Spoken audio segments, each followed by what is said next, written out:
1, 2, 3. This is a test at Sophia Gardens. Glamorgan against Middlesex.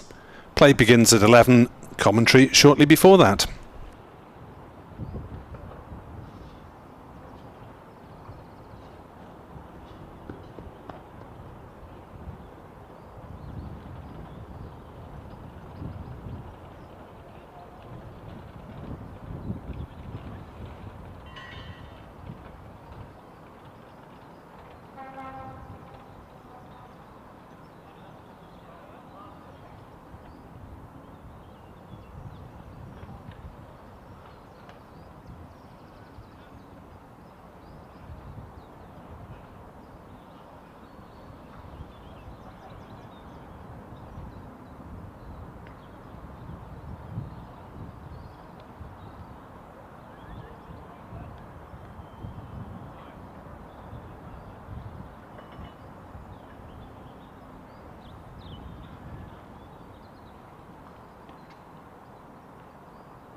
Good morning, ladies and gentlemen. Bore da a chroeso i'r gerddi Sophia. Welcome to Sophia Gardens for the opening day of the LV Insurance County Championship match between Glamorgan and Middlesex. The play will be getting underway at 11 o'clock. The toss took place a few moments ago out in the middle, and the news is that Middlesex have won the toss and they have invited Glamorgan to bat first.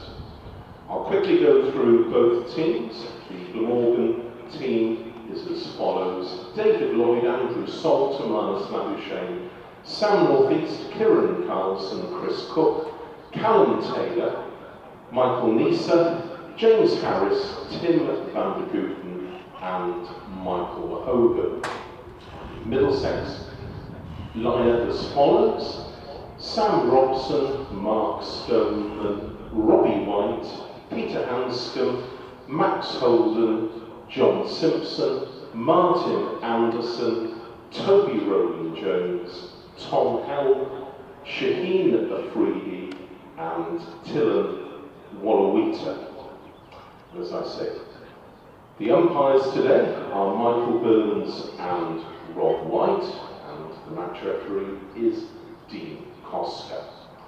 Glamorgan Cricket would like to thank all of their sponsors and partners for their continued support, besides extending a very warm welcome to all spectators who are back here at Sophia Gardens. And many thanks to everyone, as well as our partners and sponsors, for your support over the past couple of years. We know it's been a very difficult time and we are so very grateful for your support. Diolch yn fawr iawn. We're also delighted today to welcome members of our Sporting Memories clubs based in Pontypridd and Rogerstone. They are going to be forming today's Guards of Honour.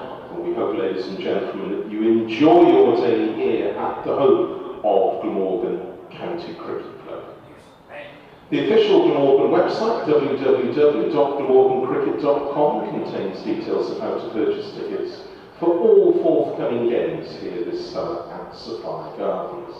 That includes the International T20 game here on Thursday, the 28th of July, when England play against South Africa.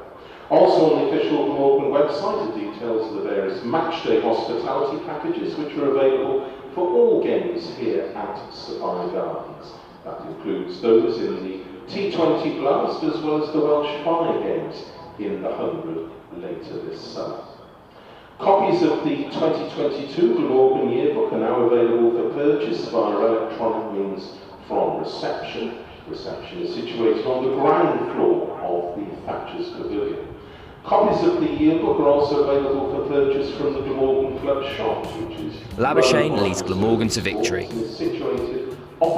At Trent Bridge, Glamorgan were in the box seat against Nottinghamshire going into the final day, as the home side led by just 147 runs with only 2 wickets of their second innings remaining. And they'd had just 10 more runs before they lost another.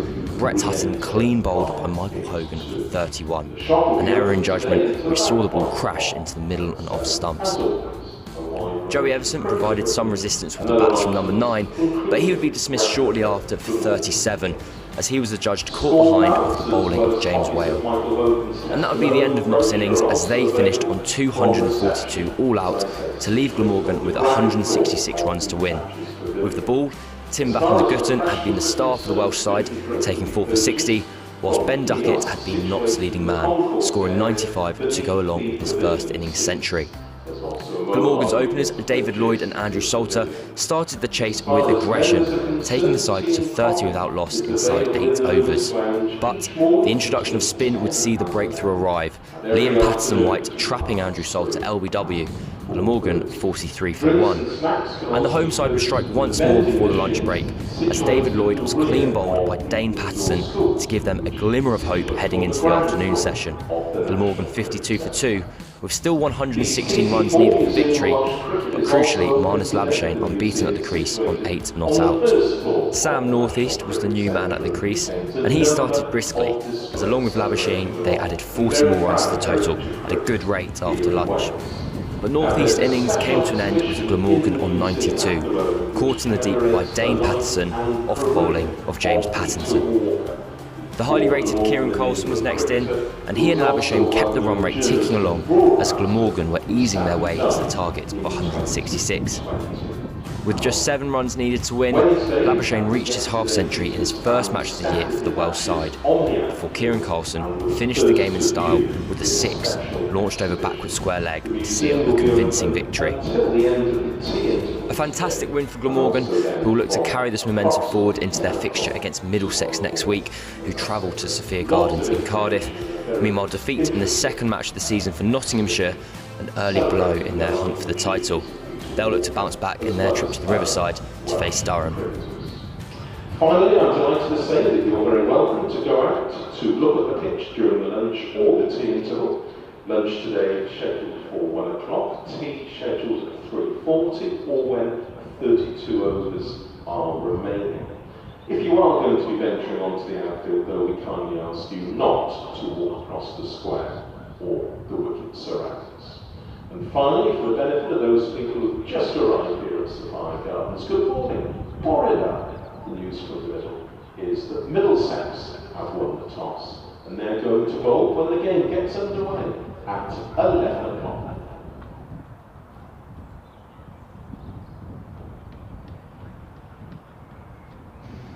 James, first time you've played against Middlesex for a while, be a bit of a strange feeling, wouldn't it? Yeah, it will. There's boys in the team who are, my best mates, or a lot of them my best mates who, I've spent the last 9 years with up in North London. So it'll be a strange experience, but one I'm very much looking forward to, and it'll be nice to see some familiar faces. Absolutely. They got a high-scoring draw first time out. Glamorgan, of course, going well after Nottinghamshire. Yeah, well, look, Glamorgan had a fabulous week to go to Trent Bridge, to the team who have been touted as the favourites for Division 2 before the start of this summer, and to come away with a really strong performance and a victory is, leaves a great taste in everyone's mouth, and everyone's feeling really positive about where they're at and where the team's at. So it's about building on that, and we'll try and do that again this week when we get started tomorrow. How's the whole experience of being back in Glamorgan going? It's fabulous. Does it feel like a decade away? It's fabulous. It feels like a different lifetime ago.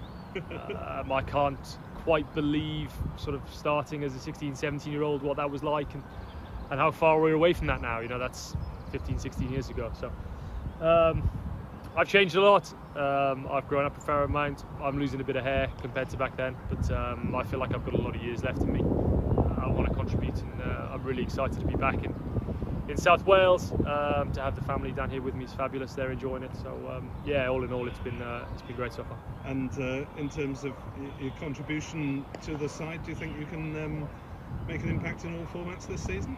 I hope so. I mean, that's what my goal is. That's what I'm here to do. I'm here to play. I'm here to bowl a lot of overs and to contribute with ball and bat in every game I can do. So look, I don't like missing games of cricket.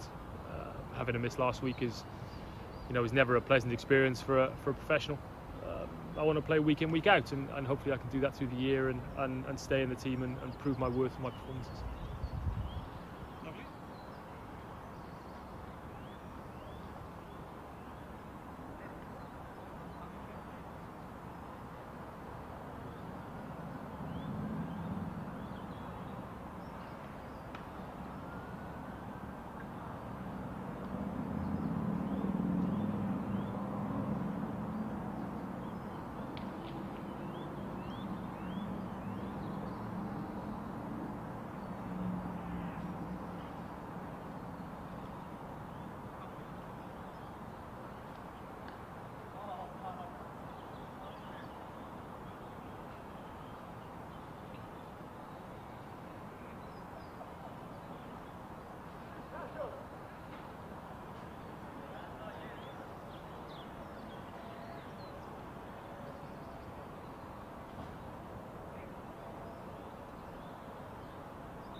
Once again, ladies and gentlemen, it's good morning, Borodar, and welcome to the members of our sporting members clubs based in Pontypridd and Rochester, who are forming this morning's Guard of Honour. We hope, ladies and gentlemen, you enjoy your day here at the home of Glamorgan County Cricket Club. We look forward to seeing you again here at Sophia Gardens.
It's good morning, Borodar, to our two match umpires, Michael Burns and Rob White.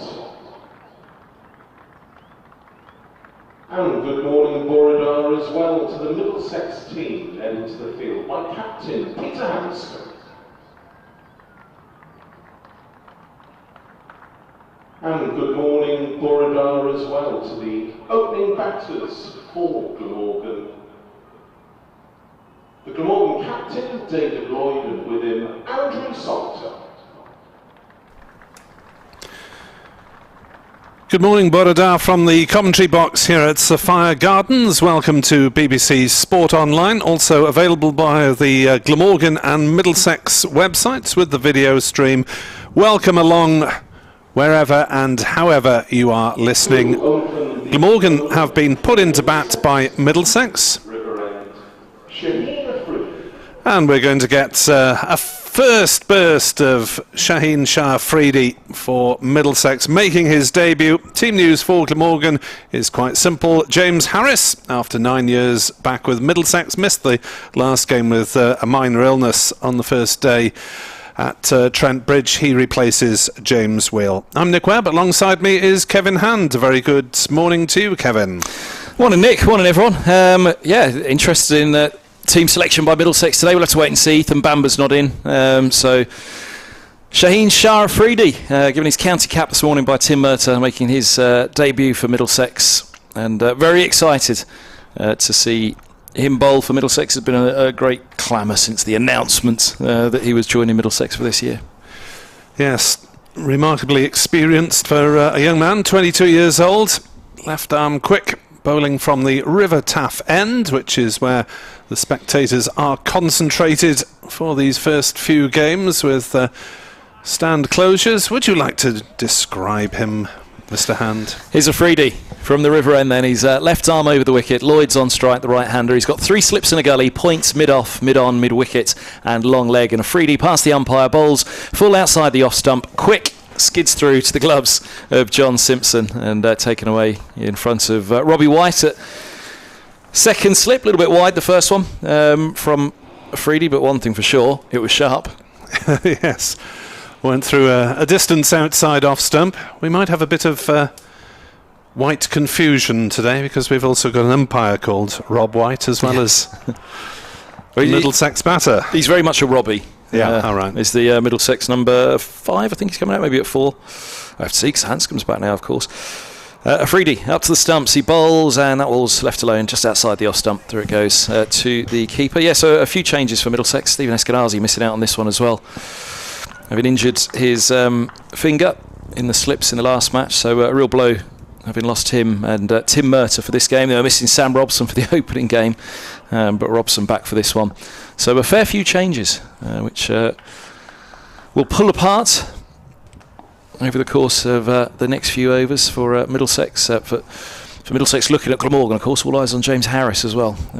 His first match back against Middlesex. Afridi, he's in, bowls, and this ball's edged. Oh, third slip, just up above the head of Martin Anderson, and he got a hand to it. That went so very, very quickly, though. I have to say the pace from these first few deliveries from Afridi is quite startling, and that one absolutely flew above the head. An attempted drive from Lloyd wide outside of the off stump. He was really just following it, wasn't he? Very late on the shot, and well, Anderson got at least one hand to it, possibly two, but the chance goes a-begging. As we should have another chance to watch on the video replay. Well, it scorched away, didn't it, over head high to slip. 3 go down, the gully as well. Afridi bowls, and that's a good line and length, left alone by Salter, about high up in the air. Sunny day here in Cardiff, lovely conditions, slightly better than the first round for you, Nick Webb, on and off the fields. Yes, that was hailstorms on the first 2 days against Durham. And that was just the wrath of Martin Emerson. The weather wasn't great either. That took more than a day out of the game. Glamorgan salvaged a draw from that one, and very impressive in the win over 3.5 days away to Notts. Afridi's halfway through his run-up. He bowls now, and full right up there and dug out by Salter. Trickles away into the offside. Round comes Sam Robson to collect, which has just alerted me to a change up in the slip cordon. This with Robson returning from a finger injury, so he's at mid-off rather than in that cordon. I'll take you through them in full in just a moment. Yes, I think Glamorgan making Durham feeling very at home in the first round with the hailstorm. It wasn't pleasant, and it really wasn't pleasant on any of the days for spectators. Still a little cool, but much better today. Afridi to Salter, bowls full straight, and a forward defence from Salter pushed up to mid-on. There's no run into the opening over. Glamorgan 1 without loss here on BBC Radio Wales, BBC Radio London, live on the BBC Sport website and app. Yes, well, Afridi's obviously given Middlesex an early taste of what to expect from them, producing a chance. Third ball, David Lloyd, the lucky man to get the reprieve, and it possibly reminds me of when Dale Steyn had a brief spell here for T20, and I think he produced a slip chance first ball that almost burned a hole in Aaron Donald's ribs, and he couldn't cling on to it, and similar experience for Martin Anderson there at slip. As equally skillful, but of a rather lesser speed, with all due respect, Toby Rowland-Jones, who rolled over Glamorgan in 2019. He is bowling from the Cathedral Road end. And he's in to bowl to Lloyd, who will get runs off an angled bat down through gully, just the single in fact, 2 without loss. Andrew Salter onto strike. Yeah, Rowland-Jones, who really had his troubles with injuries in recent years. That'll just have him slightly down on pace at his age now as well, but still a fearsome bowler. Extracts good bounce, always has. 2 very tall men, both around the 6'4", 6'5" mark, as Rowland-Jones bowls and beats Salter with a defensive prod. Now this is potentially a torrid test for Andrew Salter, who is standing in as an opening bat at the moment.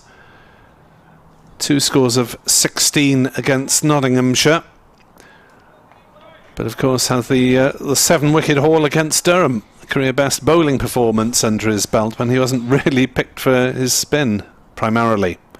Next ball on leg stump, and Salter has flicked that one to square leg. Stoneman takes the catch, and that, I'm afraid, is a very sad way to go for Andrew Salter without scoring. 2 for 1 Glamorgan, and a very soft dismissal. Well, we just saw the best ball of the morning so far, didn't we, from Toby Rowland-Jones, the previous ball. An absolute belter to Salter, all the eyes, rightly so, on Afridi's first over, that express pace. And then next ball is a leg stump, not quite half volley, I don't think. Have a look at the replay just in a moment now. But yeah, clipped straight to Stoneman. Whether that previous ball was in his mind, it just, I mean, we talked about the extra little bit of bounce that Rowland-Jones extracts. That ball before was perfect, absolutely perfect. And then the next ball was the previous ball in his mind. You can explain it in any way you want. At the end of the day, he's chipped the ball to mid-wicket and he drags himself off. Extremely disgruntled with himself. Yeah, leg stump half volley and straight to Stoneman at square leg. So 2 for 1, just the start Middlesex would have wanted. And but isn't that the way though? So often that you produce an absolute peach of a delivery, as Rowland-Jones did as a bowler, you're kind of kicking yourself. And I remember Stephen Finn actually after the T20 here. Last year he was captain of the side. Middlesex lost the game quite heavily, but Finn picked up 4 or 5 in that game. And in the post-match interview, Finn, I think it was his second best bowling figures off the top of my head in his 2020 career. And he said, this is the thing about T20, there'll be days that I will bowl so much better than I bowl today and I'll come away with none. And that goes for all cricket, doesn't it? But how many times have you seen it that a bowler will pick up wickets at the other end? And bad balls take wickets, don't they? Leg stump half volley from Rowland-Jones, and it's 1 in the book already for Middlesex. Andrew Salter probably had his eyes lighting up, thinking, that's a 4 away to the short boundary, off the mark and up and running, and clipped it straight to Stoneman, lurking next to the umpire just in front of square. 2 for 1. As Marnus Labuschagne's duel with Shaheen Shah Afridi, provided he survives the remaining 3 balls from Rowland-Jones. It was Lloyd that was put down off Afridi, wasn't it? It wasn't Salter. It was Lloyd, yeah. Yep. So Glamorgan could have both openers back in the hutch already, potentially. As it is, it's 2 for 1, having been put into bat by Middlesex. And Labuschagne scratching away at the surface. He's been known to get told off by umpires for his footwork at the crease. Rowland-Jones then into Marnus Labuschagne, playing his second match of the season for Glamorgan, leaves one go outside off stump through to the clubs of Simpson. Good bounce from that again, wasn't there, from Rowland-Jones? Much like the previous ball to or the ball previous to the dismissal of Salter. That was a lovely looking ball from Rowland-Jones once again. Nice pace and bounce. You'll enjoy that as a bit of grass left on the surface. Anybody who's watching through the stream, available via both the club's websites, should just be able to detect it. Rowland-Jones in to bowl to Labuschagne, who's beaten there, pushing forwards. Lucky that one didn't flick something on the way through to Simpson. Close to the outside edge, and welcome to British conditions in April. Marnus, he at Trent Bridge was out shouldering arms LBW for 3 in the first innings, but a composed unbeaten 50 took Glamorgan to victory on Sunday. Now he's being tested all over again as Rowland-Jones into Labuschagne, who's beaten pushing at that one again. And Labuschagne comes to the end of the Rowland-Jones over, somewhat relieved to be still there. 2 for 1 after 2 overs, Glamorgan. What an over that was from Rowland-Jones. Goodness me. That was really exciting to watch. That was really rolling back the years there for Toby Rowland-Jones. He's bowled, I'd probably say, what have we had? 12 deliveries bowled this morning, Nick Webb. I'd say Toby Rowland-Jones has bowled the 5 best deliveries of the day so far. And the other one that he bowled took the wicket. Leg stump half volley. Absolute belter of an over that was. Here's Afridi from the river end. He's had a catch put down at third slip, and we are just beginning the third over. Glamorgan 2 for 1. Afridi's in, bowls. Oh, and cutting at that one, Lloyd. Through it goes to the keeper. It's almost as though they're playing the player and not the ball at the moment. Afridi's right up in the face of Lloyd and talking to him, but the one that Salter went after, it was a wide half volley, wasn't it? Opening over. Leave it well alone. I don't want to be overly critical, but go back, I can't imagine. And certainly from first look, there wasn't much foot movement involved. It was just an offering of the bat, and similarly so with Lloyd there, attempting to cut that ball from Afridi. Just have a look. Settle down for a bit. Here comes second ball. 3 slips in a gully go down. Afridi bowls and right up there, and patiently played by Lloyd in position early and just waiting on that ball. Eased away into the offside. Sam Robson collecting. Well, this is a different test, isn't it, to what batsmen on the county circuit usually face. As it's probably 5-10 miles an hour quicker than the top speed of most teams. It is, and what a pairing, Afridi and Roland Jones. This is quite the opening pairing, especially if Roland Jones is on top of his game, as he appears to be from that first over. As Afridi comes in, he bowls, and in behind this once again, Lloyd defending, not quite as far forward on this occasion, just weighed in on the ball again and eased away into the offside. Robson once more, the fielder at mid-off, coming around to collect. Roland Jones with 4 wickets in the first innings and 5 in the second. The last time the two teams met here in 2019, where Middlesex were big winners by 256 runs. In fact, Glamorgan's record against Glamorgan on this Glamorgan's record against Middlesex here is pretty awful. 1 win in 15 meetings. Afridi to Lloyd, bowls full outside the off stump, angled across, taken by Simpson. And 2 to come, third over of the morning. Run through the Glamorgan side then for you. Lloyd, Salter, Labuschagne, North East, Carlson, Chris Cook, Callum Taylor, Michael Neser, James Harris, the one change from the last match for James Wheel, Tim van der Hoogten and Michael Hogan. That Middlesex side and those changes, because there's plenty to talk about. Lots of this them. Delivery, yeah. Afridi to Lloyd, he bowls, good length again, angled across, left arm over to the right hander and left alone. So, Stephen Eskenazi was the surprise omission from the squad with that finger that he injured in the slips in that opening round against Derbyshire. So Middlesex are Mark Stone and Sam Robson in for his first game, replacing Josh De Cares, who's very unlucky. He's on a university contract.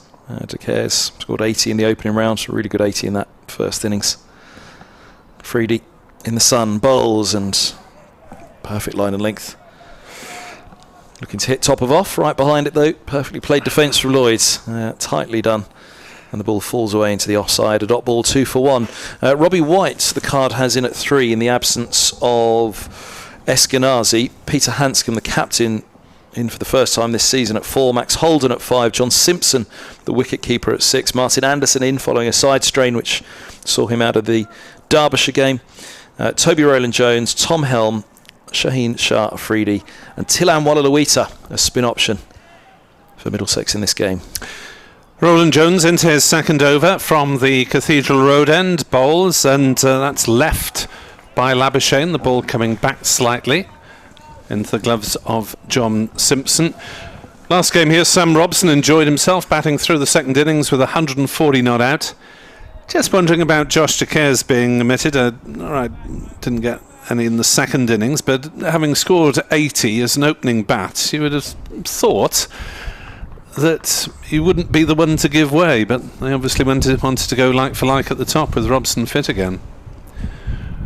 Roland Jones bowls, and that's played down off an angled bat in the gap between fourth slip and gully, and Labuschagne is off the mark with a single, 3 for 1. Fourth over. Salter gone. Caught Stoneman bowled Roland Jones without scoring, if you are just joining us.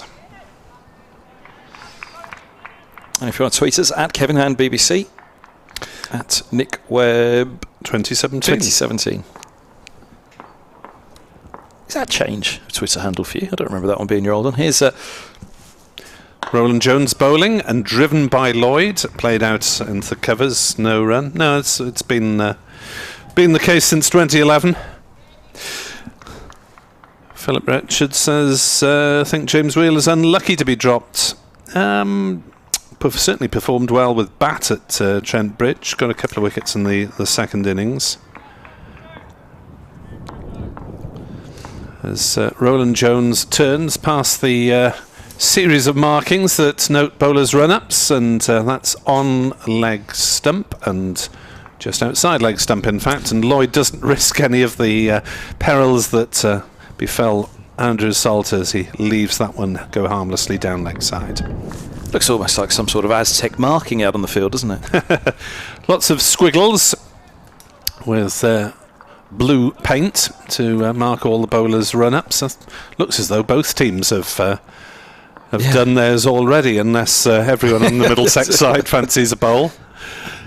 Roland Jones lopes in, bowls. That one goes through a little bit lower outside off stump, taken by Simpson knee high. Looks like you and I might be having a bowl by the amount of markings down there, Webby. There's barely enough people in the ground for all of the markings. Indeed. Good little crowd gathered in down at the river end, though. They got the perfect perfect vantage spot to watch Afridi, haven't they? Although, saying that, I guess left arm over. The pitch is slightly to the right of centre. Yeah, it's there are a lot of closures at the moment, with workers banging around down beneath us. As Roland Jones bowls, and that's played down into gully. In fact, it's beaten gully, and Lloyd will pick up another single. I think all the runs so far have been in that area. 4 for 1 Glamorgan after 4 overs here on BBC Sport Online. Grandstand still closed. There seems to be a lot more of the canopy has been put on since last time we were here. That's been refurbished, and a few more of the old seats have disappeared, and they, of course, will be brand spanking new by the time we get T20 action here in early June. Canopy going on the grandstand, is there? Well, there was one before, but it was... What was there? It was, well, just covering the top rows, not all of them. Afridi begins the new over, left arm over. He's in now, bowls, and Lloyd gets a thick inside edge. The ball runs away down to third, where Tilan Wallaluita fields. 5 for 1, Lloyd moves to 4, and Marnus Labuschagne moves on to strike on 1. So here's the pairing. Got all the billing on social media, didn't it? Absolutely. Middlesex tweeting 5 test dismissals over Labuschagne in 6 encounters between these two. Yeah, 3 in the most recent series in Pakistan. And a picture of the pair this morning out in the middle on the Middlesex Twitter feed you spotted as well.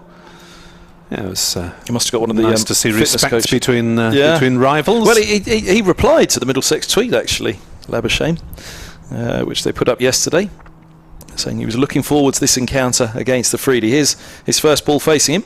Afridi is in, bowls, and Labuschagne forward eases this one away wide of mid-off, right in behind that one. And Robson gets around to prevent the run. Yes, Marnus Labuschagne has greatly stepped up his Twitter feed in the last year or so. Oh, why so? May have been being stuck in hotel rooms at times, I guess. And although that's the time to leave it alone, isn't it? Step away from Twitter. I've got nothing else to do. Afridi in now, he bowls, and Labuschagne nudges just fine of Stoneman at square leg. And he took the catch to remove Salter off Roland Jones this morning, 6 for 1. But he's had times where he's sort of opened it up and asked me any questions you like. Yeah, he's a chatterbox, isn't he, Labuschagne? Well, it takes him away from trying to devise practice wickets at home, which of course he did for the Pakistan series. Had a customised rubber mat with bits of metal stuck in it at odd angles to replicate uneven bounce.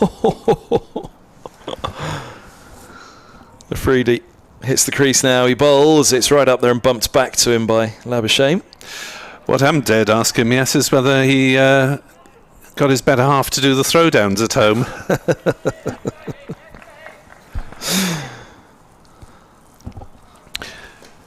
No, she's a keen follower of his progress. Did you get a tweet from his better half? Do you ever get a tweet on the commentaries? No, I haven't noticed her. It's players' mums I seem to get quiet. Is that when you're in trouble? Is that when you've criticised them? Mum gets in contact. Most of them are pretty kind.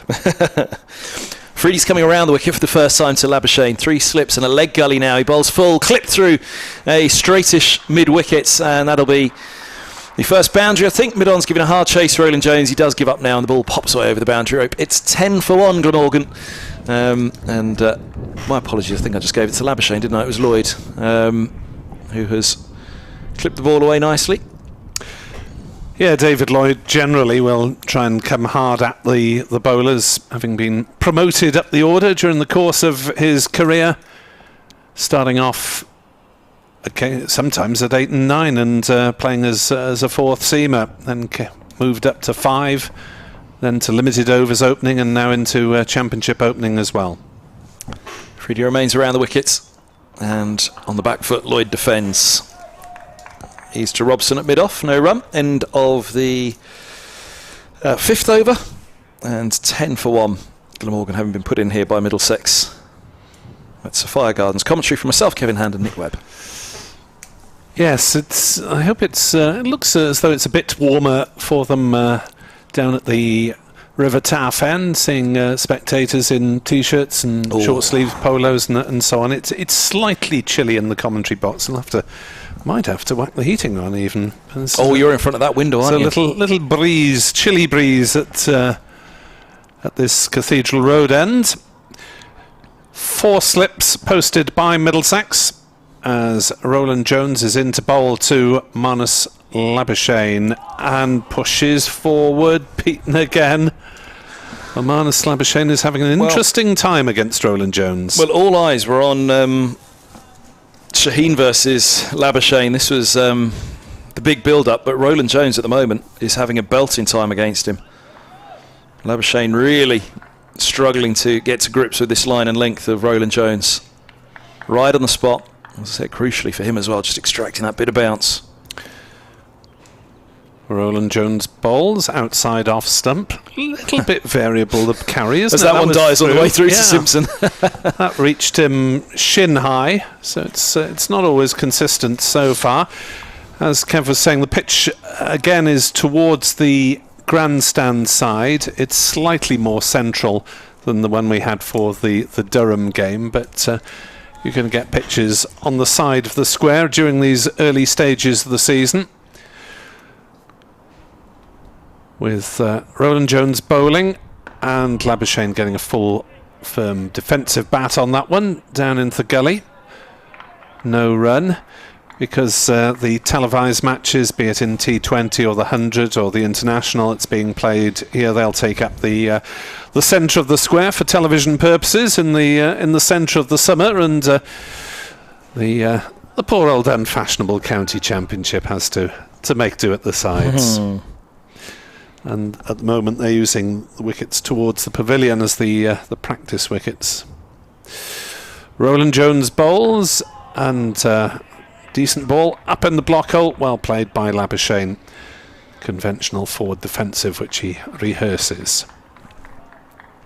Labuschagne here for at least the 5 championship matches. He hopes to play in as many as 7 T20 games before the inevitable call for Australia in Sri Lanka, though it struck me as a slightly optimistic reading of the plans. Maybe he'll be able to bend the management's ears and allow him to remain for those.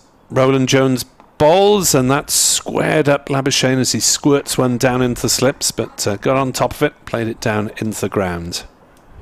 Glamorgan start their T20 with 3 on the road. Sussex on the Thursday night. Oh, what a place to start. Surrey on the Friday night. Oh, it gets worse. And Radlett on the Sunday. Oh, delightful. It's a roller coaster ride for you on that first 3 then. 3 in 4 days in the southeast of England, which smacked of someone actually planning the schedule. Roland Jones bowls, Labuschagne drives into the offside, doesn't quite time it, but will pick up a comfortable single to the left hand of cover. 11 for 1. Played it well though in the end, didn't he? Because you see that one hit high up on the bat. In fact, he's having a little look at the bat now, isn't he? We're just getting that little bit of bounce that he does get, Roland Jones. And Labuschagne watchfully played, rotating the strike with it as well. Here, you sent a shudder up my spine when you talked about closures. There's lots of closures, you said, and I thought, oh no, twice on one motorway last night was I diverted for closures. Just outside of... Oh, where was the first one? There was a miserable closure... Hungerford, would it be? Just Hungerford, yeah, on the M4, and then just past Newport as well. No, just before Newport, the M4 was shut. So twice in one trip down the M4 diverted due to road closures last night. Here's Shah Afridi from the river end. He's left arm over the wicket. He bowls, and that's a good leave by Labuschagne. And Afridi enjoyed that one, right up having a chat with Labuschagne once more. On Twitter, Stephen Moss calling for an end to the Salter Experimenters opener. Well, I would imagine that Eddie Byram would take that slot once he is fit again. Joe Cook did it for much of last season. Good morning as well to Gareth Logan, who's managed to get us hooked up in his minibus. Technical genius, he says. Nice. Labuschagne on strike, Afridi bowls. Solid line and length, which is met by a very solid back foot defence of Labuschagne. Yes, he appears to have managed to replace his navigation picture with hopefully at least our words and hopefully the pictures as well. He's pulled in, is he, while he's while he's hooked up the minibus. So he's got the stream going as well as the commentary. Looks like it. Happy days. Afridi hits the crease now, he bowls, and a little bit shorter on this occasion. Labuschagne on the back foot, defends straight back to the bowler and comes away shaking his right hand, now signals to the dressing room for something. He didn't hit the glove, just the shudder up the spine of the bat, up the bat handle. Really shook that hand away. Don't see any movement on the Glamorgan balcony. There was a signal for something though. Manchester United have officially confirmed Erik ten Hag as their new manager. What a surprise. Afridi past the stumps, bowls, and this ball is full and dies on its way through to Simpson. He's now shaking out his right hand as that ball just didn't particularly get up to him. Just a shake of the right glove. Simpson, as he got both mitts down to it, prevented it squirting through for any runs. It was the captain, Pete Hanscom at slip, who came around to stop the ball. I said I was going to go through that slip cordon with no Eskenazi. Robson's up at mid-off, so it's Hanscom at slip. White is second. Anderson is third. Tom Helm is the gully. And Afridi is running into bowl. Labuschagne, defends quite a full straight delivery into the onside. They pick up a run, and might be an overthrow here as well. I think it took a deflection, did it? I'm not sure if it took a deflection off the bat or just burst through the gloves of Max Holden, who was backing up. Stoneman, the fielder coming around at square leg. Single more to the total, 12 for 1. Labuschagne moves to 4. The oohs and the ahs suggesting they felt it was taken from quite a straight line. Don't never believe the oohs and the ahs. Oh, indeed. The Amdram Society, as I call them. They are quite the dramatic lot, aren't they? County cricketers. Oh yes, well they want to just get a few niggling doubts into the batters' minds, don't they?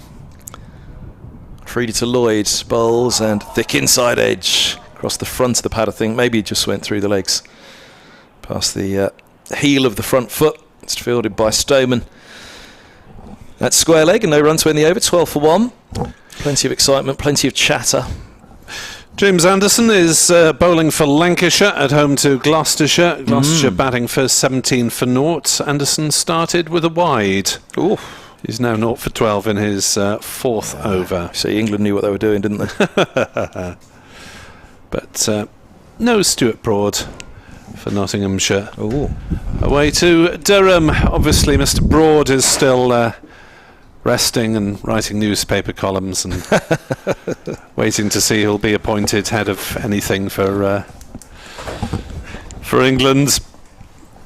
As Roland Jones is into bowl, and that's clipped off his legs nicely by Labuschagne for a boundary. Second of the morning away to the square leg side. A ripple of applause from the far distance. There aren't any spectators in the stand down beneath us, which is why noises off will seem somewhat distant. 16 for 1, and that's the shot that Andrew Salter was trying to play when he got out. A nice clip off the legs. Yep. That was beautifully put away, that one. Salter will be muttering to himself somewhere, won't he? Oh, poor lad. I really feel sorry for him. Roland Jones bouncing in bowls, outside off, through lowish.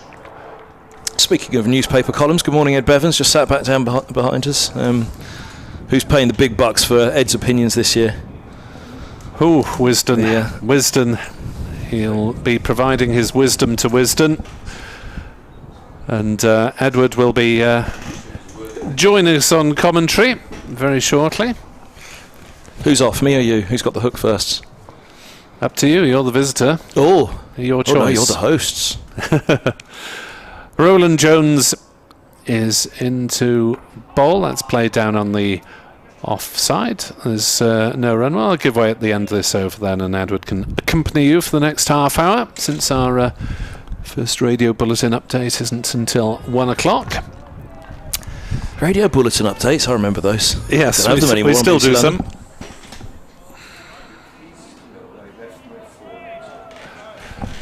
We will not be interrupted by Edward's phone. Did he forget to turn it off last time? Which is the loudest phone in South Wales, probably in the whole of Wales. Roland Jones bowls and Labuschagne leaves through to Simpson. 16 for 1. Oh, I've just got a text. I've got a message from Swansea saying they can hear your phone going off next door, Ed.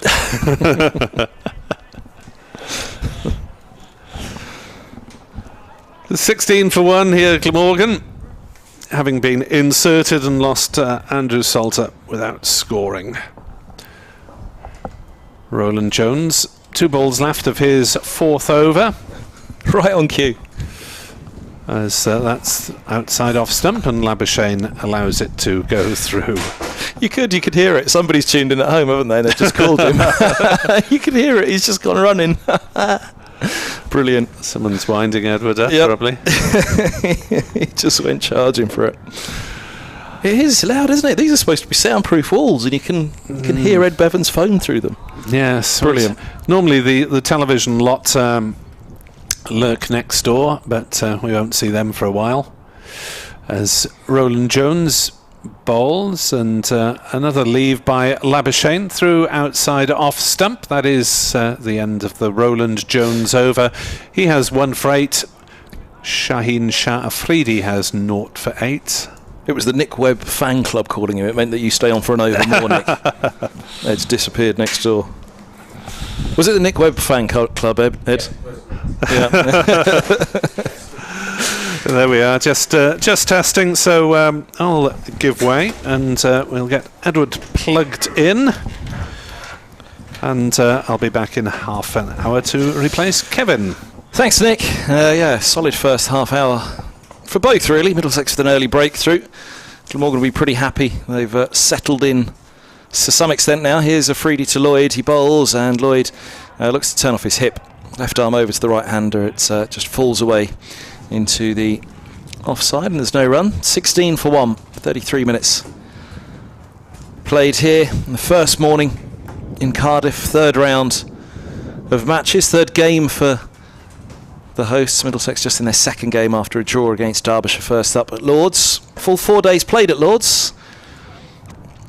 Probably should have gone back and had a look through the record books. The last time a full 4 days was played out at Lord's in April, and it didn't result in a victory for either side. Short ball from Afridi, and cry of catch, but hooked away, and long leg giving chase is Wallaluita. He won't get there. It's a boundary for Lloyd, and Glamorgan are 20 for 1 as Lloyd moves. Or am I ahead of it? No, I am right. 20 for 1. Lloyd moves to 12. And the big screen says Glamorgan lead by 20. Good morning, Ed Bevan. Good morning, Kevin Hand. How are you? I am all the better for seeing you, my dear sir. All the better for seeing you. Happy new season. As I said to you, I still feel fresh as a daisy. This is only the 2nd game for Middlesex. You're all settled into the season now, aren't you? 3rd game. It's old hat for you all now. So here's Afridi again. 3 slips and a gully still for Lloyd. He bowls. Short once more. Oh, and that one hooked away down to long leg. And for a moment, everybody looked at Mark Stoneman at backward square leg, seeing if it was going to be in reach for a grab from him. Not so. Comfortably fine enough of the fielder, but in the air for a while, rushed by that one. Single taken, 21 for 1. Yeah, all the talk before this game was, of course, Shaheen, Afridi rather, against Labuschagne. Yep. I think that he's been out-bowled by Roland Jones, who's bowled quite beautifully this morning. It's like the old Roland Jones we knew before his injuries. Afridi hits the stumps now. He bowls him! Labuschagne's gone. Afridi has Labuschagne again. 21 for 1. Becomes 21 for 2. And Labuschagne, the big wicket, heads back to the pavilion here in Cardiff. Afridi's pace has been a test all morning. Roland Jones has been in wonderful form at the other end. But it's Afridi in on the act now. Just a little inside edge down onto leg stump. Labuschagne's gone for 8. 21 for 2, Glamorgan. Yes, big wicket for Middlesex there. And Labuschagne just a little bit unlucky because he was leaving outside the off stump and gets, as Kevin was saying, an inside edge which rocked into that leg stump. And Glamorgan out 21 for 2 and a wicket apiece for Afridi and Roland Jones. So although that is Labuschagne, got a half-century, undefeated half-century, winning the game at Trent Bridge. He has failed in the 2 games here, and he walks back rather disappointed. And a good start here for Middlesex.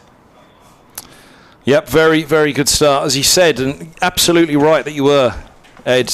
Roland Jones has bowled, well, I have to say that first over was breathtaking from him. I said to Nick at the end of the opening over, we've had, of Roland Jones's opening over, we've had 12 deliveries today, of which Roland Jones has bowled the 5 best of them so far. And the other one that he bowled picked up a wicket, which was a leg stump half volley. Half volley, leg stump. But that first over was so good from Roland Jones. Afridi's pace as well. He had the drop catch at third slip as well.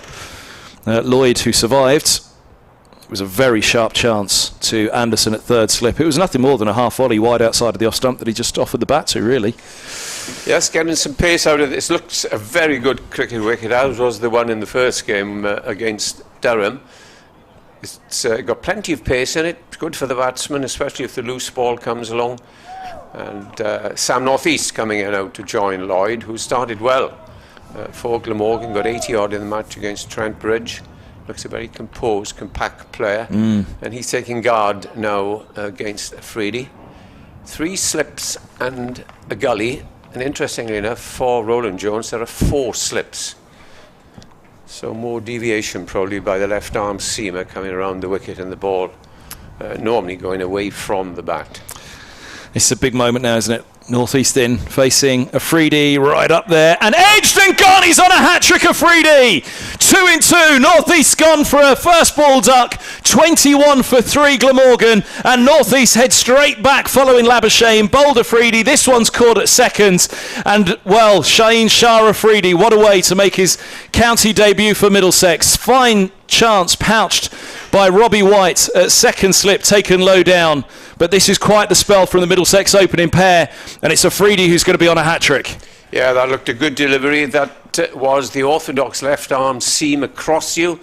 He had to play it, pitched around middle and off, had to play it, and then it moved off the pitch. And as you say, Kev, a very good catch low down. And Glamorgan now in trouble, and the decision by Middlesex to field first really has been vindicated by this splendid opening spell. You can have pitches that help you at the start, but you've got to take advantage of it, and certainly these two have taken advantage. And this is going to be a real test now for the Glamorgan batting lineup, with Kieran Carlson due in next. But the main topic now is Afridi's hat-trick ball. Well, what a start. What a start. As you said, to begin with, he was out-bowled by Roland Jones. But Mayo, he's come back here. It's going to be Carlson out to face the hat-trick ball. It's a long walk, isn't it, here at Cardiff, to any of the tracks, to be fair, but especially this one away towards the grandstand. He's got one ball left in this over, and his figures now 2 for 13, and this will be the end of his 5th over. And if he bowls like this, so is he all seasoned with the Middlesex? It's going to be a fair part of it, yeah. They'll get him for a good chunk of the T20s as well. So, hat-trick ball coming up. What a start to his Middlesex career. All the talk, all the build-up. Boy, oh boy, has he delivered. Can he deliver with a hat-trick? That would be the story in of his the opening day. Spell. Well, absolutely. Could No, well be the story of the match, couldn't it? He's got 4 that slips important. now. Yep, 4 slips Short and a leg gully. coming up, is he? Yeah, Yeah, coming up. Not actually short leg. He's about 10 yards away. And a deep backward, short fine leg. Deep leg slip, I suppose. Neither of them are very close, but they're in catchable height. Probably for the pace of the ball that comes from Afridi. So, hat-trick ball, Shaheen, Shah, Afridi, and his county debut for Middlesex. His left arm over the wicket. He bowls full straight down the leg side. Oh, is it a leg side catch? They've all gone up. Nothing doing from the umpire. Simpson taking a couple of steps, collecting it calmly down the leg side, and Afridi, excitably and understandably slow, went up for that one. Perhaps just clipped the pad on the way through, offering a little noise. Perhaps inside edge of the bat onto the pads. But I had to say they settled down pretty quickly, didn't they, after the appeal? So Labuschagne's gone. Northeast follows the next ball. Carlson survives a full one down the leg side. But Glamorgan a 21 for 3. And deserved applause for Afridi as he walks back down to the fine leg boundary down at the river end. And now Toby Rowland-Jones coming in and bowls to Lloyd. And Lloyd plays forward, past mid-on. Timed it well. It's going up to the boundary. I don't think it's going to get there. It's a long chase. It stopped just inside, and they go through for a 3rd. So Lloyd moves on to 16. Glamorgan now 24 for 3, and already a bowling point for the visitors. A glorious morning here at Sophia Gardens, and the crowd more than it was for the first game of the season because the weather is appreciably better. So Kieran Carlson, who also played extremely well up at Trent Bridge, ended with 47 out in a partnership with Labuschagne, as Toby Rowland-Jones. This lovely action of his comes and bowls pitched up and pushed out to mid-off by Carlson. Doesn't help now that we haven't got any numbers on the back for visiting commentators, Kev, of the Middlesex players, and also we don't have any programmes. So, good luck. No scorecards. No scorecards. Let me take you around the fields, because they've got their cable nets on, haven't they? So you can't put the numbers on the back of them. Rowland-Jones turns, runs away from us now, passes the umpire on his way and bowls, and this is caught down the leg side, is it? Yes, it is. Inside edge, and Glamorgan are in deep trouble at 24 for 4. So movement again from Rowland-Jones. Again, he gets one to come back off the seam, but not going away this time, but coming jagging it. And yes, it looked even from here that he'd hit it because it deviated. And would you believe it? Glamorgan are 24 for 3. That's the 3rd nought of the innings. And it really has been exemplary bowling. It's been so. It's no overstatement at all to say this has been world-class bowling this morning from these two. Rowland-Jones at his absolute best, and then Afridi 2-2 on a hat-trick ball, grabbing the headlines, grabbing the attention, I'm sure, around the country. But Rowland-Jones has bowled magnificently well from the Cathedral Road end. And they're the confirmation. Simpson with the catch. Great catch that was by John Simpson as well. As you say, as he went at first, you kind of question what you saw, because he's gone for a drive just outside of the off stump, and Simpson has had to dive a long way to his left away from the slip cordon to take the catch. So you kind of wondered, as you said, Ed, whether it was a big deviation had it seamed back in. Very but similar taking that to inside the, edge, astonishing catch. to the one that dismissed Labuschagne, because that nipped back and hit the bat and deflected. This nipped back, hit the bat and was caught by the keeper. Yeah, absolutely brilliant catch. Chris Cook at number 6, I'm sure he didn't expect to come in as early as this.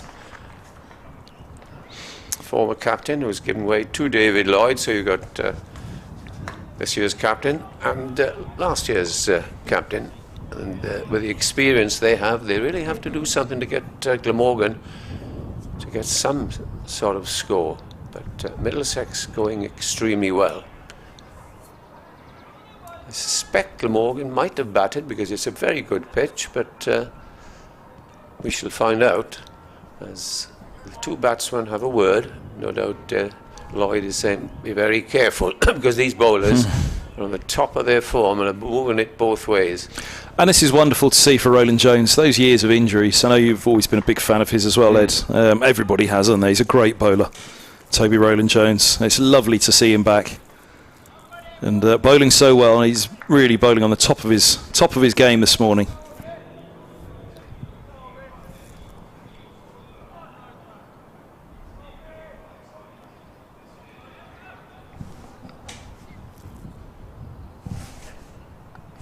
It's Roland Jones again, coming in and bowls to the new batsman Cook, and he leaves outside the off stump, and it goes through to Simpson. 24 for 4, and if you've just walked in, you can't believe what I'm saying. Glamorgan were put in this morning, and they lost Salter, caught Stoneman and short mid-wicket. Poor shot, really, just chipped the leg stump half volley straight to the man. He was out for naught. Labuschagne had an inside edge bowled by Afridi for 8. Northeast caught in the slips by White off Afridi for naught. I'll give you the other wicket as Roland Jones bowls and beats Cook outside the off stump with one which went the other way. And it's taken by Simpson. The last batsman out, Kieran Carlson. He was caught by Simpson off the bowling of Roland Jones. It's 3 noughts and 8, and Lloyd, the only batsman in double figures at the moment, not out 60. And he was Drop's third ball of the day, third slip. Yeah, it wasn't the easiest. No, it wasn't. That flew. That really went quickly, didn't it? Yeah. Very, very, very full delivery, which Lloyd didn't move his feet to, just offered the bat wide outside off. Here's Roland Jones and bowls now, and that's. I think it was a leave in the end. He dropped his wrists, but very good over again. And Glamorgan really struggling at 24 for 4. Shaheen Afridi has taken 2 for 13, and Roland Jones has taken 2 for 11. Both have bowled 5 overs. You're giving him the benefit of the doubt. I'm going to go the other way and say he dropped his wrists after the ball passed. Yeah, it was that bounce again of Roland Jones. I think that's what did for well, I say did for him. It didn't because he's still there. But that was the difficulty. There is some greenery down there. Yeah. If you can see it from here. I don't think Roland Jones could have asked for a better wicket, could he? And the last time he was here, as Nick Webb was saying, he went through them. And this side for Afridi is always a little bit of green. Here he comes, Afridi, 2 wickets in his last over. Left arm over, he bowls full, straight, edged and wide. Oh, well, fine of the gully fielder. Tom Helm, low to his left. It's going to go away for 4. There was a cry of catch from somewhere. Couldn't quite tell what it would have carried to. Finding the edge, isn't he? Well, he is, but they're following him a little bit, Ed. I mean, that was wide outside the off stump. To some extent, leave it alone, like that third ball of the morning that Lloyd offered the bat to. Don't try not to engage. I guess really would be my thought on it at the moment. Try and leave as many as you possibly can. The pace of Afridi is certainly unsettling them, though. He's in now, bowling to Lloyd, who tries to turn off his pads. I think it's just going to be a leg by fine of Stoneman, and it's 29 for 4. Lloyd remains on 20. And Afridi must be delighted with a pitch like this to bowl on, because in the recent series last month against Australia, there were some huge scores there, and the pitches out there are traditionally very flat indeed. Babazam got runs, and most of the Australian batsmen got runs, but he'll relish these conditions as he prepares now to bowl to Chris Cook. Stoneman's just come a little bit finer at square leg. This is left alone by Cook. Bat lifted high above his head, and through it goes, outside off, through to Simpson. That's it. I mean, that's what they've got to try and do. Leave as many alone as they can now, not get involved get past this pair. No, Tim Murtagh here at the ground, but injured. Ed, they'll be pretty relieved Murtagh's not part of this attack at the moment. Yes, although I don't know if it's... you know what I mean? It's a quick bowler's pitch. Murtagh's a fine bowler. But I did ask him this morning, what's it like? What's it like for you at Cardiff? He said he has got its swing here over the years. Afridi is in, bowls outside off, and this is through to the keeper, left alone by Cook once more. However, you're absolutely right. If you were to ask Afridi and Roland Jones what kind of track would you have wanted for this game, this is exactly it, really. Now, that greenish tinge will certainly suit those two. Would be quite happy because of this pitch, because Nisa and Hogan would have been a handful as well. But the advantage here for Middlesex is that this pitch, if the weather keeps like this, then of course it will dry out, as it did in the last game, and it'll go a little browner, especially if you have sunshine. Afridi bowls full, and a quick single taken by Cook, just dropping the bat down on that one. And just in front of Max Holden at points. He gets off the mark, 30 for 4. They have corrected the scoreboard now, Lloyd. They'd put him up to 21. They'd missed the leg by signal by the umpire. He's back down to 20, and he's back on strike. Goodness me, we've had 50 minutes already, Ed. Full of action. Full of action. Well, from that first delivery, we all set up to watch, didn't we? What's he got then? Afridi, he's got an awful lot of pace. Here he goes with one ball left of the 11th over of the morning. He's in now and bowls, and full and straight again, Lloyd. Good stride in defence into the offside. 30 for 4 it is. So the end of his 6th over, you'd imagine they'll get at least one more out of him, perhaps. Well, not two, I would have thought. Yeah, exactly. Although Hanscom's gone to give him a pat on the back there. And you've got Helm to bowl, of course, Tom Helm. But last year, I saw he was averaging 50. Yeah, but he's bowled beautifully this season. He was a star at Lords against Derbyshire. He was the pick of the bowlers, Roland Jones, Murtagh, Bamber. And Helmet's Bamber that's missed out for this game. Yes. That was a real surprise for me. I did hastily send some messages this morning to see if there was any injury. He's quite quick as well. He is, and he's deadly accurate. Yeah. Anyway, it's Roland Jones to bowl now to Cook. He's in and bowls to him, and Roland Jones gets that again past the bat. He's beaten every batsman that's come to the crease this morning. Getting excessive movement, not so much swing. It's not a swing morning, really. It's a seamers morning, and these two have well, that's right, Ed. Top form. It's almost as though the Murtagh injury's fallen kindly. If he is to be back in a couple of weeks, Middlesex hopeful that it's not as bad as first feared, that hamstring injury when he limped off on the final day against Derbyshire. And the game had been set up, Middlesex looking to bowl out Derbyshire, but having to try to do so without Mercer, and unable to do so in the end. 4 slips go down as Roland Jones bowls, and that's left outside the off stump through to Simpson. You can have pitches like this, but you have to take advantage of it, and these two certainly have, because sometimes you get a green top and you think, oh, this is going to be, but then they bowl erratically. But I tell you what, if I was captain of Middlesex, I'd say to Shaheen, how are you feeling? You all right for another 2 or 3? Well, Helm warmed up. I saw that pad on the back from Hanscom to Afridi, and then the next thing with the and he comes again and bowls short outside the off stump, and it's played really not timed properly by Cook. He was looking to play it forcibly through the covers, but it ends up at mid-off. A short ball really from Roland Jones. Can't think of one that he's dragged down before. It wasn't a bouncer, it wasn't a long hop. It was, but everything's been right up there, forcing the batsmen to play. Yeah, got to make them play. Targeting the top of off. I don't know if it almost came as a bit of a surprise, that one, for Cook being able to rock back, which the batsmen. The bats would be far happier on the back foot at the moment than the front in these conditions. 30 for 4 as Roland Jones bowls, and Cook guides that away. They go for a very quick single, and that's out, I would have thought. Yeah, suicidal run by Cook, really. And David Lloyd now has gone out for 20, needlessly run out, and it's 30 for 5. And really, why did Cook have to take that run? Goodness only knows. And I think the pressure's building, isn't it? I mean, yeah, it was a silly run. Robson coming in from mid-off. I mean, great one-handed underarm throw. He was almost picking it up with his right hand in front of his left hand, if you take my point. If that paints the picture properly. Running from mid-off, the ball was heading in the direction of his left hand. He was trying to run around it, and I think his right hand came across almost in front of his left to get it, and he immediately just threw underarm. It was one of those moments, you've got a split second, you've got the smallest of chances here, but if you hit, he's going to go, and well, hit he did.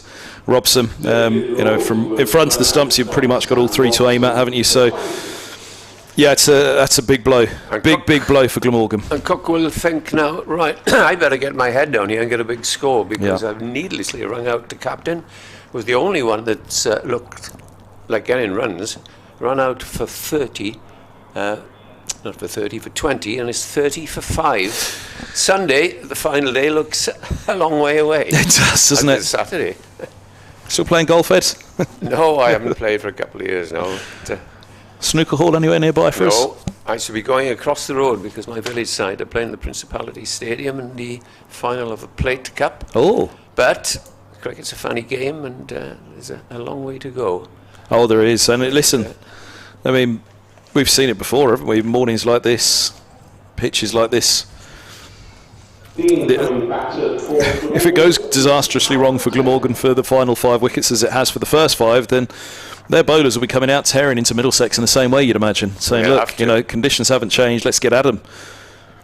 Early season, there's a lot of sunshine this morning, but it will take a while before there's any change in the pitch. They've got to build that pressure when they get out there at whatever stage it is, the same way that Middlesex have built the pressure, which has led to that run out. I mean, it was a bad call, no two ways about it. But that ball before, where, as you say, he mistimed the back foot drive, they're unsettled at the moment. These two are bowling extremely well. These batters are up against high quality bowling at the moment, and the pressure has told with a run out as well to add to the other 4 to go. New batsman is Callum Taylor, and he's a young player, young all-rounder. He played pretty well in the last game here against Durham. Got a few runs in the second innings, not out 23, and Chris Cook got 85. You're asking a lot of this young man, as in comes Roland Jones and bowls, and gets the edge. I think he dropped short with third slip, but Cook better not go anywhere near David Lloyd, I don't think, in the lunch interval. But they are very big mates. It happens, and that's it. 3 slips and a gully. Point, big gap then before mid-off, and on the onside, fine leg, square leg, and a mid-on, as Roland Jones is in again and bowls to Taylor. Taylor leaves, and that is the end of the over. 30 for 5, Glamorgan in all sorts of trouble, and Kevin was saying, yes, I think there'll be a change of bowling, and you're absolutely right. Yeah, Tom Helm at the river end replacing Shaheen, Shah, Afridi, who picks up a couple on his first spell for Middlesex. Martin Anderson to replace Roland Jones at some stage here at the Cathedral Road end, you'd have thought. 2 for 18 off 6 overs. I must say, with the new batsman, I would have given him certainly another 1 or 2. But there we are.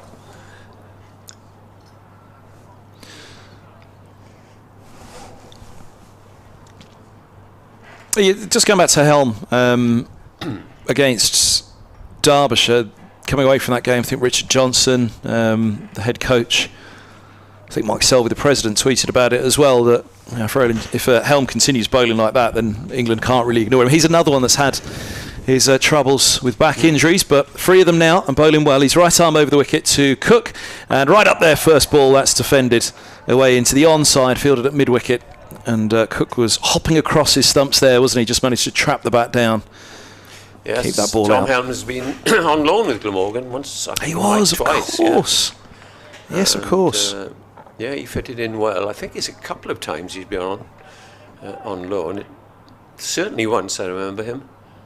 And then, of course, next in to somebody you know rather well, as we do, James Harris at number 8, as Helm from that river end bowls, and I think I've taken you a bit of commentary. That's all right, don't worry. Dug out into the offside, fielded at mid-off. Yeah, Harris, I saw him this morning. He said he was fine, had shaken it all off from last week. Just felt a little bit unwell going into the match. Yeah. Missed out on a victory at Trent Bridge. Big old victory that was, Ed. It was a very good game of cricket, yeah. Very good game, and Glamorgan did very well in bat and ball. Nottinghamshire very much the favourites for Division 2 this year, so it was quite the feather in the cap already for Glamorgan. Here's Helm in bowls. Lovely line, lovely length, and Cook trying to get behind that on the front foot. Through it goes to the gloves of Simpson. Beautiful ball. Beating, oh, goodness me. Just over the top of off stump, that one. Perfect delivery, wasn't it? Yeah. And that's exactly what they were talking about last week, or in the first round, I should say, against Derbyshire. He's got it all, hasn't he? He's tall, he's fast. Bangs it in. Yeah. Off he goes now. Helm from the river end. He bowls, and again, good line and length. Little fuller. Cook gets a good stride in and defends to mid-on. Roland Jones doing the fielding. Yeah, he's been on the England radar all the way through since a boy, but every time you feel like he's got close to something, injuries kicked in. Keep harking back to the best. I keep harking back to it because it was the best spell that he's bowled. It was at New Road against Worcestershire, and all the England contingent from a bowling perspective were there to see it as well. As Helm passes the umpire, bowls just full of length, and that one goes past the attempted drive of Cook. Perhaps a little naughty from Cook this early in the innings, this early in the day. Just come back into him slightly, that one. Through to Simpson, 30 for 5 it remains. See, that what makes me, not cross, but I just don't understand it. People will say, yeah, but it's second division attacks, isn't it? Now you look at this attack, it's you a look test at the Glamorgan attack, you look at the Durham attack, and you say, yeah, I think there's a few good bowlers there, don't you? Well, Roland Jones. We had Rushworth here a couple of weeks, and he's a handful. Helm hits the crease, bowls, and beats the forward defence of Cook again. Lovely, lovely bowling from Tom Helm. Maiden to open up, 30 for 5. Glamorgan. Taylor yet to get off the mark. Cook has one. I mean, it is a test quality attack, this lineup. Roland Jones, were it not for injury, would have played every test for England from that debut through to now. Exactly. And, you know, it's really been England's loss, and desperately Middlesex's as well. There's been no... it's been no coincidence that since winning the title in 2016 and sliding to where they did last year, Division 3, Ed, from Division 1 winners in 2016 to Division 3 last year, but that coincided, 1 with Roland Jones' call-up and 2 with his injuries. Now you've got a new coach. Yes. Here's Roland Jones then coming in and bowls to Callum Taylor, nudges it away on the offside, out to cover. There's no run. This is Roland Jones' 7th over. But yeah, going back to it, you know, Roland Jones would have played virtually every single test right to now, had it not been for injury. Since his debut for England, Shaheen, Shah, Afridi, well, he doesn't need much more of an introduction right now. And Tom Helm, perhaps next cab off the rank for England in the bowling stakes. Yeah. With Martin Anderson, who's a very impressive young bowler as well. Next in line for Middlesex today. Running away from us is Roland Jones and bowls, and that's well outside the off stump, and Taylor really has nothing at all to do with it. No wind, nothing at all. The trees very still on the far side of the field in front of the city as we look out from a commentary point here. Glamorgan put in after Middlesex won the toss. It was a decision that you'd expect when you've got these bowlers in your ranks. Yeah. And they've certainly taken advantage of it. With Glamorgan 30 for 5. As in comes Roland Jones, bowls to Taylor. Taylor plays it away on the onside. He'll get runs here. It's going up towards the mid-wicket boundary. It was pitched around the leg stump, and it rolls away towards a fairly short boundary for 4. Welcome boundary then for the home county. And Roland Jones knew that he'd bowled a poor ball because he's rehearsing his action as he walks back. So he's got 3 balls of his 7th over to go. He might bowl another 1, perhaps. Any spinners in the Middlesex side today? Yeah, Tilan Wallaluita. I was going to take you around the field, wasn't I? Wallaluita come in. Josh de Cares had to do a lot of bowling his off break at Lords in the first game. But it's Roland Jones again. In bowls the right-handed Taylor. Plays it away into the gully. Forcing shot off the back foot straight to the man in the gully position. 34 for 5 it remains. Sri Lankan born Wallaluita. He's qualified for England now. I've been here for, well, long more than a decade. Wallaluita played as an overseas the last couple of years because he was waiting for that qualification. So of course it benefited him. The COVID year when there was no overseas, so he was able to play even though he'd been with the Middlesex through the academy, through the ranks all the way. Last ball of the over from Roland Jones. He's bowling to Callum Taylor and bowls to him now, and that's left outside the off stump through to Simpson. That was a good leave, wasn't it? Yeah. Really good leave. And that's what probably, never was any good at maths, just wanted to go. That's just what you'd be saying to Glamorgan right now. Look, leave alone as many as you can. Time in the middle. But still be watchful because they have the ability, these bowlers, to nip one back when you're thinking no, it's going. Well, like that inside edge that you called to. Next ball is again wide to the off stump. Perhaps Roland Jones will think of having a rest as it went through there. 34 for 5 then, Glamorgan having been put into bat. 2 wickets apiece to Shaheen Afridi and Roland Jones. Might see a fourth seamer in the next over. See a new commentator in this over. I'm out of the way for Nick Webb. It's an easy game to call up here, isn't it? Leave alone as many as you can. But it is. It's the basics you've got to go to, isn't it? And I think that's all they can do. But both edges are in play. 2 of the 5 dismissals so far have been inside edges. One caught and one onto the stumps. Coming back into him. I shall leave you with Tom Helm and Nick Webb. Thanks, Kevin. And Dave Bevan. Kevin will take a rest, and it will be Tom Helm to start his second over. Comes in now and bowls to Cook, and Cook is on the back foot. Plays it out into the covers, and there is no run. 34 for 5. This Middlesex side led by Peter Hanscom, the Australian batsman. A few Australians on this side. You've got Labuschagne and Nisa for Glamorgan. Then you've got Hanscom for Middlesex. And one of the slips has disappeared. Now we've got 3 slips instead of 4. And a man there at a strange position, very strange. I'll explain it in just a moment as Helm is in and bowls now. Oh, that's a beauty. Absolute perler. My word, Nick, they bowl so well this morning, haven't they? Really have put the pressure on Glamorgan constantly. Apart from that, not helped by the run out and the flick to square leg, to be honest, but certainly 3 dismissals very much credited to the bowler. And I wonder if Marnus Labuschagne will think again about his distinctive leave technique. Yeah, in defence, I suppose he did get an inside edge as Helm is in and bowls again, and this played gently by Cook, who, as I was telling Kevin Nick a few moments ago, will want to atone for that run that he wanted, a very risky run, and ended in the run-out of David Lloyd, who top scored with 20. Yes, you could see the principle behind it to get the scoreboard moving, but just misjudged, basically. He had got off the mark, of course, but he was looking to get into the other end. No runs of this over.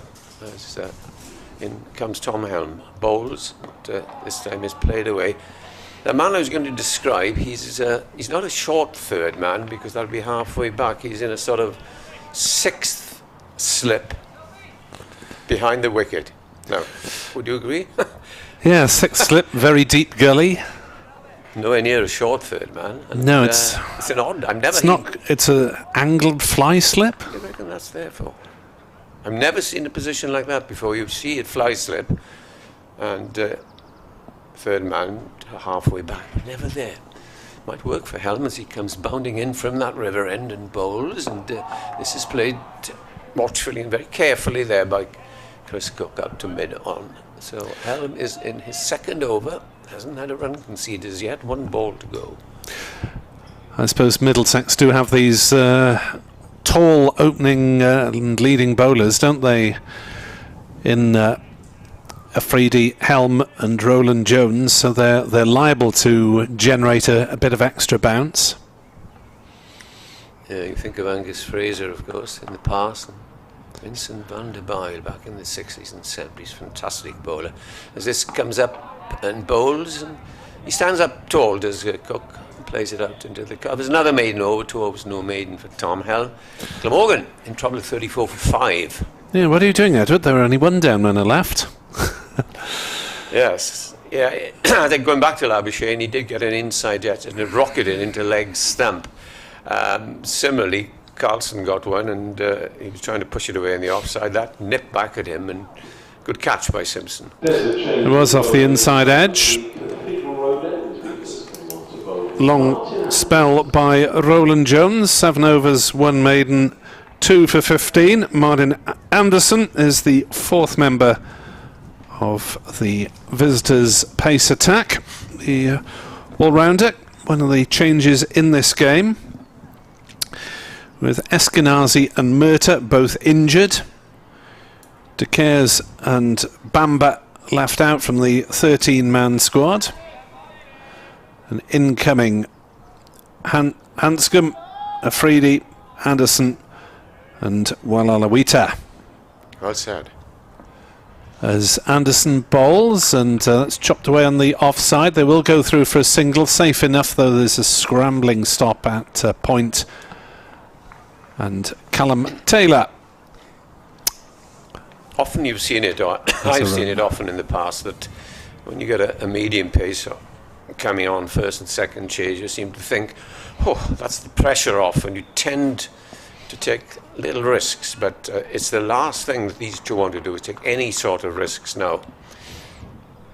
Taylor on to 5, 35 for 5, as that's down leg side and tucked away by Cook. That was a half volley outside leg stump, and a bit of a buffet ball for Chris Cook, who duly took advantage and struck it away to the ropes at square leg in front of the empty grandstand that we hope will be full come T20 time at the beginning of June. Yes. And I suspect that Middlesex, who are many stream watchers throughout the world, will be watching this with interest.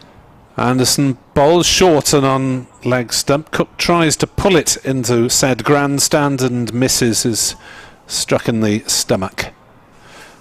That wasn't a great delivery from Anderson, as he looks to keep up the pressure imposed by the first 3 bowlers, Afridi and Roland Jones with a couple of wickets apiece, and Helm opening with a pair of maidens. 39 for 5. The board maybe is having a moment, since it's added 4 runs without a boundary being struck there. Oh, it's the catching up the previous one. Apologies. 39 for 5 it is. 16th over. Anderson bowls outside off stump. No shot played by Cook. So Cook and Taylor are both on 5. And the batsman out. Lloyd for 20. Labuschagne for 8. Salter, Northeast and Carlson. No score. So Middlesex, Pete Hanscom, thinking this captaincy lark is quite easy.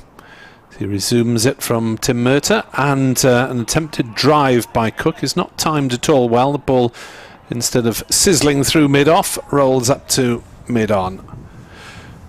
Tim Murta captained the side in the first game. He's the Middlesex club captain. Pete Hanscom is officially in charge of first class and limited overs, and Owen Morgan of T20. Anderson is in to bowl, and that's a slash and a miss from Cook outside off stump. 39 for 5 at the end of the over here on BBC Sport Online, also via the Glamorgan and Middlesex video streams. Yes, and you mentioned there the captains of certain competitions, and that's going more and more in county cricket.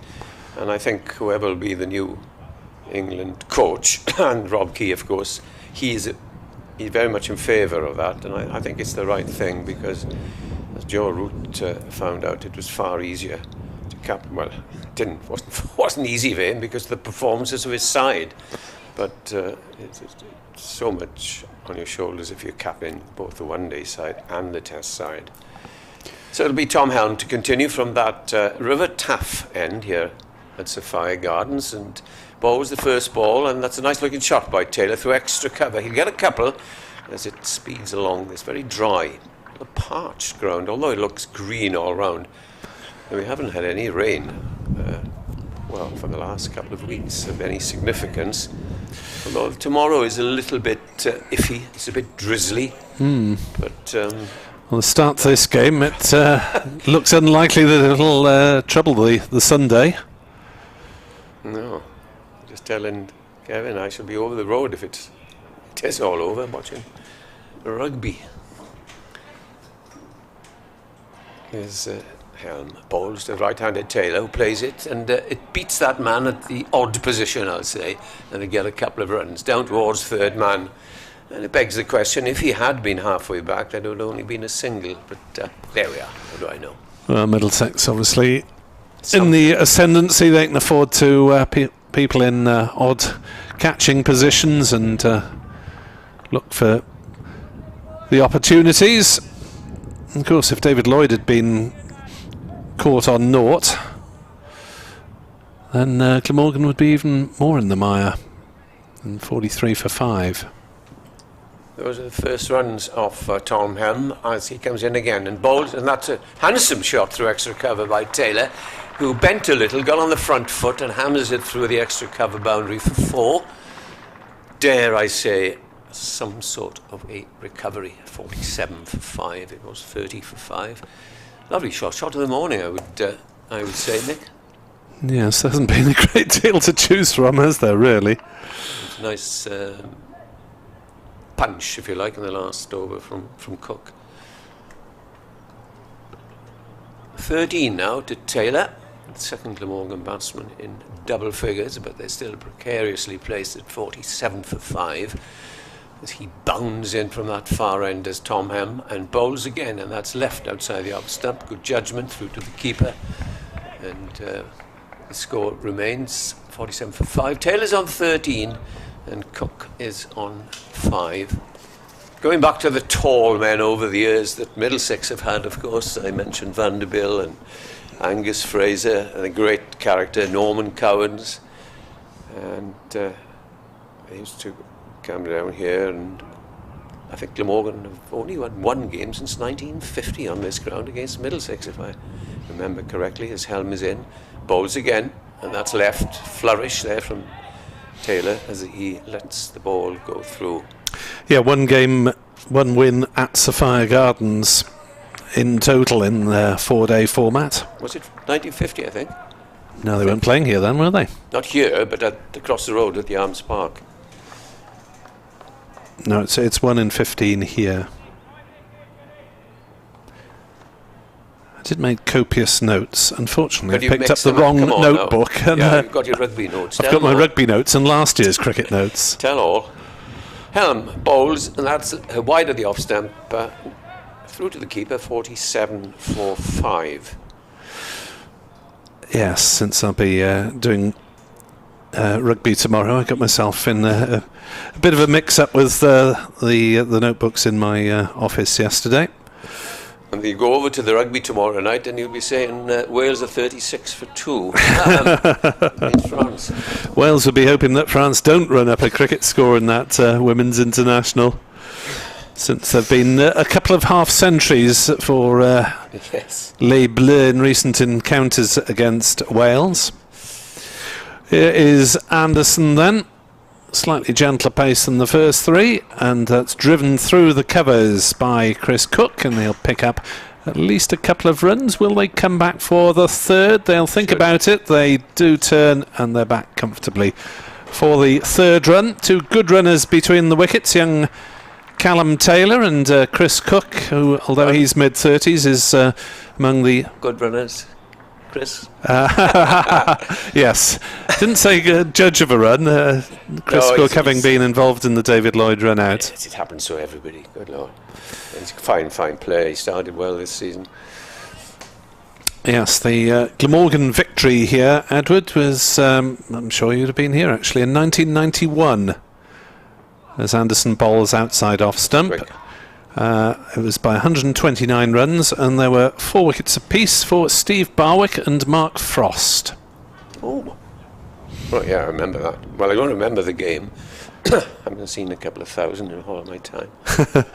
Mark Frost, who's on the Glamorgan stroke Cricket Wales staff still, promoting the sport in the community, as that is slashed away through the offside, in fact not quite timed by Taylor, and he'll pick up a single. 51 for 5. And we ought to mention really that the ashes were scattered here yesterday of the Glamorgan and England all-rounder Peter Walker, who went on to have a fine broadcasting career after his fine cricket career, and a handful of his former teammates were here for the ceremony along with his family, as that is allowed to go through outside off stump by Cook. I had the pleasure of watching Peter play a number of times, of course, and magnificent cricketer, a short leg fielder I've never seen better. He used to go into the slips, Nick, just to relax. Never saw him drop a catch anywhere. In 1961, he scored 1,000 runs and took 100 wickets and took 75 catches. Anderson bowls, that's forced to gully by Cook, no run. And of course, in those days, they used to play, how nice it was, 18 first-class games. They played 1 or 2 games against the universities, and Glamorgan were the only county in those times to play twice against the Taurian side. They'd play at Cardiff on Whitsun, and the August bank holiday, of course, at St Helens.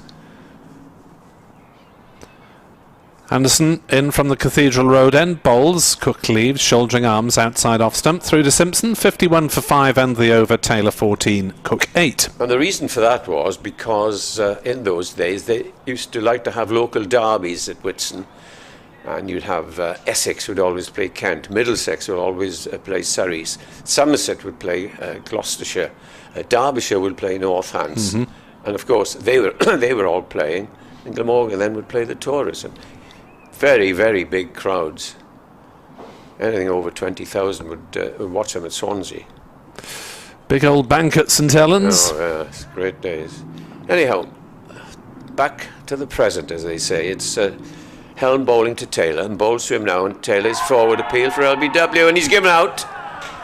And he has a long look there, does the batsman. LBW is Helm. This is slowed down for us. That's going down. It's doing quite a lot, that. It's doing quite a lot. Well, I think Callum Taylor's somewhat unfortunate to be heading back to the pavilion there. Yeah, and it's a little wonder that he looked back and stayed. So that's very unlucky for Callum Taylor. But Helm gets his first wicket. 51 for 6. Yeah. Well, could Glamorgan be all out by lunch at this rate? 38 minutes away. Well, there's a chap coming out to bat now who Middlesex know rather well. Callum Taylor was LBW to Tom Helm. Well, it depends if it's Nisa or Harris in next. We know Nisa pretty well as well.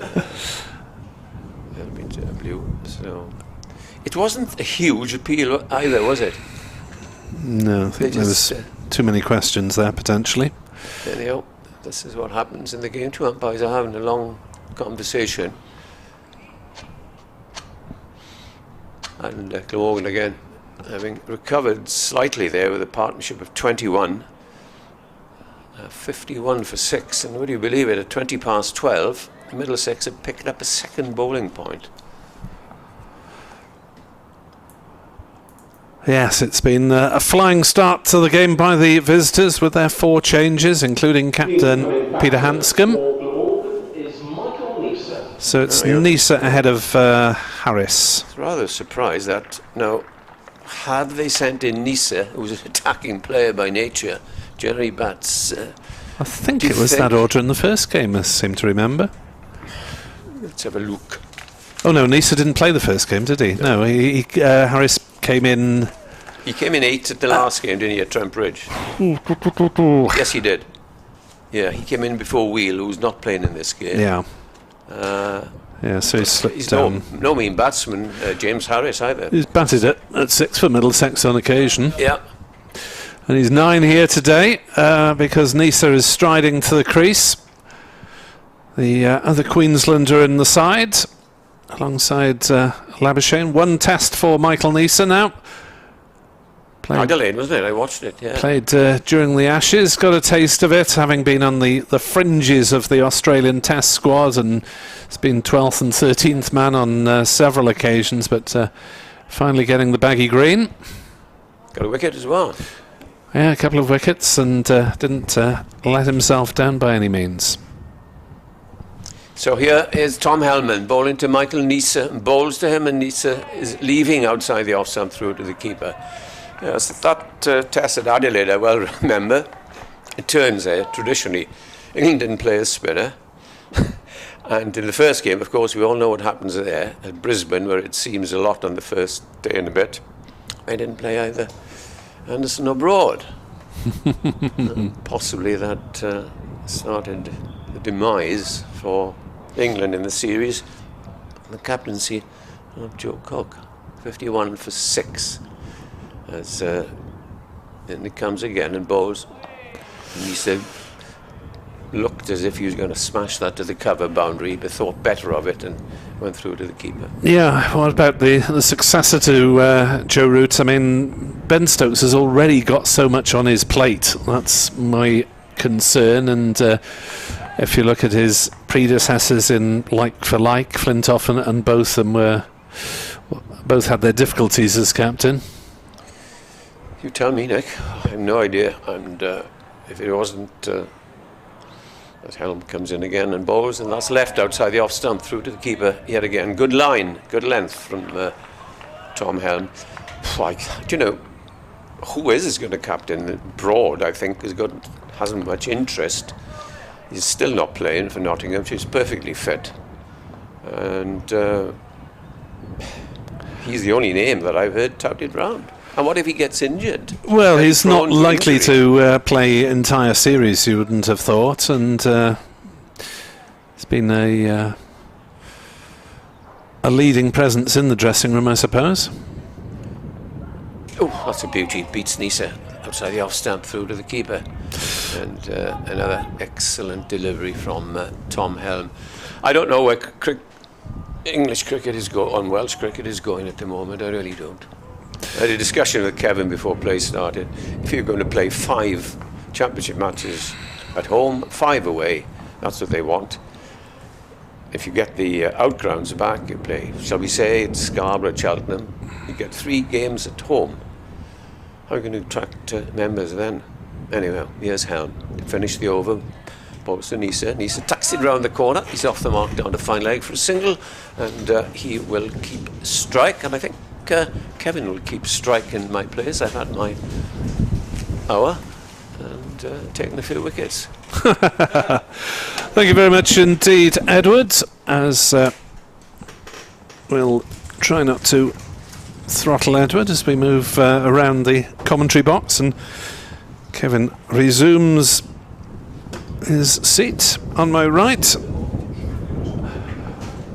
52 for 6 as Kevin Hand of BBC Radio London comes back in alongside me, and Anderson to continue from the Cathedral Road end. 3 slips still in place, as well as that deepish gully, as that one is allowed to go through by Michael Nisa through the gloves of John Simpson. Try not to throttle Edward, did you say? Yes. That's usually the other way around to what everybody else is, isn't it? Good old Ed's. Lovely to see him, isn't it? Well, you see him every week, don't you? But every other week, yeah. Does he not do the away games occasionally? Does he get jump in a... He'll come up for Lords when he in September. He's been threatening to join me at Derby on a busman's holiday. As Anderson bowls, and that's whacked into the pads of Nisa, and he's gone for a single. 52 for 7. Played all around it, didn't he, Nisa? The lines look good on that one. I know there was a little bit of doubt about that previous LBW. Just seeing the replay of it now, and yeah, the shape on the ball. He gave the umpire every chance there, Nisa, didn't he? Not the shot to play at the moment. Do you know, as those wickets were going, and I think that's a fair shout. I don't think it's helped Nisa that he's fallen across his stumps at point of contact just after he falls across, and leg stump comes sharply into view, which helps the umpire's decision, I think. But it's not a. They might have gone upstairs. Let's put it that way. But I reckon that was. Fine. Off he goes. 52 for 7. Yeah, when they 30 for 5. The run out. It very much reminded me of a match at Lords many years ago against Somerset. Justin Langer was captaining Somerset. 50 for 8. Somerset were that morning at Lords, and Langer declared. Some saying it was to deny Middlesex the third bowling point, his former county. Langer's defence. Now, of course, this went into the Lords, didn't it? The declaration to deny the other side points.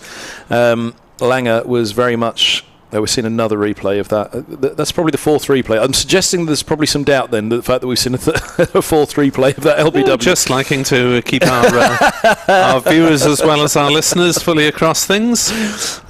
Some chatter last week apparently about one that was absolutely stone dead, didn't get a replay on a stream somewhere up and down the country. I'm not sure where that was. I've no idea who you're talking about. Should we say it was an anagram of Den Bucket?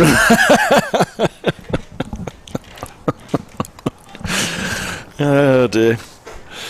52 for 7. Not much to laugh about for Glamorgan supporters this morning, I'm afraid, though, as in comes your friend and mine, Mr. James Harris, who did a couple of games for us in T20 on commentary last season, but probably won't be able to this season because he'll be out there in the middle for Glamorgan. Saw him this morning in good spirits. This is a big moment, isn't it, for him? Against his former county, but a big moment for his current county, his original county, Glamorgan. Anderson in to bowl outside off stump, and Harris plays no shot. And this is the man bowling now, pretty much the reason why Harris is no longer with Middlesex. Player of the year a couple of years back, wasn't he? Harris took 9 for, scored a century in a List A match against Lancashire. He had some real highs with Middlesex. Just consistency he struggled for, and he admits that himself. Consistency let him down in his time at Lords. As the next delivery is not delivered at the first attempt, as Anderson strong wind today, isn't there? He through. Buffets his shirt midway through the run up there, and also heard it just poof hit the effects mic as well. I think that's what it was. Just there was a real strong breeze. So every now and again it ought to have been here for the first game. Yeah. It was breezy, it was cold and pleasant. Next delivery defended by Harris out on the offside, and the over. 52 for 7 Glamorgan.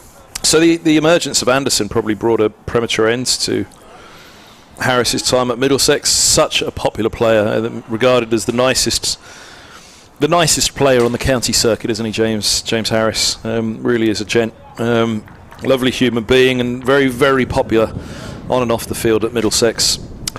Supremely talented as well. Anderson to Harris once more. Catches him, I think, on the thigh, rolls down into the gully. No run. 52 for 7. Harris 0, Cook 8. Harris, of course, PCA job as well. He was nailed on for England, wasn't he, in the early days with Glamorgan? 16-year-old picking up 5 for during his GCSEs. All the talk was he'd go on and play for England, fine batter as well. Very, very nearly did.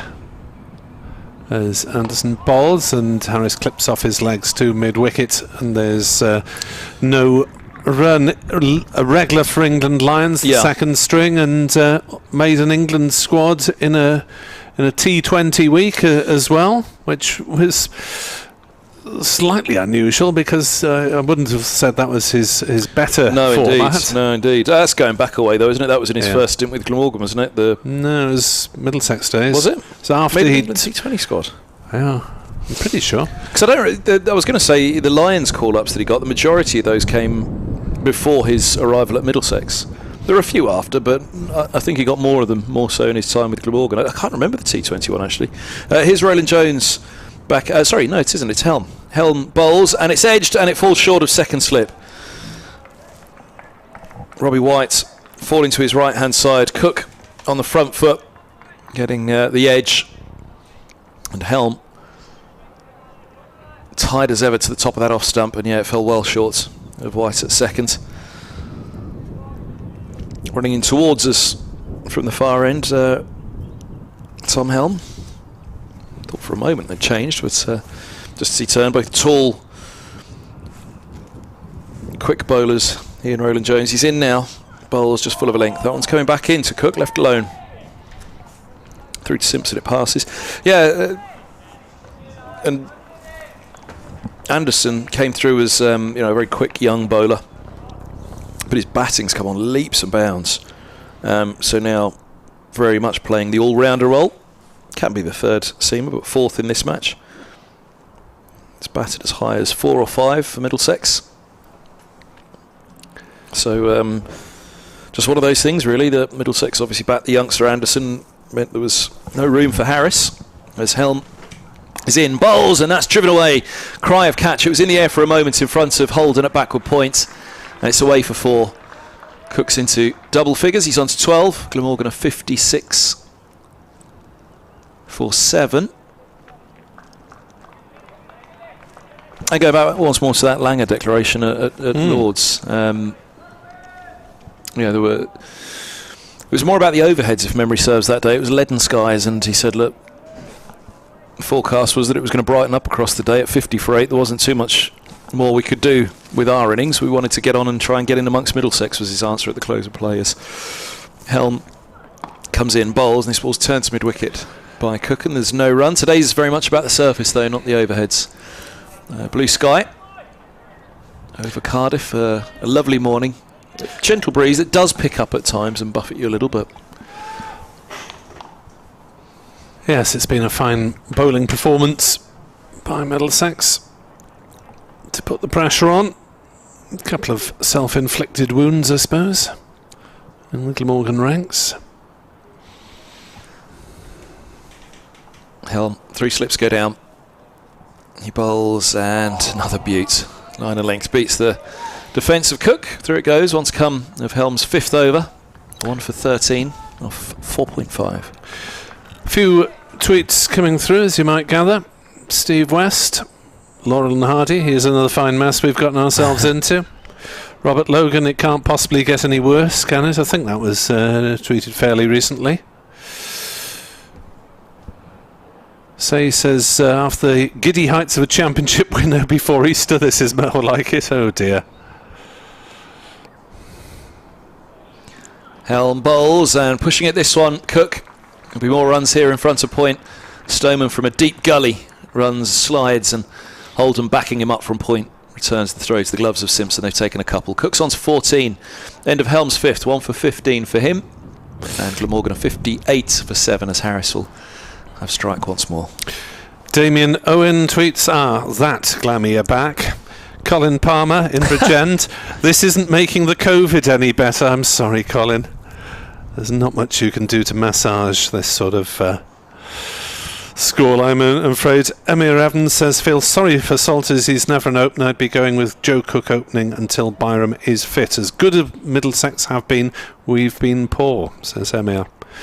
Anderson is into bowl, allowed to go through by Harris, 58 for 7. Glamorgan being made to look like a village outfit, says Hiraeth. I think you have to credit the opposition. Middlesex have gone well, and their bowlers delighted to have this sort of success after a fairly high-scoring opening draw against Derbyshire. Anderson bowls to Harris, forward, bat and pad together inside edge, and then gone to pad, stifled shout. A few more spectators dotted around the River Taff end, and the pavilion seats away to our left, and the members' stand is fairly populated as well, down to our left, between ourselves and the cricket school, but there is no one in this Cathedral Road stand and in the grandstand because of ongoing building works. Anderson bowls, and Harris tries a wild pull trying to hit it into that grandstand, and doesn't make contact. That could have gone anywhere. 58 for 7, and we have the prospect, I suppose, if 9 wickets were down, of delayed lunch. Oh, goodness me. Not very often that What a dreadful one thought. comes into play on the first morning of a game, is it? Anderson bowls and allowed to go through by Harris outside off stump in rather more disciplined fashion. No need to bring the tone down on such a joyous morning, Nick.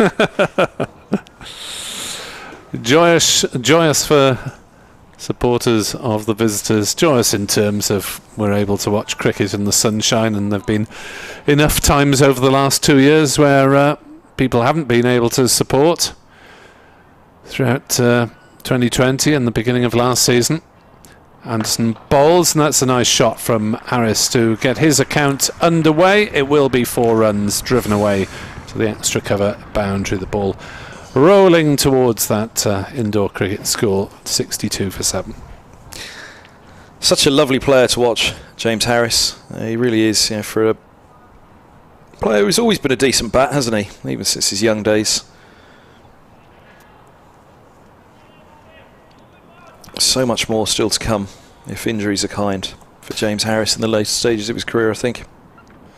Anderson is in to bowl to Harris, who gets 4 more. Off a thick edge down past the slips to third man, running away fairly comfortably, got reasonably on top of it. He did. 66 for 7.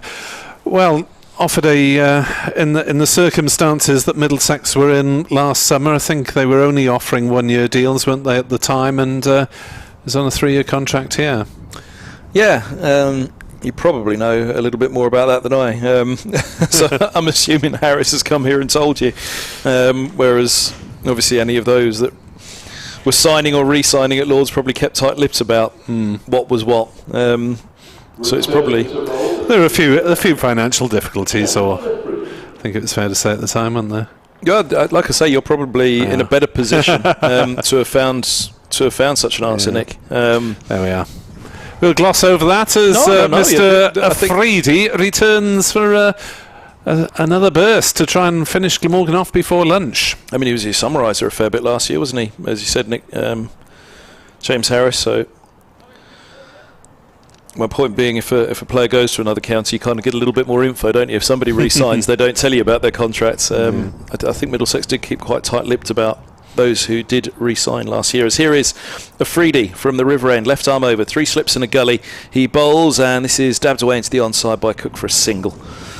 67 for 7 is the uncomfortable looking scoreboard here for the hosts at Cardiff. Harris on strike.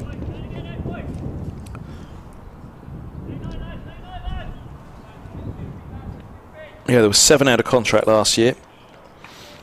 Helm, who's just been replaced by Afridi, one of them. Warming down now at Gully, Tom Helm. Tim Mercer, the club captain, who was announced as club captain before the new contract was announced last year. Afridi's in, bowls, and that one lifts a little. That was quick. Again, Harris looking to get forward. Thumps into him, I think, off an inside edge somewhere amidship. Maybe it was just off the batter's back to us. You can see on the replay in a moment, but he comes down and prods away at the surface. It's certainly got an extra bit of bite off the surface, that one. Yes, what's the role of club captain involve, if it, apart from obviously deputising as he did in the first round? Yeah, Hanscom not being in position over the winter back in Australia, the Sheffield Shields, I think it was felt there needed to be a leadership capacity. So Afridi comes in, attempted Yorker, dug out by Harris. Straight back up the track. Because there was no coach, of course, for Middlesex as well. Richard Johnson taking over midway through February. Oh, it's that late, was it? Yeah. Stuart Law departing end of last September. So, there was a bit of a void there. Angus Fraser no longer managing director of cricket. So Alan Coleman, I think, was announced quite early, if memory serves, in the winter as effectively managing director ahead of men's performance, the title. So Afridi comes in, he bowls and beats Harris. Full of a length ball, angled across Harris, looking to defend. That was a lovely delivery. Lovely delivery once more by Afridi. He's starting his second spell, his 7th over of the morning. Much like England at the moment then, no one in charge for a while. That's right, yeah. And a new chief executive as well. Andrew Cornish having taken over towards the end of last season. So it's all changed behind the scenes at Middlesex over the winter. There's Afridi bowls. Oh, this one lifts once more on Harris, beats him, and through to Simpson. A lovely over from Afridi, who looks away in disgust that he hasn't picked up a wicket with one of those last two. In fact, there's one more to come. The slips, I think, were all charging off there, thinking it was the end of the over. There's one more. Rod Young on Twitter suggesting a case for Joe Cook or Dan Douthwaite potentially to come into the side if Callum Taylor is unsuccessful, and obviously not much demand for spin bowling at this time of year generally.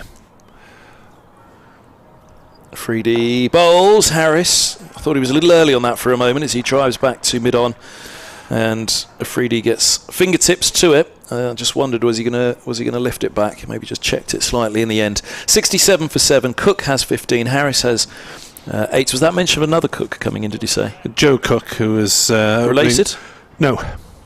No relation at all. Has he also got an E? Yes. Oh. He's originally from Hertfordshire, I believe, and are they sure they're not Chris related? Cook from South Africa originally. So little chance of them being related. You never know. Chris Cook is very permanently fixed in Wales these days and has been for a number of years, as Tom Helm will come back for another blast to replace Martin Anderson, this time from the Cathedral Road end. So he wasn't off for long, Helm. And he'll be bowling to Chris Cook on 15. And striking on the pads, appeal for LBW. Not much support from behind the wicket on that one. A little high, probably going down leg, but other than that, it was a very good shout. Well, it's an interesting point with regard to Joe Cook, because he was played as an opening bats last year in the Championship. Didn't make a success of it, unfortunately, but he found a very useful role as a fourth seamer come number 6 and 7 in the One Day Cup. And now I know that was on average a slightly lower standard, as Helm is in to bowl to Cook, who plays defensively on the offside, thinks about a single, remembers that David Lloyd was run out in similar fashion, and thinks twice. But I've said several times that obviously the management don't agree with me that there's a role potentially for Joe Cook batting 7 and being fourth seamer in this side, but that hasn't been tried as yet. Dan Douthwaite also hopeful to stake a claim in that sort of role. 67 for 7. Harris 8, Chris Cook 15. Helm bowls and defended down to that deep gully position, and there's no run. Is that something you've noticed before from Middlesex, that hybrid position, deep gully, short third man, wide fly slip, whatever you care to call it? No, maybe a Pete Hanscom edition. No, not really. It's the field that you usually get specific to Chris Cook is 1 or 2 short mid-wickets, if they're analysing the tapes. Helm is in to bowl. Forward comes Cook, defends to mid-on. No run. Interesting field with the deep square as well, isn't it? Yes, I mean, obviously there's the temptation there, isn't there, if he digs in a short one and Glamorgan is short of runs, you think. Well, I was just wondering, were they thinking about that? Into the stand. The extra bounce that we've seen from Roland Jones at this end in particular. Perhaps, looking at the, as you say, deep gully and point pretty close together there. Helm is in to Chris Cook, who's chopping down on that one, defending it into the gully. No run. Oh, Glammy podcast boys say they're already looking at the weather forecast for the next 3 days. It's good, isn't it? Don't think we're going to have a repeat of the hailstorms. Glamorgan will have to try to fight their way out of this particular mess without aid from the overhead conditions. 67 for 7 It is a long way back to try and win a cricket match from this sort of position. Unless their bowlers work similar miracles. Helm bowls, clipped off his legs by Chris Cook, down to fine leg for a single, 68 for 7. With 12 minutes to go, 11 minutes to go until lunch, according to the scoreboard, which will taste very sweet for Middlesex. Of course, providing they don't claim another couple of wickets, in which Scoreboard's case... going to taste sweet. I think you ignored the commas in that in that sentence, Kevin. They're Welsh commas. You may not have understood them. Sorry, I'll switch to English language commas rather than commas Cymraeg. Here's Afridi to Cook on 16, 3 slips and a gully. 68 for 7. He bowls and just full of length. That gets an inside edge from Cook. Trickles away backward a square. And a single taken. Well, if you were to eat any scoreboard as a Middlesex bowler, it would be this one, wouldn't it? Yeah, absolutely. Looks so good you could eat it. 69 for 7. Perfect morning here for Middlesex so far. Aided by that run out. I think the pressure was just building on them at that moment. It was a silly run, wasn't it? No two ways about it. Ball before was played uncomfortably on the back foot, an attempted punch. As I said at that time, there were very few short deliveries from Roland Jones. Almost took him by surprise, the slightly shorter ball. Then followed by a fuller one and a attempt at a scampered single. Harris awaits as Afridi bowls, and I see he's turned just wide of Roland Jones at mid-on. No thought of a single there. Really did begin this morning at lightning pace, didn't he, Afridi?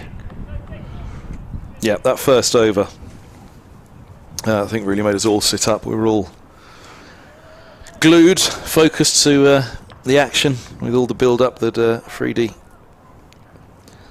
brings with him, I guess. I'd say that he was given, he just wherever he goes, it's a bit of a roadshow. Quite the marquee signing for Middlesex.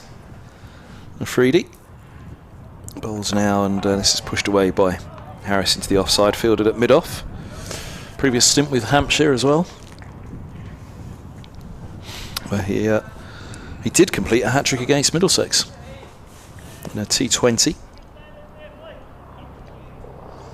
Quite the bowling attack to have Shaheen Afridi and Mujibur Rahman as the two overseas for the start of the T20 this year. Yes, you would have thought there would be a considerable Asian interest, wouldn't you, in North London? Even more than usual. Yeah, well, globally as well, I bet, with the streams tuning into those two. Afridi bowls down the leg side. It's taken by Simpson. There's no run. 69 for 7. And I'm not sure how accurate it is, but it's reported that he'll soon be engaged, related to Shahid Afridi by marriage. Oh, really? I have no knowledge of the accuracy of these reports, but he's said to have been stepping out with the other Afridi's daughter. He's in now, bowls, and a bouncer to Harris. Wants to come with the 8th over of Afridi's morning. He's at, third of this spell. You know, I did see a picture on social media of the two Afridis together. I hadn't realised there was a further link between them than just their names. Well, means his wife doesn't have to change her name anyway. Yeah. That helps. Wife to be. Saves a bit of work at home. Afridi bowls now, and forward goes Harris, defending up to mid-off, and there's no run. Yeah, saves having to call the bank, change the name, call all your various other providers. Not that my better half has in 30 years, so I guess she's not going to now anyway. Yeah, speaking of surnames, the Glamorgan lot came onto a right one this morning for you, didn't they? The webcam. There's no commentator cam. Oh, yes. It can't be the commentator. It has to be the Nick webcam. Thankfully, there are no cutaway shots of your commentary team. I am starting a petition. I want the Nick webcam to become a thing here at Glamorgan. Mightily disappointed.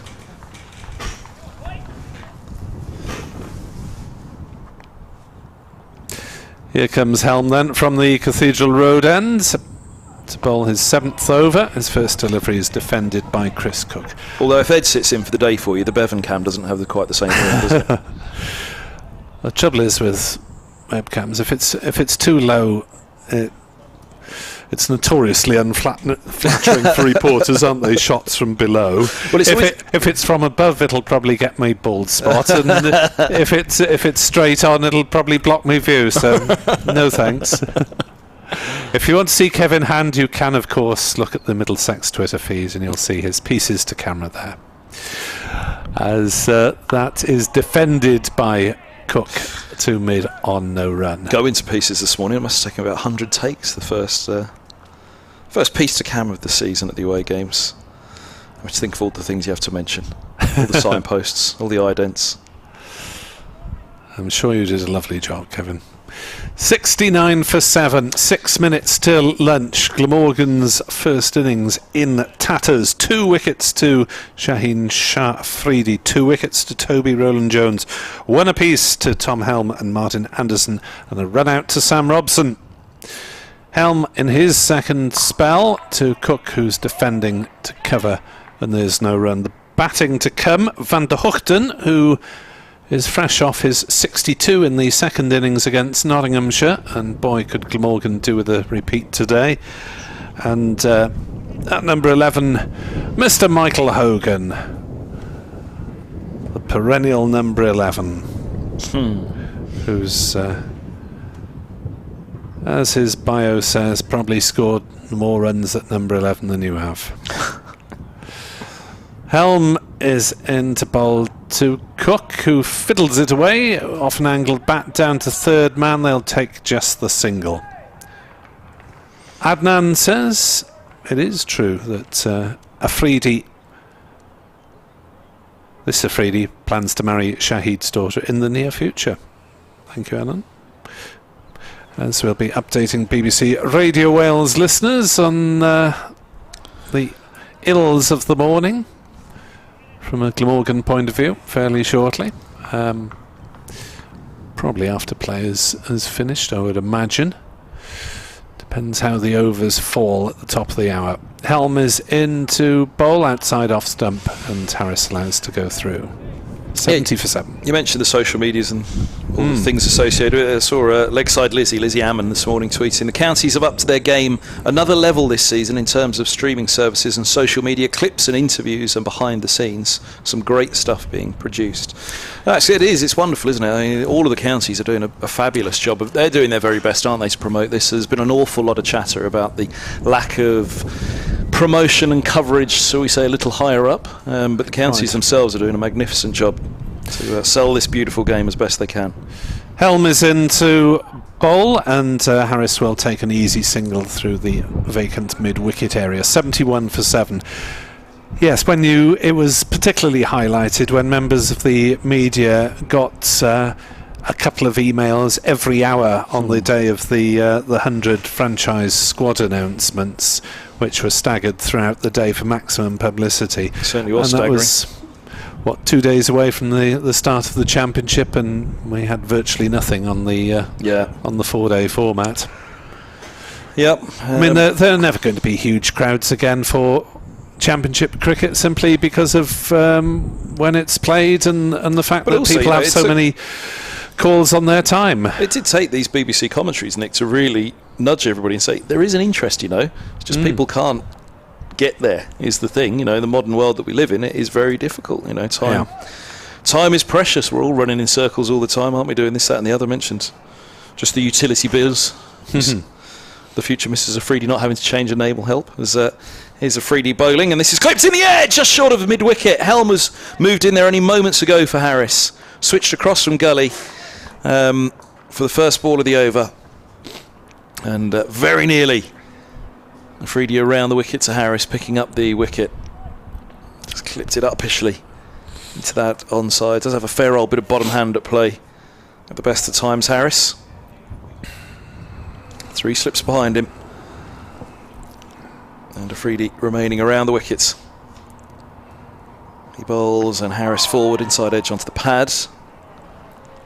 A little yelp from those. But yeah, it was the county streams, really, wasn't it? The numbers for the county streams, county you were commentaries. the forerunners of that, weren't you? The standard bearers for BBC Radio London, doing it. Is it single-handed for the early years? Well, if anyone could listen to me talking all day to myself, then there must be some interest in the game if they could bear sticking with that. Then with the days, full 4 days on your own in the commentary box. As Harris faces up to Afridi and plays him to cover no run. Well, it was extended to 18 counties, then all 18 counties. They realised, there was a demand for it. It was, as has been pointed out, more often there's more people listening than there are on the ground. And then now, of course, it went to the static cameras and onto the streams for the counties as well, and the social media, the advent of social media, really, wasn't it? Which, when I started doing the job back in 2005, social media wasn't really a thing for sport still. Afridi, midway through his 9th over, he bowls, and this ball's onto the pads, rolls away towards Stoneman at backward square leg, 71 for 7. But yeah, it's great going through the social media now and watching it, isn't it? All the different things around the country, all the clips, highlights. I'm sure you'll have some positive reaction from Middlesex followers during the course of the day to at Kevin Hand BBC. Do tell him what you're thinking about Middlesex's performance. Afridi to Harris, bowls, forward defence, back up the track, thrown back to Simpson, just past the batter and just past the stumps as well, 71 for 7. Or does Afridi know that Harris used to play for Middlesex? They told him, no, you have to be nice to Harris. He was one of us. Thomas Cooper in Ireland says, what's the situation with Billy Root? Well, he's in the second team at the moment. That's the situation. I had a half-century the other day. He'd gotten a good run, hadn't he, Billy Root's a couple of years back? Was it a couple of years or last year? Was it he went on a particularly good run? Dug out by Harris, full delivery from Afridi, end of his 9th over, 71 for 7 it remains. And that is lunch on day 1. 7 wickets down in the first morning, Nick. Middlesex having won the toss and chosen to bowl. 2 wickets to Shaheen Shah Afridi, 2 to Sobey Roland Jones, 1 apiece to Tom Helm and to Martin Anderson. A run out to Sam Robson of Glamorgan's top scorer in the opening session. David Lloyd on 20. Chris Cook, who is the other party involved, is still there on 18. James Harris is on 9. Thomas Cooper also remarks the comment about Zach Crawley as potentially captaining England. Would you bite the bullet and throw him in now? Well, that's sure conversation that we can mull over during the course of the day's play. Who's going to be England captain, and is it a short straw? Quick nod to Toby Rowland-Jones for a go. Great bowling performance by him this morning. A lot of attention on Afridi, of course, but he was the pick, wasn't he, this morning, Rowland-Jones? He's got 2 wickets, so is Afridi. Kevin, myself and Edward will be back at 1:40 with commentary. Update for BBC Radio Wales coming fairly shortly.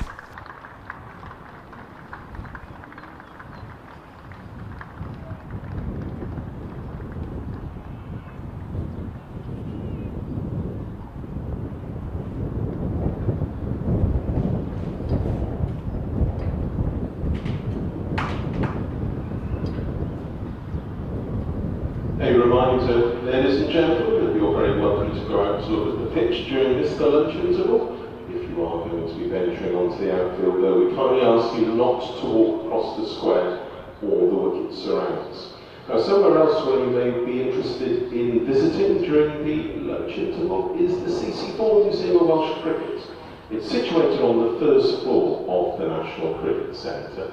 And in the museum for this match, there is a special exhibition celebrating and commemorating the life and career of Peter Walker, the former Glamorgan and England cricketer, who was also a well-known journalist and broadcaster who sadly died in the spring of 2020. Peter's family scattered his ashes on the outfield yesterday, and they were the first to view this special exhibition, which includes displays as well as a couple of short films. The museum is going to be open today until the end of the tea interval, and then from 10 o'clock approximately tomorrow morning. I've got some lunchtime scores from the other games taking place in the LV Insurance County Championship, all of which are like here at Sophia Gardens in their first day. We'll start at Edgbaston, where Essex won the toss and elected to bat first against Warwickshire.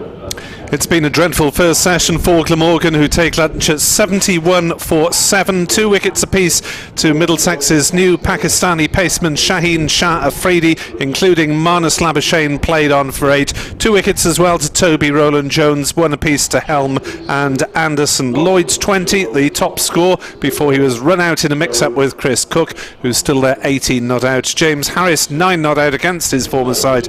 Glamorgan with an awful lot of rebuilding to do in the afternoon at 71 for 7. The interval Worcestershire are 118 for 3. Lunch as well at Grace Road in Leicester, where Leicestershire won the toss, elected to bat against Derbyshire, and Leicestershire currently 68 for 4. At the Oval, Somerset won the toss, they elected to bat against Surrey, and the interval Somerset are 62 for 1. At the Emirates Old Trafford, Gloucestershire won the toss, they elected to bat first against Lancashire, and the interval Gloucestershire 101 without loss. The other championship game is taking place at the St Lawrence Ground in Canterbury, where Kent won the toss. They're batting first against Hampshire, and they've reached 97 for 1 at lunch. The official Glamorgan website, www.glamorgancricket.com, contains details of how to purchase tickets for all forthcoming games here at Sophia Gardens this summer. That includes the international T20 game here on Thursday the 28th of July, when England meet South Africa. And also on the official Glamorgan website are details of the various matchday hospitality packages which are available for all home games here this summer, including those in the T20 Blast as well as the Welsh Fly games later this summer in the Hundred. Copies of the 2022 Glamorgan yearbook are available for purchase via electronic means from reception. That's situated on the ground floor of the Thatcher's Pavilion. Copies can also be purchased from the Glamorgan Club shop, which is run by Missouri Sports and is situated opposite Gate 2. As there's currently no public access beneath the Castell Hallam stand, you can access the club shop by exiting back out through Gate 4, strolling down the lane and then re-entering through Gate 2. The Glamorgan Club shop will be open until 5 o'clock this afternoon, and it's selling, as always, a wide range of cricket equipment as well as other items including replica Glamorgan kit. If you're seeking a score sheet or if you're seeking a copy of Michael Hogan's testimonial brochure, both can be obtained from reception, as I say, situated on the ground floor of the Thatcher's Pavilion. As far as refreshments are concerned, food and drink can be purchased, again using electronic means from the kiosk, situated in the concourse area underneath the pavilion stand. There's also a mobile unit adjacent to the pavilion.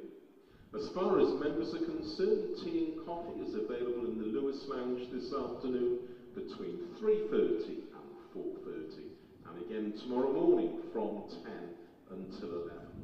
And finally, drinks and snacks can also be purchased from the vending machines situated at the rear of the indoor school, which is situated on the ground floor of the National Cricket Centre.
Well, a very good afternoon to you. Welcome back to Sophia Gardens. It was a lovely morning this morning because rather breezy at the moment. There's a little bit of cloud about. But Middlesex won't worry too much about that because they're very much in control against the home side. Glamorgan will resume at 74 for 7. I mean, almost been routed this morning. Only 3 of them have reached figures, double figures. David Lloyd is on 30. Callum Taylor made 14. And as soon as the scoreboard comes up, I think Cook is on 18. So it's been desperate against an excellent bowling, must be said. Shaheen Afridi making his debut for Middlesex. It's been in top form. He's taken 2 wickets, but the bowler of the morning for me was Toby Rowland-Jones, and he will continue at this end. And I think Kevin Hand, it's been for you as a Middlesex supporter, joyous watching. Oh, reporter, not supporter. Yes, who supports Middlesex? Come on. No, it's been lovely, mainly for this man that's got the ball in hand at the moment, Toby Rowland-Jones. Wonderful signing, Shaheen Shah Afridi, and came with a lot of attention, a lot of build-up, and rightly so. You know, wonderful bowler he is. But for Toby Rowland-Jones, to see him back bowling the way he did this morning, just really great. So he's bowled well. He went through Surrey in a session. Last year at Lords, but he's been deadly. That first spell he had this morning was something else.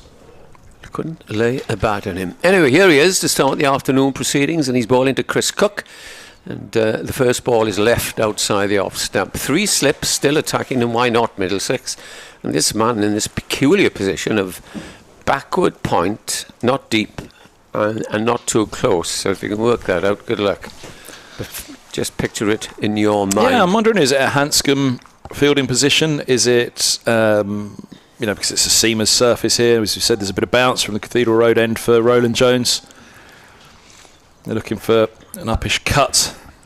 Yeah, we'll probably go straighter if you get it, if you cut it. Anyway, here's Rowland-Jones, bowls again, and this brings Cook forward, plays it up to mid-off, and there is no run. Just realised I've taken over the entire studio here for poor Nick Webb, who's got the tiniest section of the largest desk you can imagine, because my stuff's just spread out everywhere. Untidy boy. Aye. Batsman out, the captain David Lloyd for 30, he was run out. Salter out for naught, Labuschagne Pryor's wicket for 8, then 2 noughts, northeast, and Carlson, the other 2 men, Taylor for 14, and Nisa for 1. As Rowland-Jones is in past the umpire, bowls to Cook. Cook jabs down and guides us out into the gully, and Middlesex fielders running around, very confident, know that they can dismiss Glamorgan for a low score here, and then just build and bat for 2 days if they can. Well, they'll want to. I'm sure they'll be saying that to themselves. Look, 3 more wickets. Let's make sure that they get this job done now. Don't do their very best not to allow that recovery from Glamorgan, because what were they, 30 for 5? 30 for 5. Here's the next ball. Down the leg side and played up to mid-on. And a sprawling stop there. I think it's Tom Helm, is it? It is. Yeah. And 2 dangerous batters out there. Script written for Harris here. Be it with bat or ball, you fancy this week.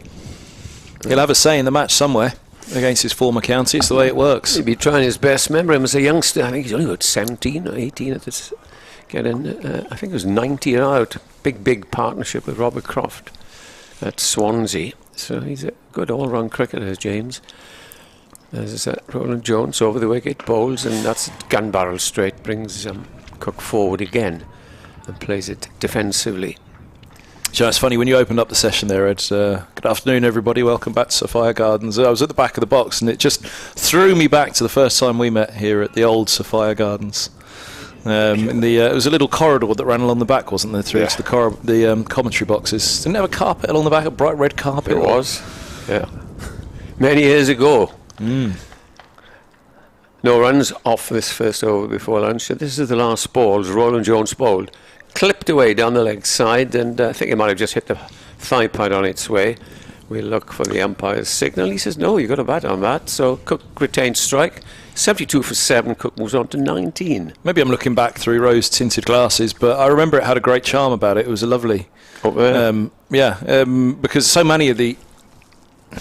when I started doing the job, so many of the older commentary positions by then were very dated, very uncomfortable to work in. The conditions weren't great, but I seem to remember that I really enjoyed Sophia Gardens. I think I only saw 1 year of it before that was demolished, that one. Down there it was, on the far side, about 40 yards to the right of the pavilion. It was to be down there.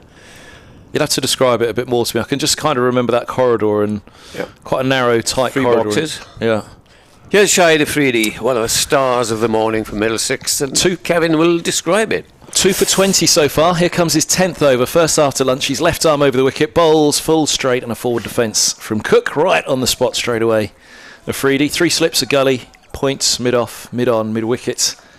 A square leg indeed. I don't know if you had a look at the scores. I had a quick look this morning. No, I didn't actually. Didn't have time with all. I see Compton, Kent had lost Crawley early. Compton not out 25. Is he going to get a 400? Aye. I was bored the other day on Twitter, so I was trying to work out an 11 who haven't played for England Test cricket under the age of 33. Compton got a lot of shouts. So here's Afridi on a length outside off, left alone by. Let's just wait for the second season. That was when everybody kept on saying, how could you not have picked Compton? I thought, well, yeah, exactly that, Ed. Exactly that. Let's wait and see. Interesting story. That's what's play him down, but he's been just about everywhere and getting runs in the second team. Nobody wants to look at him. I think the last one was Notts last year. Was it? Good luck to the young man.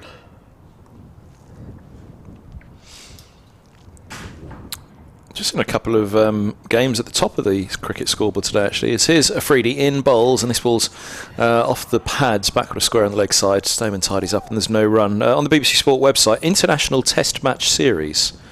Surrey Royals versus Surrey Kings, and the United Stars versus the Surrey Risers. What?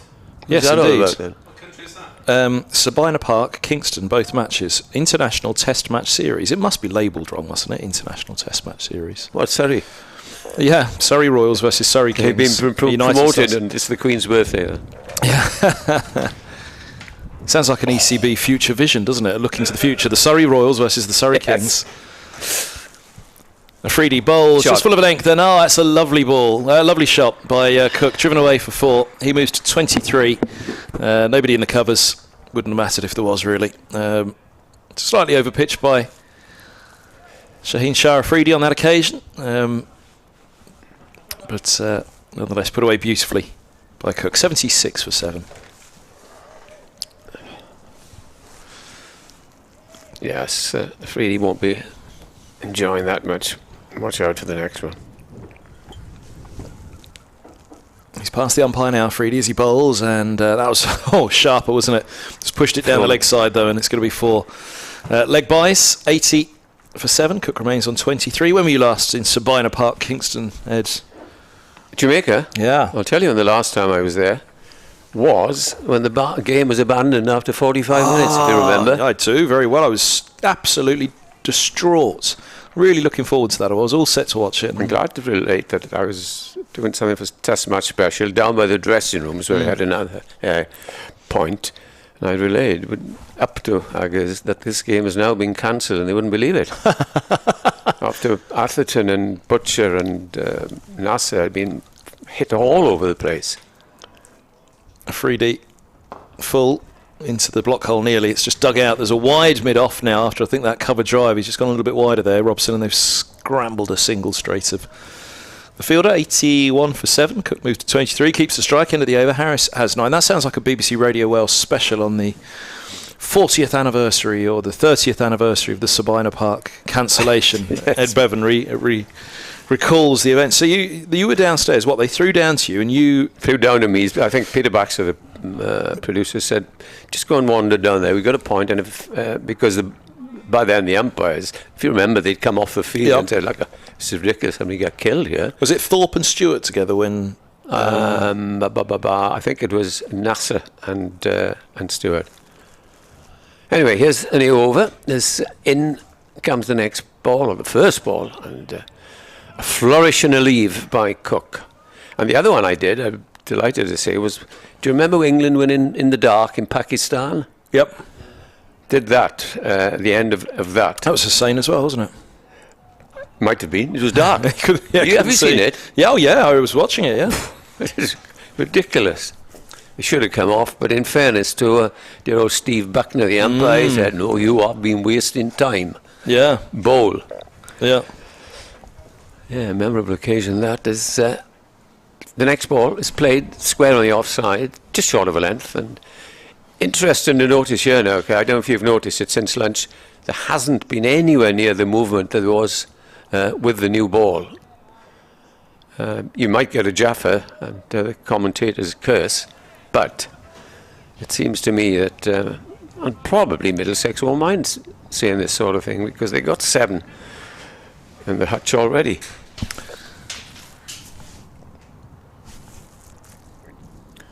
Toby Rowland-Jones from this end. Bowls Cook drives pleasantly through the offside, and we'll get 4 runs.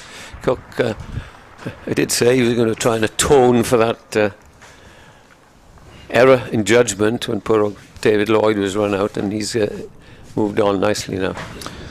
Nick's just handed me the information about that, so I think it's just labelled wrongly on the BBC Sport website. The Jamaican Cricket Association, in conjunction with title sponsors, blah blah blah, will bowl off the Jamaica T10 Blast competition, with the Middlesex Titans taking on the Surrey Kings, and a doubleheader at Sabina Park, second game. Yeah, in a moment, and the next ball is pushed away nicely again. Cook looking quite confident as he'll get runs here again. That might just go for another. No, it stopped. Oh, just a half a metre inside. They get 3. Yes. Second game of the inaugural tournament is the Cornwall Warriors facing the Surrey Risers. Why have they got to go out there? I don't know. Well, I don't know why it's got so many English county names. But the 6-team tournament will feature 33 matches across 17 days, including the Surrey Wolves and the Middlesex United Stars. No, I don't think so. West Indies Test opener and Jamaica Scorpions captain John Campbell will lead the Middlesex United Stars. Extraordinary. Along with left-hander Alwyn Williams and off-spinner Damani Sewell. The next ball is edged down towards third man, and the man in our favourite position has fielded it. There you are, you see, good captaincy. Dare I say the run's coming quite quickly at the moment, 89 for 7. Harris goes into double figures, he is on 10 and Cook is on 31. Trying to work that one out. Yeah, it's just a T10, isn't it? A domestic Yet T10. another one. But it's the labelling, obviously, on the BBC Sport website that threw me. International Test Match Series. I was thinking, who on earth are these teams? Cook waits. In comes Rowland-Jones. Wide of the off stump. Not a bad over there again for Glamorgan. And these two now have taken the score from 52 for 7 to 89 for 7. So a partnership of 37. Easily the best of the innings so far.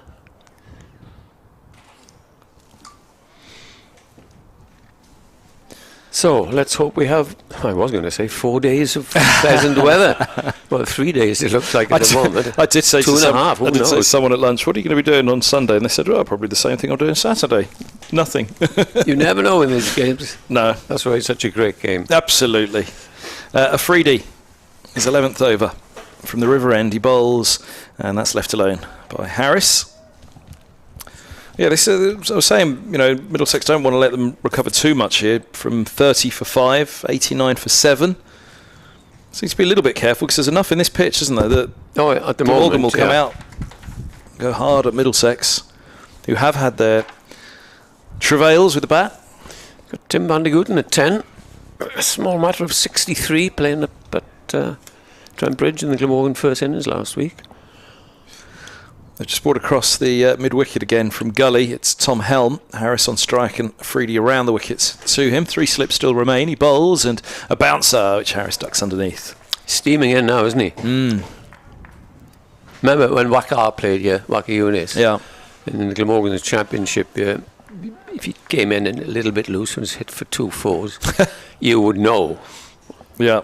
That crunch in Yorker wouldn't be far away. Do you remember? Oh, yeah. Oh. Incredible. Yeah. I saw him bowl at Taunton. It felt like he was running in from the boundary rope. Round the wicket comes Afridi and bowls the right-handed Harris down the leg side, and first slip for some reason has got his hand up. So did Afridi. Yeah. So did Afridi. They went up for that hat-trick ball, didn't they? Yeah. Whether it caught a little bit of pad on the way through or the bat just clipped the pad, made a noise, they all went up for it, but they quickly settled down. They knew it wasn't ball hitting back. I think deep down Middlesex, they got excited with the noise though. Glamorgan will play at Derby next week, and then Leicester here the week after, and then they round up a little trip down the road to Durham. As in comes Afridi and bowls, and down the leg side again. That's going to be runs, 4 of them. What's the umpire telling us? Leggers again. Yeah, 4 more runs, which just Glamorgan will be eternally grateful for as the score moves into the 90s.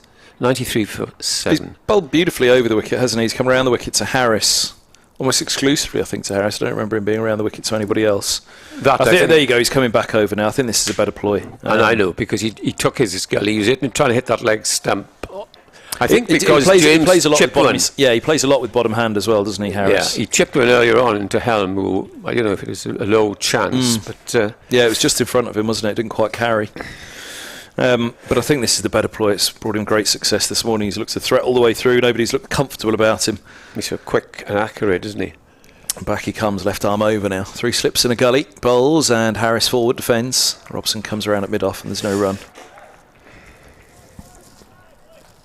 Over 8 is level as well. Nod to the skipper there, Pete Hanscom. Middlesex very rarely far from a level over 8 when Hanscom's the skipper. Glamorgan aren't too clever either. They had a bowled Taylor, the off-spinner, for a while. Well, Middlesex were relegated with a -2 points deduction in 2017 for a slow over 8. They went down by a point that year. Is that so? Obviously, there was other circumstances that Middlesex will point to that season. Here's Afridi, bowls, and that popped a little on Harris, didn't it? He played that rather uncomfortably back up the track from the splice. Fortunately for him, it bounced. And again, he was trying to play it leg side, wasn't he? Yeah. 93 for 7. Yeah, we won't go back into the arrow at the Oval and all the other bits and pieces that year. No. But Middlesex did go down with the -2 points deduction for a slow over 8. We had Martin Emerson here a couple of weeks ago, and of course, and quite rightly, he was bemoaning that business with the ECB in Durham. Do you remember? Yeah. It was. He could have just stopped that sentence with "he was bemoaning." It was a dreadful piece of decision making. Good old Marty. When are we up to see? I think it's end of season that Middlesex's trip to Chesterley Street. In comes a new over, and the first ball from Roland Jones goes past the bat. Be snowing again by then, won't it? Right up in Durham. I think the last time I was at a match when it snowed, it was in Durham, but that was when the whole country was swept with snow. You know, snow at the Oval that day. I remember seeing it on the Twitter feeds and thinking, yeah, it snowed in Durham. Look at this, you know, it was swept down across the country and the whole country was covered. Well, Nick was at Yorkshire Glamorgan, well placed for victory. I couldn't believe it. I turned on the television for the after lunch, and there on the Saturday afternoon it was covered in white. And I thought, they can get these away as the next ball is pulled away for a catch at fine leg, and Cook has gone. Well, short ball, one of the loose balls that he's bowled, and he hit it straight down long leg's throat. I think it's Afridi that's taken the catch down there. He had to set himself for a moment. He had a fair glint of the sun, I'd say, out of the left side of his eye. So that hung in the air for a long while. We all kind of looked, where's it gone? He pretty much got straight underneath it. And I think that's going to be a real hammer blow. The trap's been set for a while, hasn't it? That leg side field, deep square, long leg. We've talked about the 2 fielders, point and the deep gully, which my suspicion being, you know, the Roland Jones is enjoying the additional bounce he's getting from this end. So Cook falls to it. He would have been very annoyed because he played pretty well, Chris Cook, but then with that short-ish boundary on the leg side, he must have thought, well, if I middle this, it's 6. But he played well, and really it's up to Tim van der Gooten now. I know we got Michael Hogan to come, goodness knows, when Hogs gets in, we know what he's going to do. They're going to have a big belt at it, or try and not farm the bowling, give the bowling to the other batsman.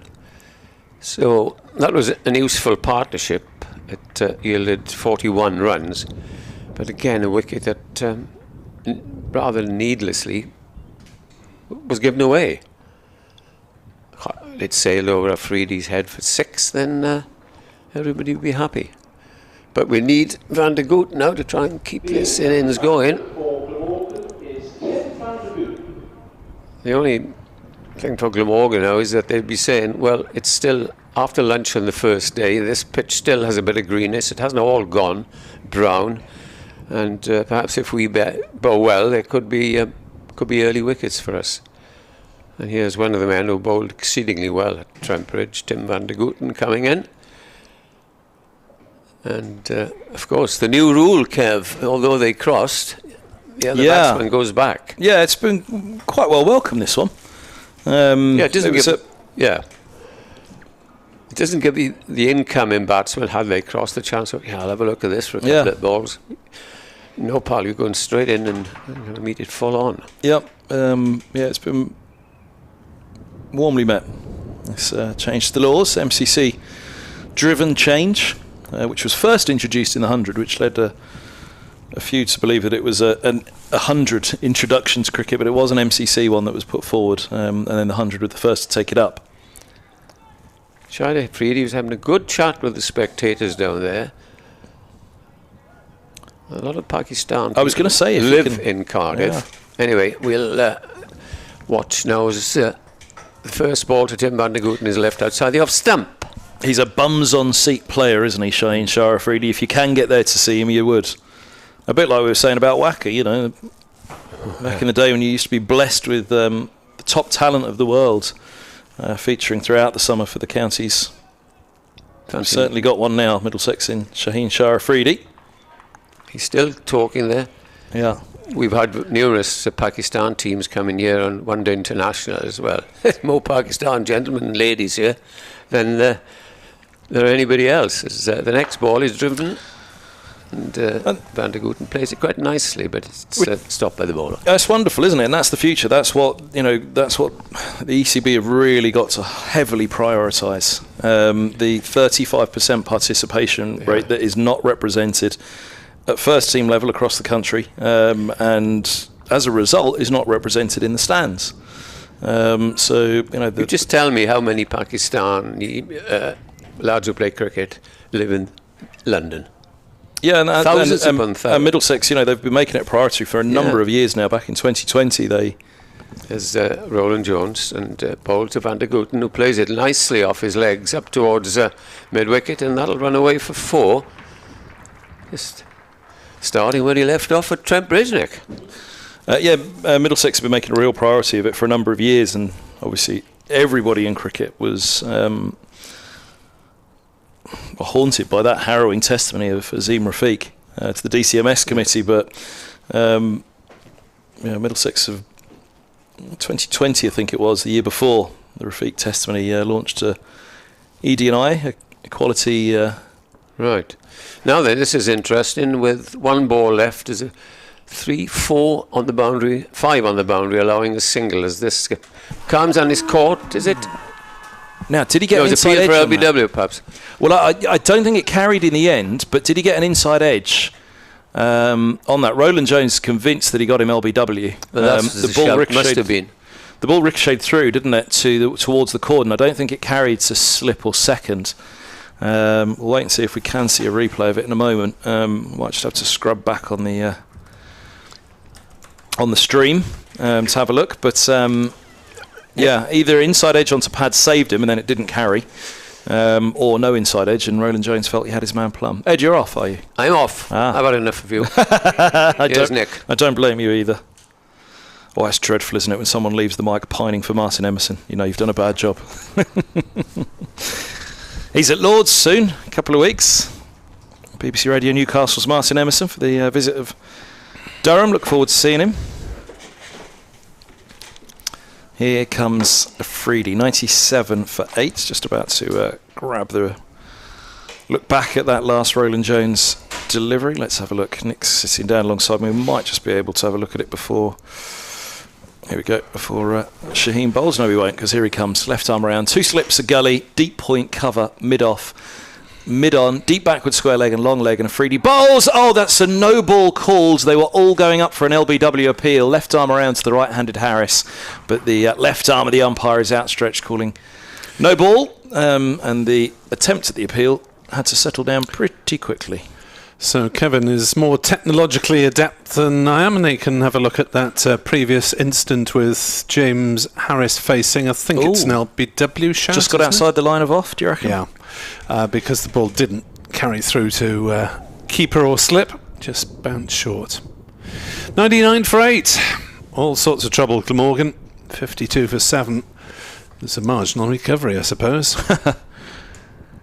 Afridi around the wicket bowls, and this is hit, a bump ball by Harris. A real clubbed effort by Harris, quite distinctive of him on the cover drive. He does have the most elegant cover drive as well, but he's also got a very distinctive club effort cover drive with a lot of bottom hands. We were wondering whether there was a little inside edge onto the pad, but it didn't carry anyway.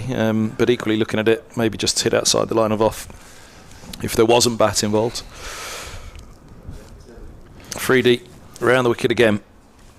Bowls, and Harris defends. Fielded it. Shortish extra cover in there, Martin Anderson.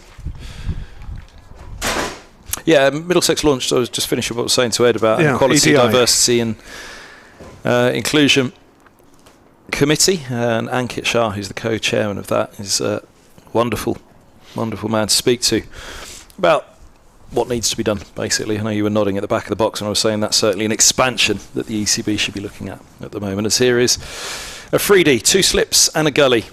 He's around the wicket, he bowls, and this is full and driven beautifully by Harris. Well, that was what I was talking about. He's also got an elegant drive, and that one just straight of a wide mid-off brings up the 100 for Glamorgan. 103 for 8. Harris is on to 14. Yes, it's a continuing anomaly that a third to a half of the people who play in the numerous midweek leagues within a long throw of Sophia Gardens are of Asian background, heritage, and that hasn't yet been translated into crowds and first teamers. Short ball from Afridi. Harris sways away from. But Glamorgan obviously very keen to change that. They've got Kieran Carlson, who's half Indian heritage, as the one-day captain and first-team regular, and Prem Sisodia, who'll presumably be in the T20 side. And more players of Asian background in the junior sides these days as well, which is good to see. Harris awaits, Afridi bowls, and this is onto the pads. It goes up in the air, and Helm spills it.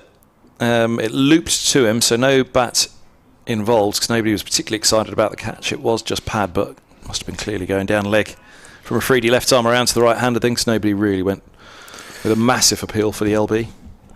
Well, Roland Jones is continuing his liking for Sophia Gardens from his last visit here in 2019, when he took 9 wickets in the match. Helped spearhead a big victory for Middlesex.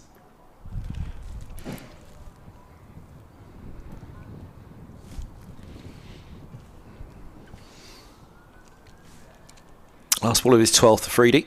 He's around the wicket, bowls, and this is driven again by Harris. Lovely shot, 4 more.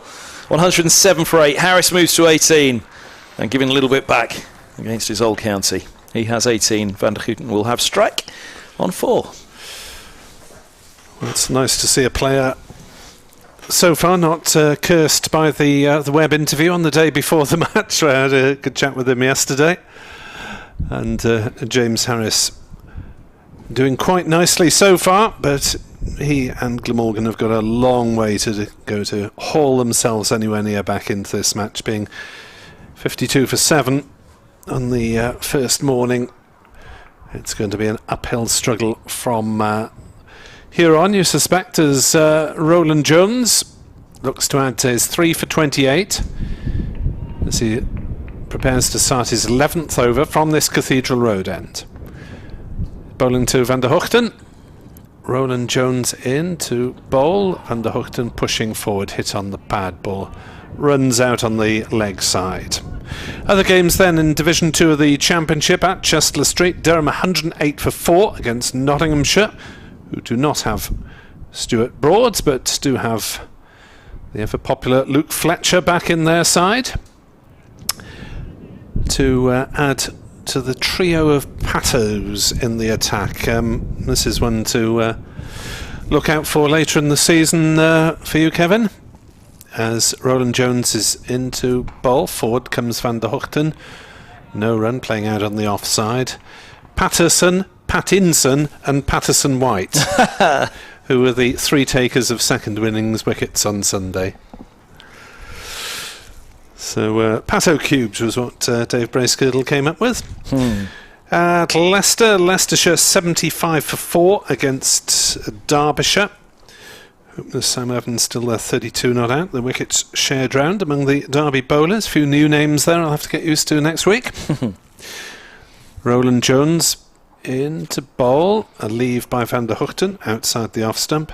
And at New Road, Worcestershire 141 for 4 against Sussex. Ed Pollock got 77. Opening the batting off 74 balls. Pollock's something of a white ball specialist previously with Warwickshire. When did he move? I haven't seen him playing for Worcestershire before, have we? In comes Roland Jones.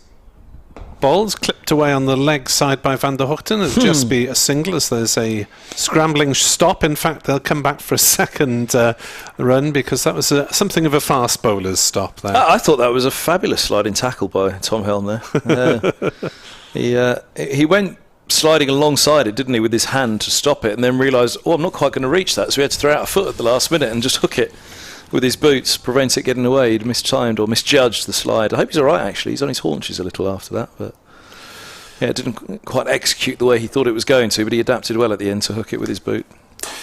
As next delivery, it beats Van der Hoogten, hits him on the pad, rolls out on the offside. May have been a bit of inside edge there. Yeah, Ed Pollock new with Worcestershire this season. It wasn't something I'd missed last year, having made his name up the road in Warwickshire. 109 for 8. Glamorgan have doubled their score since the fall of the 7th wicket, but that's not saying much. You are allowed to tweet Kevin for this game. I know he's not always on BBC duties, but he'd be delighted to hear from you. Kevin Hand, BBC. As that's pressed forward by Van der Hoogten, defending. No run. Not saying you can't tweet him at any other time, but he won't be able to read him out when he's doing the county stream. Colin Palmer says optimistically on Twitter, 201 for 7 at tea. Well, that was some time ago. It won't be 7. It's 8 down already. Edward Cooper with regard to the mention of 3 ducks. That's more than waterfowl ones over Sophia Gardens this morning. There was, he says, a shag heading south earlier. Wagtails before tea, predicts Edward, who will probably like me to mention that there's a Balconeers trip to Derby this week if you fancy watching a bit of cricket there. St Helens Balconeers are running an excursion. Tom Helm is replacing Shaheen Shah Afridi at the River End. 1 for 18 from 7. Fully justifying his selection again this week after a fine performance against Derbyshire. Couldn't quite bowl Middlesex to victory. They were missing Mercer on that final day with the hamstring injury. So Afridi's second spell was 6 overs, 2 maidens, 0 for 17. Here goes Helm. 2 slips await as Harris is ready, and Helm bowls. Forward he goes. Harris pushing up to mid on, no run. 109 for 8. 30 for 5 they were. If they can get up above 150, Glamorgan, and it's only 41 runs away. A couple of more clattered boundaries from Harris. Harris will have his eye here on runs. He won't be thinking about a quick 4 or 5 here or there. He'll be thinking about Well, he will be thinking about 4 or 5. I'd say he's thinking about at least 45 more. He really will want to get in as he drives back at Helm, who gets a hand low down to his right to stop the ball getting past. I'm guessing that James Harris would probably have batted higher than 9 at most times he took the crease for Middlesex. I think I heard Ed mention it earlier. He did bat at 6. John Simpson was pushed down to 7 and Harris promoted to 6 under Stuart Law at one stage. And that was it. He'd always said to me from the moment he arrived at Middlesex, I want to bat in the top 6. He managed to make that a reality under Stuart Law as Helm is in, bowls, and Harris right behind this one defends. Just squirts off the inside of the bat through square leg and a single's taken. 110 for 8. Yeah, James Harris didn't really make much impression. His 3 championship matches for Middlesex last season with the bat took 10 wickets at a highly respectable average of 23. And 2 championship matches for Glamorgan, of course. Spent some time at Kent as well on loan, didn't he? He did, that's right, yeah.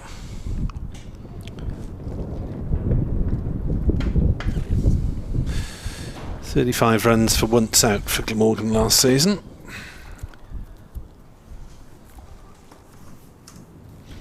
Helm to Van der Houten. He bowls and this is defended. 2 mid-on, 110 for 8. Let's have a look. James Harris, his statistics. He is a far better player than his first-class averages suggest, is what I'm going to say before I even look at them. First-class bowling average of 28. That's not bad. No, it's but again, respectable. he's a better bowler than that, isn't he? I actually thought it was going to be higher than 28, to be fair. And his batting average is 22. Again, not bad. Helm is in, bowls, and Van der Houten swings hard at that one. A length ball just outside off. Through it goes to the gloves of Simpson. I think what I'd say for... I mean, you know, they're all-rounder figures, aren't they? You know, 28 and 22 is a bowling all-rounder. Yeah. I think...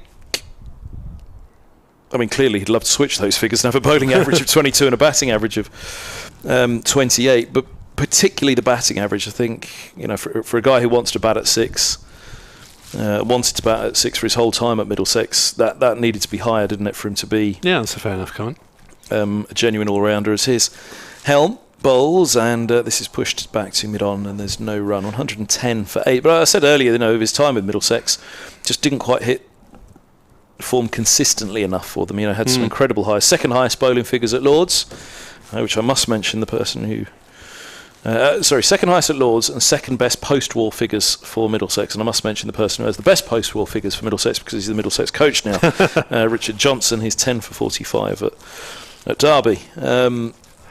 That's pretty rough, isn't it? Having a 10 for your county and for 45, as you say, and not being the county's best ever. I was just looking it up. Yeah, he's only best post-war, isn't he? Yes. Well, Gubby Allen.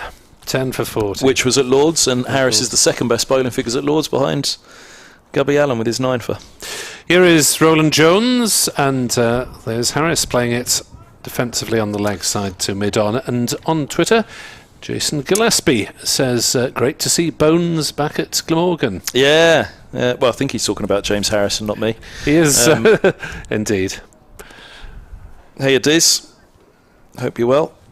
He's a great loss to the county game, isn't he? He'll be back one day, I hope. I would hope so. Lovely man to deal with. And obviously a very skilled cricketer and coach. Just depends what time of day it is, to be honest. Roland Jones bowls, and that's defended by Harris. No run. We had a good night once at Lords. All right. It was the first time we'd seen each other after Dave Callaghan had passed away. Yeah. And Dizzy, of course, extremely close to Callie, the former Yorkshire commentator. It was the first time we've seen each other, and it obviously just became an impromptu 1 or 3 in the tavern. Yeah. And it was lovely to see him. Obviously, for a sad reason, catching up, but we did have a lovely evening that night.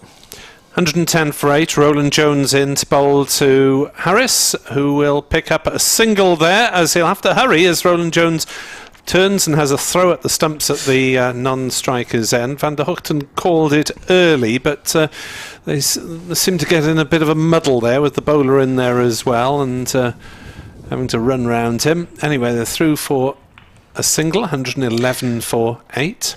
And yeah, he is a massive fan of James Harris. I mean, there are a few that aren't. He's just as a human being, he's a great guy, and as a cricketer, huge talent, bat and ball. And that's what I say. When you look at those averages, actually that's all right. Bowling average of 28 and a batting average of 22. He's a bowling all rounder, but I think the talent that he has, he'd really have loved one of those just to be a little bit more exceptional.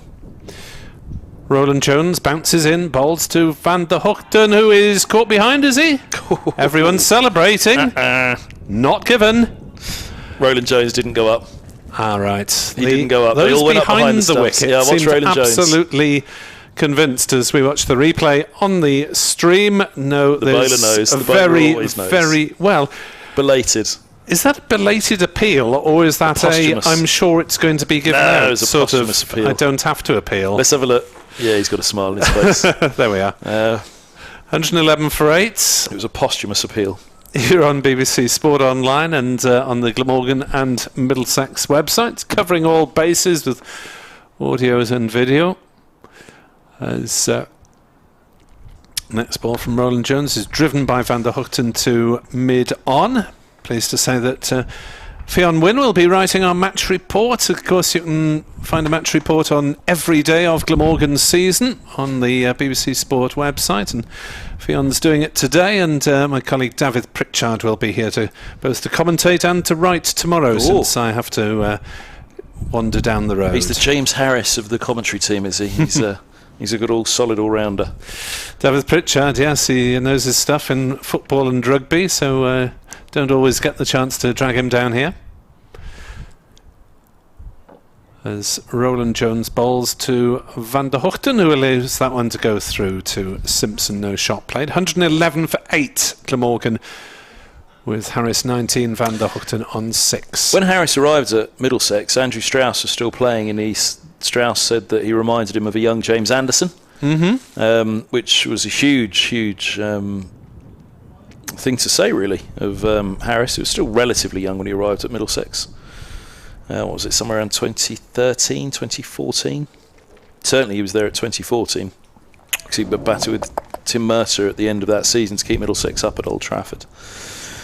But yeah, and that spell where he took the 9 for against Durham at Lords, that could easily have been Jimmy Anderson bowling. It was a terrific spell, absolutely terrific spell. Yeah, 2013 he moved. Helm to Harris, being in the over, he bowls, and Harris dabs at that outside of the off stump, went back to... Well, he replays a cut shot. He went back and, as I say, dabbed at it. It was somewhere between a cut and a back foot punch. And in the end, he replays a proper cut shot. He was just following the ball, really. 111 for 8. My feet are off the floor for Harris. So I'm a nice guy too. Oh, Nelson, yes, Nelson. Mr. Bracegirdle was rather offended when I didn't adopt the position last week. As I've got long legs. You're a kind man for not telling the listener that my feet have been off the floor all day. As his Helm bowls and edged. I say edged. He was looking to drive, went hard at it outside of the off stump. It races all along the floor to deep point. Deep backward point, Stoneman. I thought it had gone finer than that at first. Flashed hard at it. Harris was looking more through the covers. If you're going to flash hard. Yep. Yeah, this is one of the beauties about working in the centre of Cardiff. You can walk from cricket to rugby in about 10 minutes. I was wondering where you were going with the end of that last sentence. Here's Helm, turning again. Bowls, and this ball's left alone outside the off stump. 112 for 8. That one's coming back in towards the top of off, which got a lot of excitement from Helm.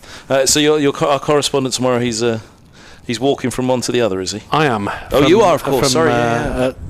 Probably somewhere in the evening session. I'll have to leave and get set up at the Arms Park for the Women's Rugby International. Wales against France, 8 o'clock kick-off. Commentary on BBC Radio Wales. It's also live on S4C, so have the telly on and follow the commentary on the radio in English if you can sync them up.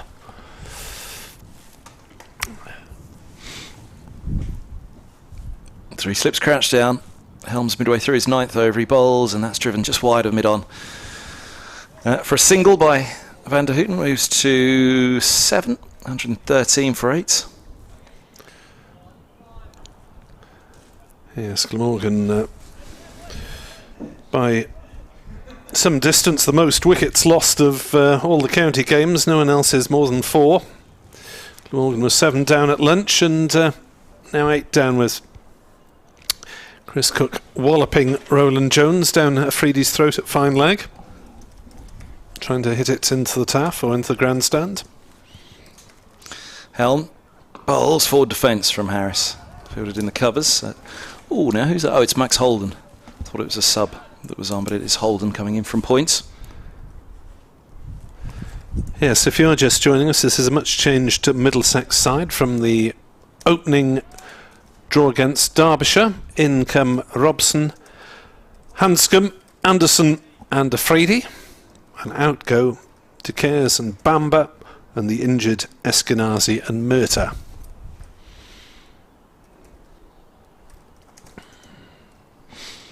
It's Helm, who's in now, bowls, and this is left alone outside of the off stump.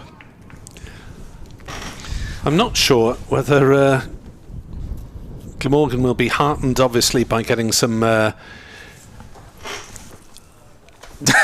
tail end runs from this pair, or worried that the pitch doesn't seem to be suiting the bowlers quite as much as Kevin, who has a filthy mind, is trying to insinuate that I made a verbal faux pas. My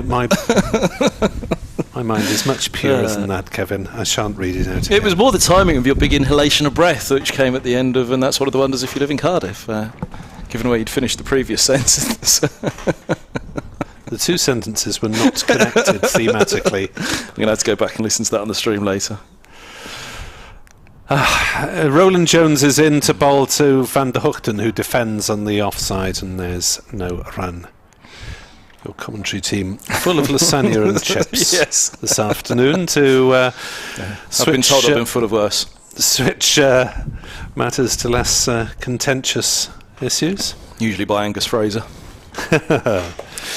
So Glamorgan were 4 down by the end of the 10th over, 5 down inside 12. They've been trying to dig themselves out of the hole since then, as Roland Jones bowls and Van der Hoogten defends to mid-off. No run. Over 8 still remains level, thankfully, for Middlesex. And thankfully for your commentary team. Bizarrely at Nottingham, we had finishes around about 10 to 7, 7 o'clock. Certainly not earlier than 6:45 on the first 3 days, and yet both teams finished okay on over 8s. Now, it's difficult to work out how that can possibly happen, really. Not too many stoppages either. Roland Jones bowls and beats the defensive prod of Van der Hoogten. Still plenty out there, isn't there? We're only in the 38th over. Goodness me, feels like we've had a whole day's play already, doesn't it? 113 for 8. Oh, it's been action-packed, hasn't it? I mean, of those Glamorgan wickets, Lloyd obviously was a bad call from Chris Cook. Salter rather gave his wicket away, caught it square leg. Chris Cook, well, the aggressive intent was good, but holing out at deep fine never looks good. Roland Jones in to bowl. Van der Hoogten plays on the leg side, thinks about a single. There isn't one there. Labuschagne bowled off the inside edge, trying to leave. Well, I guess you can't question Labuschagne's technique as the leading Test batsman in the world, but he does like a demonstrative leave rather than playing inside the line, or there's a lot of movement of the bat, and on that occasion inside edge onto leg stump. Roland Jones bowls and Van der Hoogten defends once more. He's quite happy to hang around most of the time, Van der Hoogten, though he can strike a long ball occasionally. I've never quite got to the ends of an answer that I've asked a while. Maybe Ed Bevans, someone I could throw it to. Is the demonstrative leave something that we see more and more of nowadays? You see so many bowled off an inside edge with a extravagant leave outside off. This swashbuckling, flamboyant removal of the bat, bottom edge, and away goes middle off or leg. As Roland Jones bowls, and that's pulled by Shah. Van der Hoogten, and he's played that reasonably well through mid-wicket. He'll pick up a couple of runs. In fact, he'll pick up 4 runs as he pulled that one away and managed to bisect 2 fielders on the leg side, and he goes on to 11 and Glamorgan on to 117 for 8 after 38 overs. BBC Sport Online video streams through the 2 county websites, and if you want to tweet us, Kevin at Kevin Hand BBC, at NickWeb 2017. That was how he picked up his last wicket, or the last wicket, to fall. Roland Jones, bumper to Cook, put it down the throat of Afridi, got right underneath it, didn't he? Yeah. Haven't seen too many dropped in short today, though, have we? No, there's a bit of life in the pitch, but for bowling back of a length. Helm has 2 slips, bowling to Harris on 20. Begins a new over with a length ball on a straight line, which is turned defensively to, I think that's Martin Anderson now at mid-wicket, having come across from where he'd been operating between third slip and gully. Hanscom, the skipper at slip, he's just, what's he doing? He's signalling out to Tiller. Oh no, is it Afridi out there at deep square? Let's see, yes it is. Wallaluita's down at long leg. It's Afridi. I thought it was Wallaluita. I've just seen Afridi come into shot at deep square. So coming back on for a stint, replacing Roland Jones at this end perhaps, as Helm is in, bowls, and forward goes Harris defending back up the track. That was one thing I was going to say. We haven't seen Afridi from here at Cathedral Road End yet today, have we? So maybe that was just what was on the mind of Hanscom there. You're back on at this end next up. Yes, I'm not sure if young Wallaluita is going to get to twirl in this innings. No. It'll be one heck of a recovery if he does get to bowl.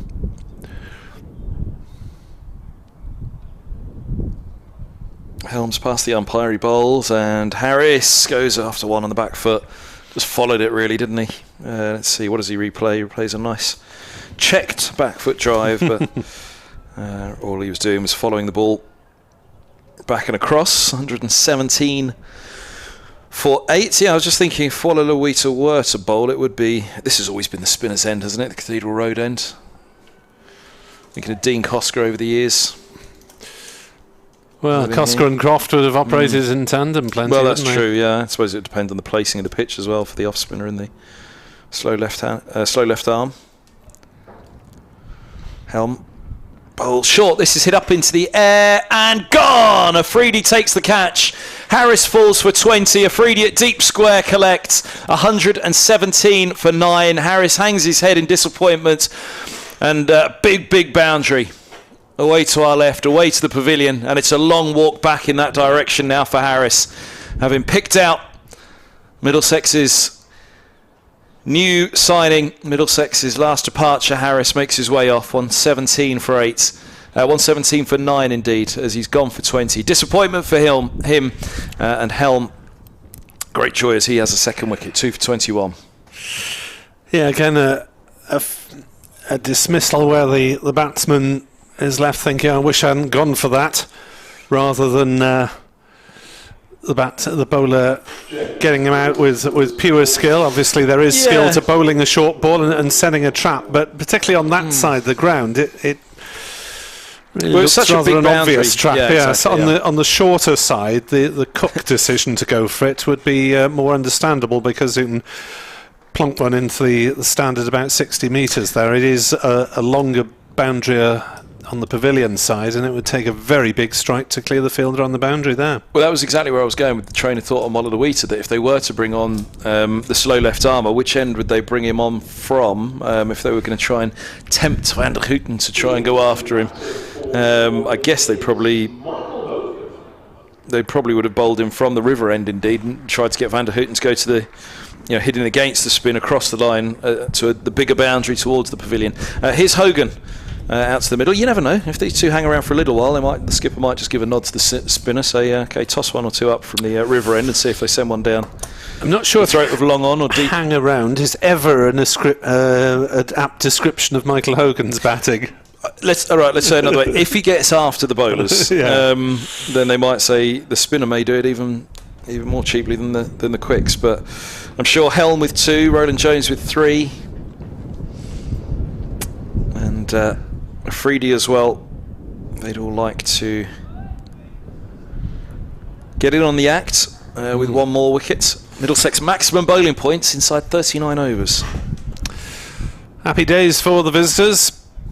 Glamorgan with their own bowlers needing to strike back in some style in the second half of today's play.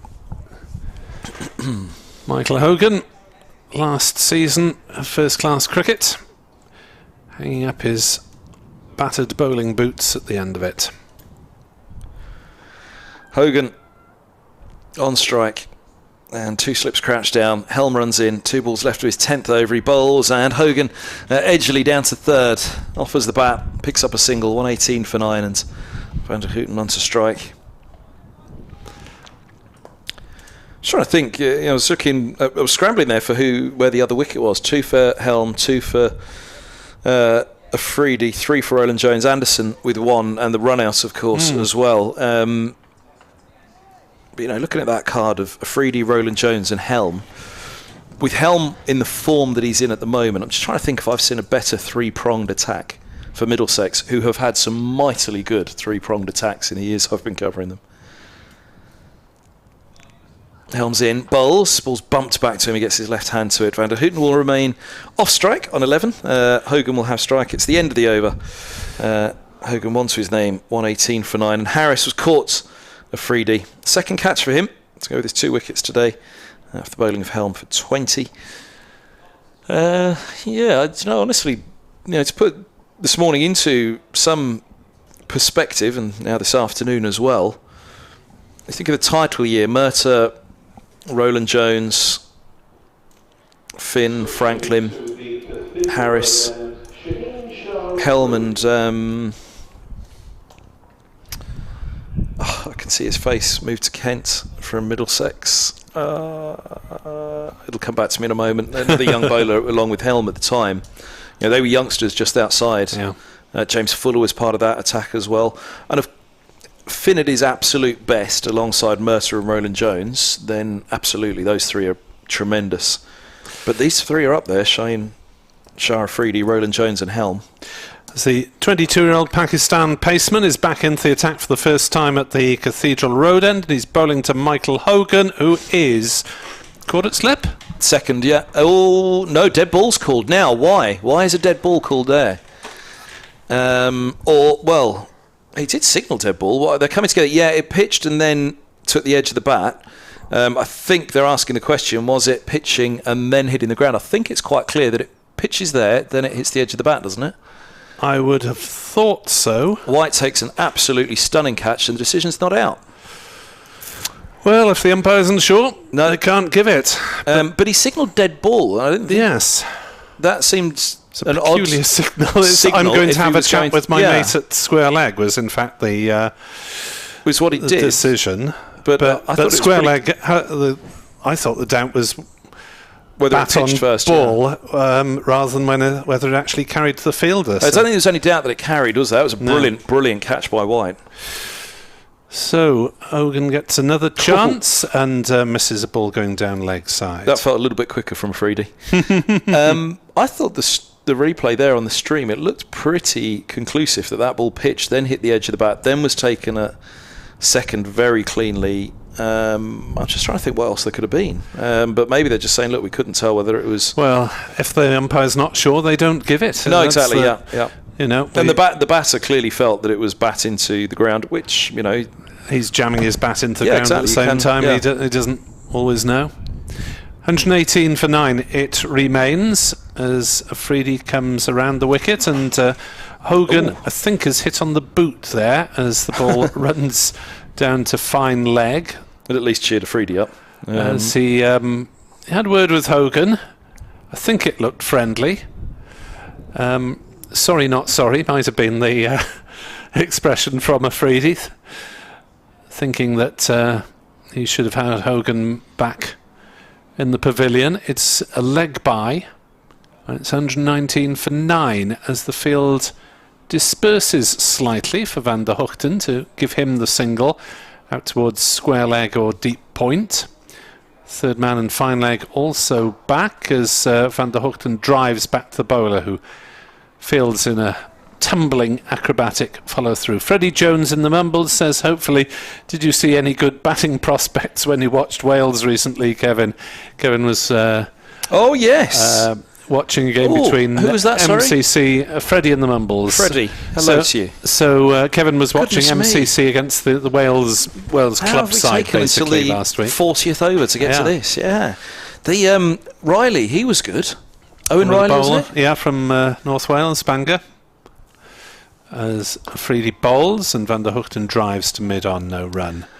And a lad called Gareth Ansell, I believe, top scored for Wales, but MCC reasonably convincing winners, weren't they? Well, they had Paul Sterling opening as well. Yeah, they were.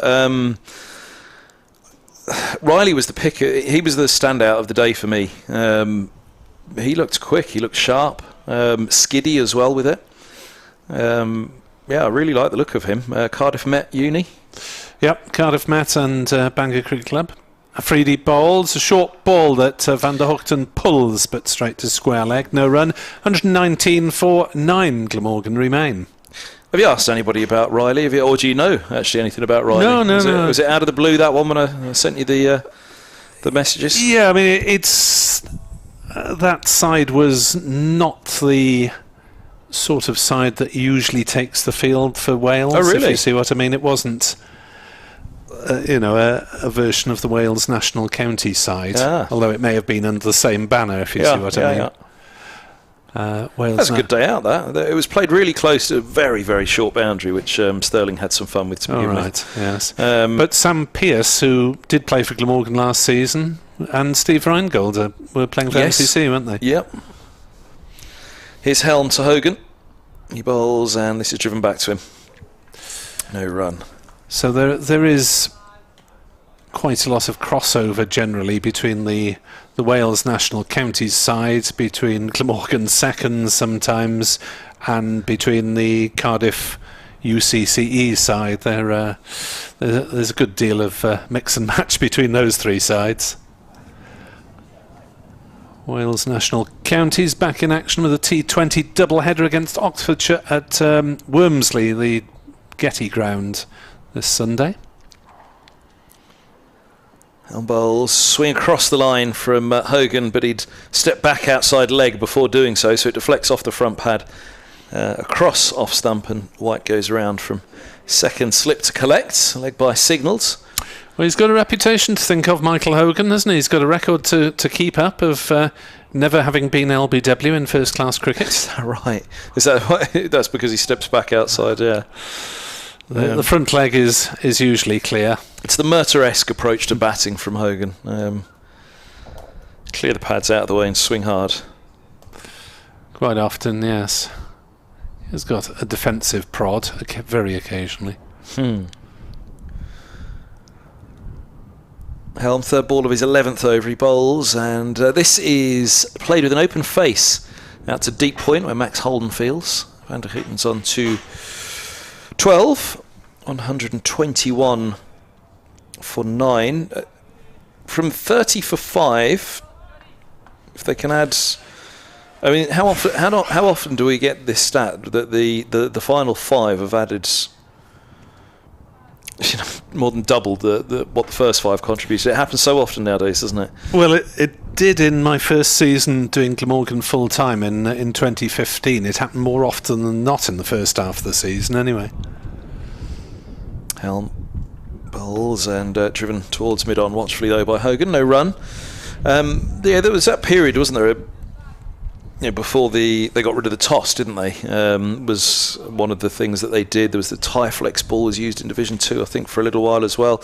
There was that period before they changed the rulings on the toss, hoping that would change matters, where there were too many green tops, weren't there? And batters at the end of the day after day after day would come off and just say, well, there was a ball with my name on it, so I was just swinging hard, and the top 5 would contribute 50, and then the bottom 5 would contribute a further 100 as his. Helm bowls a bouncer, good one too. Hogan just sways inside the line of that, through it goes to Simpson. Yeah, it's been a good start to this season for batters up and down the country, isn't it? Yeah, plenty more runs scored than usual. Lots of centuries, lots of scores of 3, 4, 500s. So, credit to the ground staff really for getting the conditions better than the weather would normally allow them. Helm hits the crease now. He bowls and swinging hard up into the air. Holden coming around. It's just short of him at deep backward point. Hogan survives. He picks up a single, which means he'll keep the strike as well, moving to 2. 1, 2, 2 for 9. Glamorgan into the 41st. So plenty of action for Shaheen Shah Afridi on Middlesex debut with a couple of wickets and a couple of catches. But also watching how the players more experienced in British conditions do it as well. I think he played briefly for Hampshire a couple of years ago. He did, yeah, and he took a hat-trick against Middlesex in a T20. If memory serves, he'd gone wicketless in something like 4 or 5 matches for Hampshire, and this was to be his last game for Hampshire. And Kevin James said, this guy's incredible. He's bowled so well, and he hasn't taken a wicket. And he took a hat-trick against Middlesex. Can happen. Here is Afridi to bowl up in the block hole, and that one has been scooped to gully by Michael Hogan. He is out this time. He's gone for 2. Holden with the catch. 122 all out, and Afridi finishes with her debut Middlesex figures of 3 for 35. Brilliant. Couldn't really have asked for more, Middlesex, could they, from their overseas signing today. Again, for me, overall, Roland Jones was the pick. Helm came in and did a fine job, 2 for 24 from 11, bowled beautifully again. Shah Afridi, 3 for 35. He picked up 2 and 2, didn't he, to really get the collapse. I think we could call it a top order collapse, can't we? 30 for 5 to get that going. He's having a long chat now with Toby Roland Jones out there. Afridi, and a hug between the pair of them. That's nice to see. I'm sure Middlesex would dearly love to build up a long-term relationship with Shaheen Shah Afridi. 22 years of age. He's got the world at his feet, hasn't he? And You'd have thought so. And he's played love to make him their own. He plays an awful lot of international cricket for a 22-year-old, doesn't he? With 24 Tests, 30 ODIs, and 40 T20 internationals. So what's that? 94 appearances, and he's still only 22 years old. It's from the Middlesex point of view. It's just going to be hoping that his body stands up and that he's available a reasonable amount. Yeah, absolutely. I mean, look, if you can play the first half of the season and then the first half of the T20 as well, then you're a pretty good signing, aren't you? Depending on overseas commitments, international tournaments. But 1-2-2 all out for Glamorgan. You know, it's a recovery, isn't it? It just gives them something on the board. Nowhere near what they'd have liked. But it could have been an awful lot worse, that, Nick. It could have been if David Lloyd was dropped first ball as well. Well, yes, 51 for 7's on my mind. Because at that point I was thinking about the 50 for 8 that Somerset were reduced to at Lord's a few years back, and you just thought this could go really quickly now. So, they've more than doubled their score from 7 down. So that's a really good recovery in that sense from Glamorgan. We talked about 30 for 5, but 50 for 7, 52 for 7. Sorry. Yeah. To finish another 50 on the board for the last 3 wickets. They'll be happy with that. Middlesex, I think now, will try and say to themselves, surely, get out there and leave alone as much as you can. Don't get drawn into a dogfight here with Glamorgan. Glamorgan will go hard and full, won't they, at that off stump, which is absolutely the right thing to do, which is exactly what Middlesex did. How many can Middlesex leave alone? How many can they see off? Proper opening pair of Robson and Stoneman as well. Stoneman had a 40-ball duck, I think, at Lord's last year against Derbyshire, if memory serves, and it was masterful opening batting. Of course, scoreboard reads he's gone for 0, but he lasted 40 deliveries and did a good job for his side. That's the kind of thing that you need on a day like this here at Cardiff. There we are. Kevin and myself will take a brief break. We'll be back with you in about 5 minutes here on BBC Sport Online and on the Glamorgan and Middlesex websites. Glamorgan have been bowled out for 122, 3 wickets apiece for Shaheen, Shah, Afridi and for Toby Rowland-Jones. Back shortly.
batting for Middlesex. Sam Robson and Mark Stoneman. Two of them bowling for Glamorgan at the Cathedral Road end, Michael Nisa.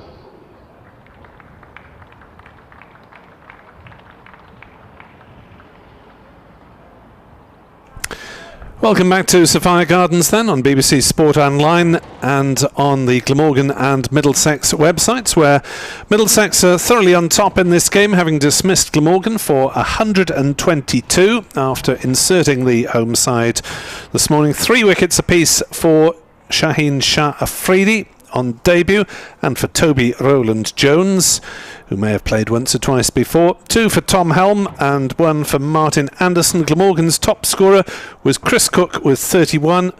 David Lloyd made 20. James Harris made 20.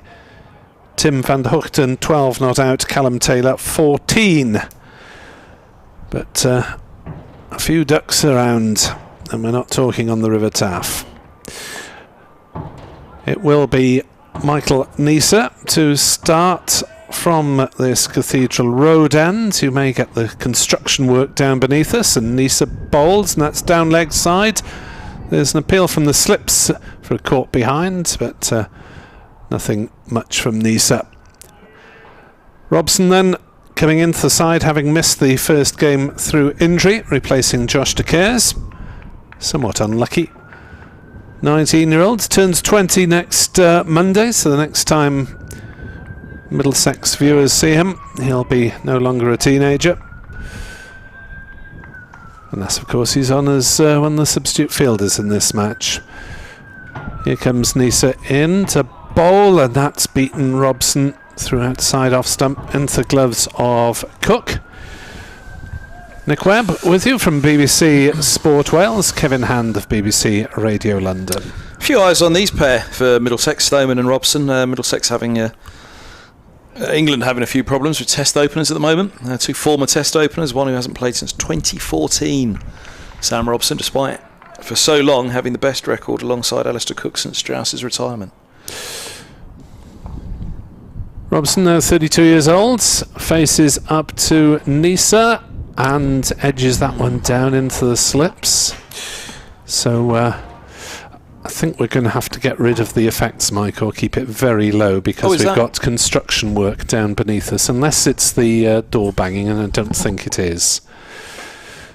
We've got construction work beneath us, so there's no we can do about that. They're getting rid of some old toilet facilities and presumably installing new ones. Nisa bowls, and Robson is beaten by a ball that doesn't have much carry on, and is through ankle height to Chris Cook.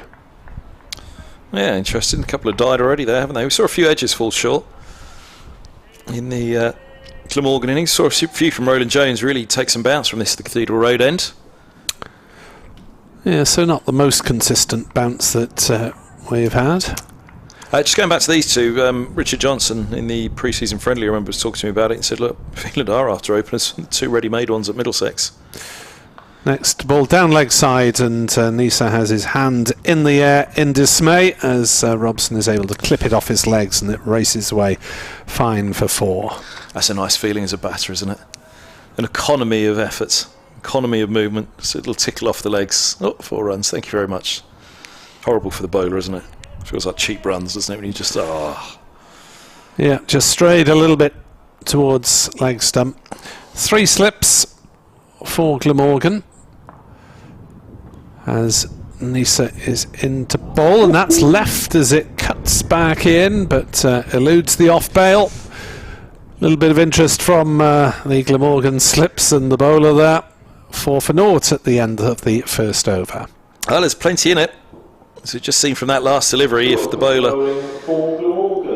can keep that ball there or thereabouts on the top of off, then Glamorgan will hope to have as similar a time as Middlesex had of it with the ball. 4 without loss, Middlesex, and Mark Stoneman to have strike for the first time, and it will be Hogan from the river end. 3 slips in place for the left-hander.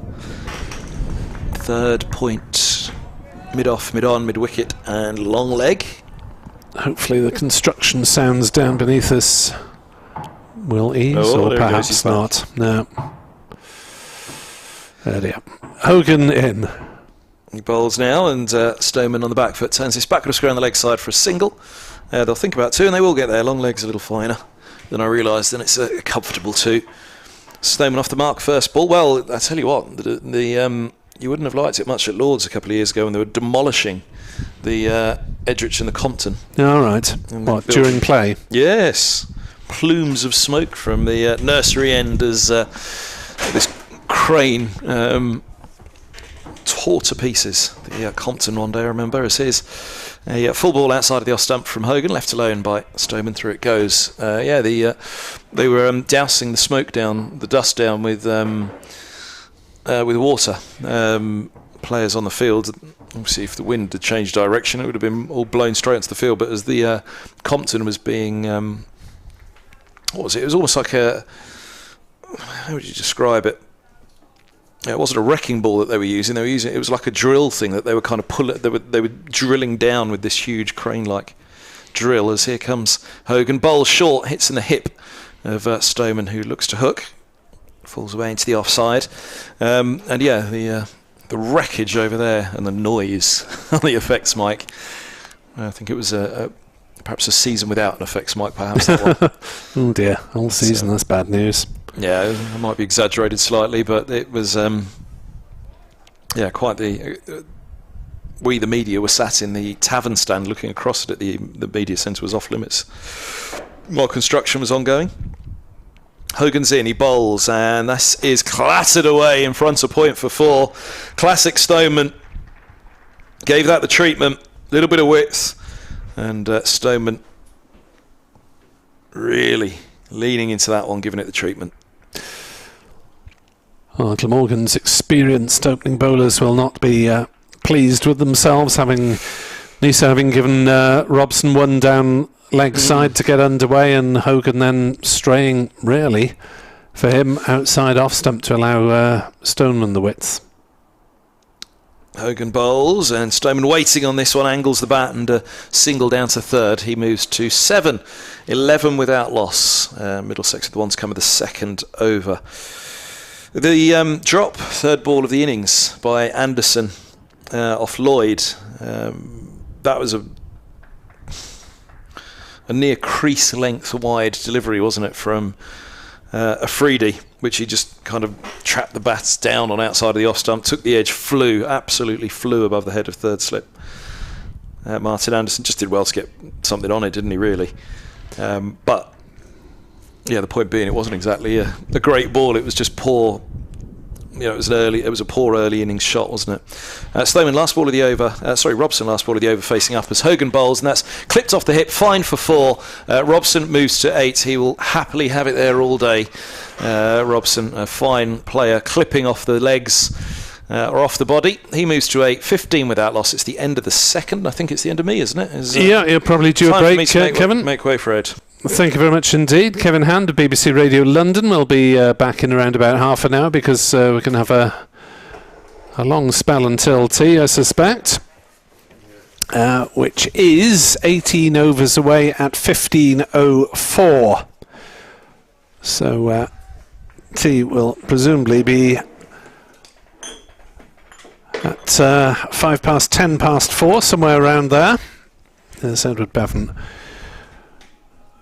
is back in the commentary seat alongside me, or will be very shortly, as I'll tell you about Michael Nisa running into bowl from the Cathedral Road end and bowling to left-handed Stoneman, as that's a half volley outside off stump and carved away for a couple of runs. It's just about picked up by Callum Taylor inside the cover boundary in front of the grandstand, and they're comfortably back for a couple. Edward, this has not been the greatest of starts from 2 experienced Glamorgan bowlers. It hasn't. What I have noticed, 2 things. The second ball of the innings, that it went very low to Cook, wanted to go forward for it, and that tells you that the nature of this pitch has already changed. As Nisa is in to bowl, and Stoneman pushes on the offside, called for a quick single, and he'll be home. And Michael Hogan just back on his heels a little bit at mid-off, and a well-judged single. It was a very good toss to win, wasn't it? And certainly the Middlesex seamers made the most of it. And you just wonder whether these two experienced seamers would have got as much out of it as they did, because they bowled superbly up at Trent Bridge last week. But I really think that this pitch has gone down. Nisa bowls, and Robson is behind this one, playing it back to him. No run.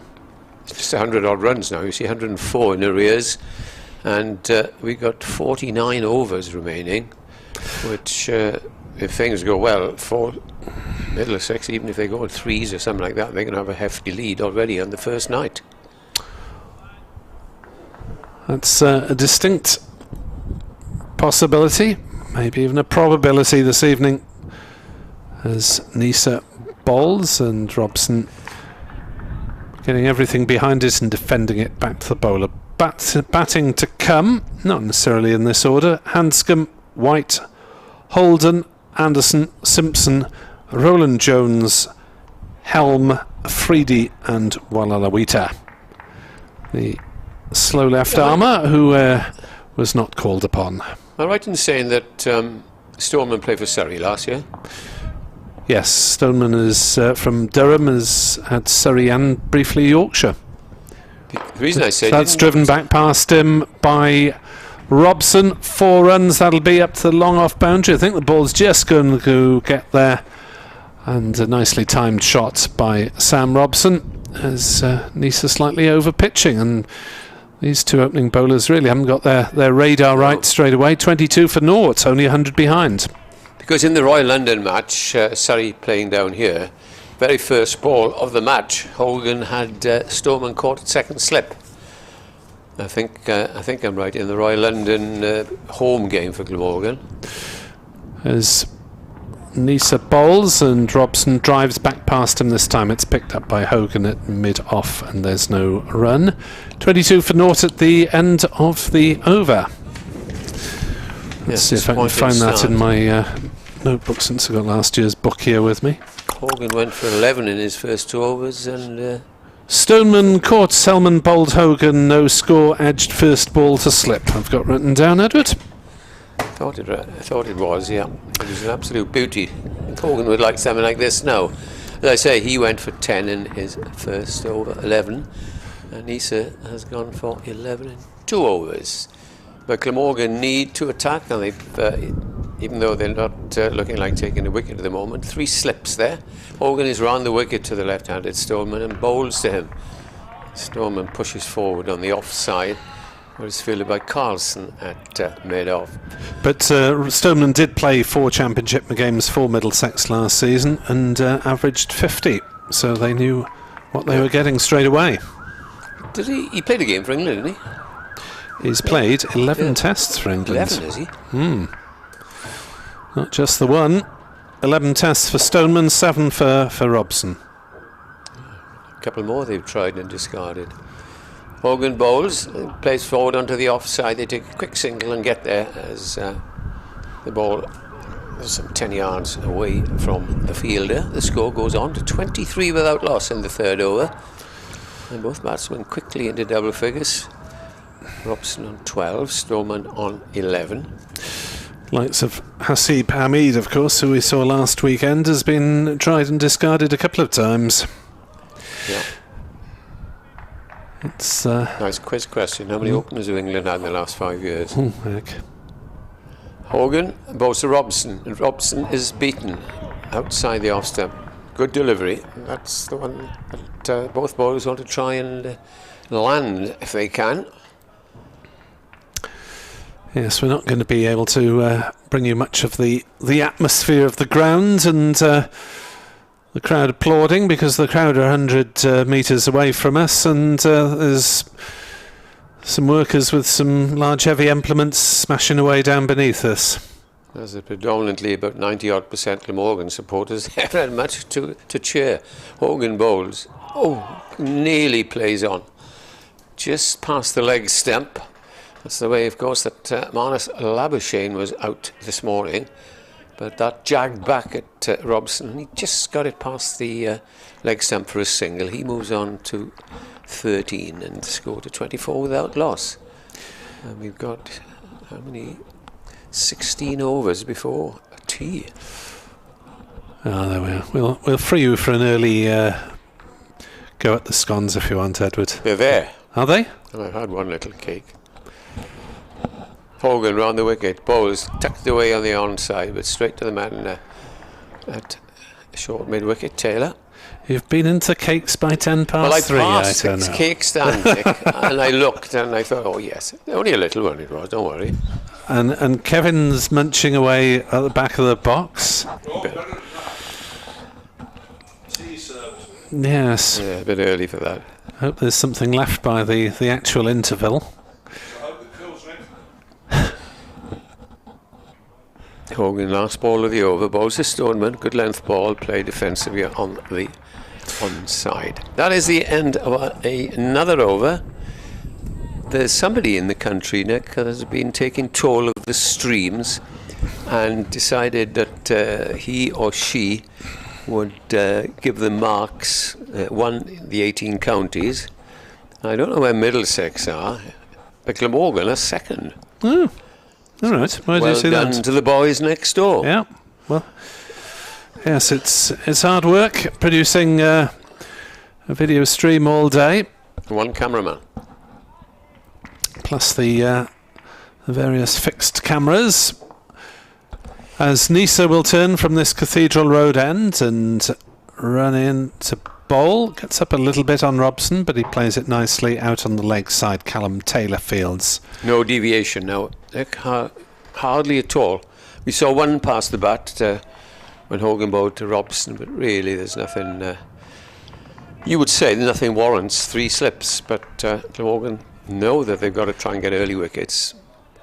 They have got a defensive line in as much there's a third man, rather wide, and a fine leg as in comes Nisa and bowls, and that's played again defensively up to mid-on. Hogan fields and there's no run. Got very windy in the lunch interval, and now I can't see anything. In fact, there are some gentlemen at the other side of the field who have taken off the discard in their shirts. Good heavens. Before the end of April, yeah. Whatever next. Yeah, it was very sunny at Nottingham. Yeah, well, it's a pleasure to be outdoors. From the odd quarter of an hour, managed to sneak out the box. Nisa in, bowls, Robson plays a good length ball. Nisa seems to have found his length. And I have taken your commentary over, I think, Nick. Oh, don't worry, as long as someone's commentating. 24 for naught, Middlesex, in reply to Glamorgan's paltry 122 not out.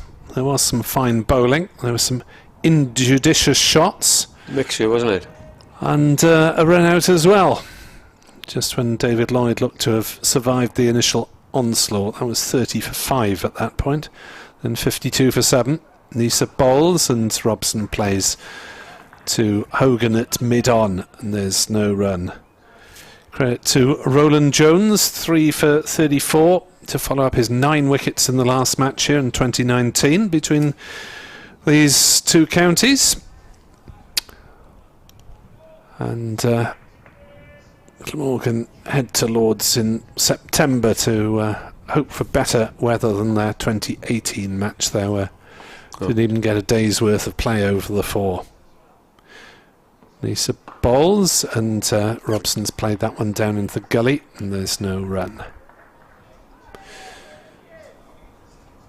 So Middlesex playing only their second game of this season, having had a week off following the opening draw against Derbyshire. With not all the counties playing in all rounds, so I think there are 9 matches going on at the moment. There are. So everyone in action in this particular round. Nisa bowls and Robson is forward defending. 3 boundaries already to his credit in the 13 not out, but Nisa seems to have found a straighter line and tightened up things a bit. Elsewhere in Division 2, Durham 159 for 5 against Nottinghamshire. Half century for Sean Dixon there. 2 wickets for the spinner Patterson White. At Leicestershire 129 for 4 against Derbyshire. Sam Evans is 56 not out. Vian Mulder is 32 not out. Hogan starts a new over and it's played up to mid-on and there's no run. And at Worcestershire 198 for 4 against Sussex. Ed Pollock 77. Brett D'Oliveira 53 not out. Always have to pause before giving a first name to D'Oliveira, having watched Dad and Grandad. Dad and Grandad, late father now, and obviously late grandfather Basil. Hogan round the wicket to the left-handed Stoneman, bowls to him, and Stoneman leaves a good delivery outside the off stump. Both bowlers seem to have struck the length after a wayward couple of overs to start. Yes, I found a little notebook from my childhood the other day, and one of the first games I probably saw here, and it had B.L. D'Oliveira and the Worcestershire side. Basil. In the early 70s. Hogan turns at the river end, coming in towards us again. Bowls to Stoneman, and Stoneman leaves outside the off stump with one, just jags back a little, but good judgment by the batsman. Glamorgan, let me remind you, out for a very disappointing 122. They batted for just 41 overs and 1 ball. And unexpected after such a good batting performance up at Trent Bridge. But we mustn't take anything away from Afridi and Roland Jones, who bowled beautifully, especially at the start. He used the new ball on a fresh-looking pitch, which is nowhere near as fresh now as Hogan bowls, and that's driven, and it's very well stopped by the bowler, belying his 40 years. Yeah, it'll be interesting to hear the view from the Glamorgan dressing room this evening as to the percentage of responsibility between good bowling, poor batting, and the pitch. And it was a helpful pitch. I don't think it was startling, though. They're just 2 very tall men bowling well. Certainly a good pitch now. Hogan in, bowls again, and played off the back foot. They go through a quick single. There's a misfield there by Carlson. He just parries it away, Salter fields. And they go through for the first run in 11 balls. Essex have collapsed dramatically at Edgbaston. They're 131 for 8 against Warwickshire. 3 wickets for Hannon Dolby, 2 apiece for Norwell and Briggs. Tom Wesley 54 not out. Essex, of course, involved in that drama against Somerset. Yes, it was. Over the wicket now to the right-hander comes Hogan, and Robson gets right behind that and plays it back down the pitch, and that is the end of the over.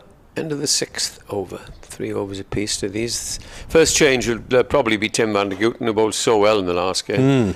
And James Harris, steady seamer. And, well, we haven't thought of spin so far in this game. But if they do need any spin, they've got 2 off spinners in Taylor and Salter. And Labuschagne... To bowl whatever you like. Yes. I sat up in my seat at home last week and got Labuschagne off a long run, keeper standing back. Apparently, it's the same run as Nisa uses. Is it? Told? Yeah. He runs off Nisa's mark. Here is Nisa, bowling to left-handed Stoneman, still with 3 slips. Short ball pulled away, scrambling stop by Salter at square leg.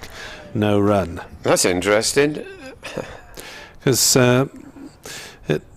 you think, what on earth is he bowling? But apparently he uses the same mark, so it doesn't have to add another line on the ground there. Lo and behold, he went out and got Liam Duckett out 122 caught and bowled in his 2nd over, wasn't he?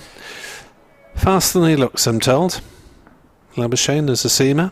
Is he? Tried it in Sheffield Shield cricket on the back of performances in club cricket in Australia. Nisa bowls and steered away on the offside. They'll go through for a single as Taylor Fields having to make some ground to his right from point. Quick single to the Middlesex cause as they move on to 26 without loss. Both batsmen on 13 not out. Yorkshire pressing on with the bat at Northampton. They're 200 for 4. David Milan made 64. Young Harry Brook again the runs again. 82 not out. One to watch this year. A lot of promising reports about him. Yeah. There's Nisa bowls and Robson shoulders arms. It's a very good one-day player too. Yes, it's a wide pool at the moment, isn't it, of potential candidates for England batting places this summer against give the youngsters a go. New Zealand first up. I don't know what Rob Key can do, or the new big talk now that the bowling coach could well be Otis Gibson. Although he's bowling coach at Yorkshire. Nisa bowls and played out on the offside by Robson. No run. India, of course, are the other Test match visitors to these shores. That's a challenge, and you've got Australia here next year. Good luck to all who sail in you. England also play some limited overs matches just over the water against the Netherlands. Wonder if Tim van der Hoogten will be called up for those duties. Chosen. He's bowling so well on that innings. Next delivery from Nisa is defended by Robson up to Hogan at mid-on, and there's no run. And there's also white ball stuff from South Africa as well, including a match here in Cardiff, which is failing to spot it immediately in my playfair. Is anybody who's listening can tell me where I can get a playfair? I would be very, very much appreciated.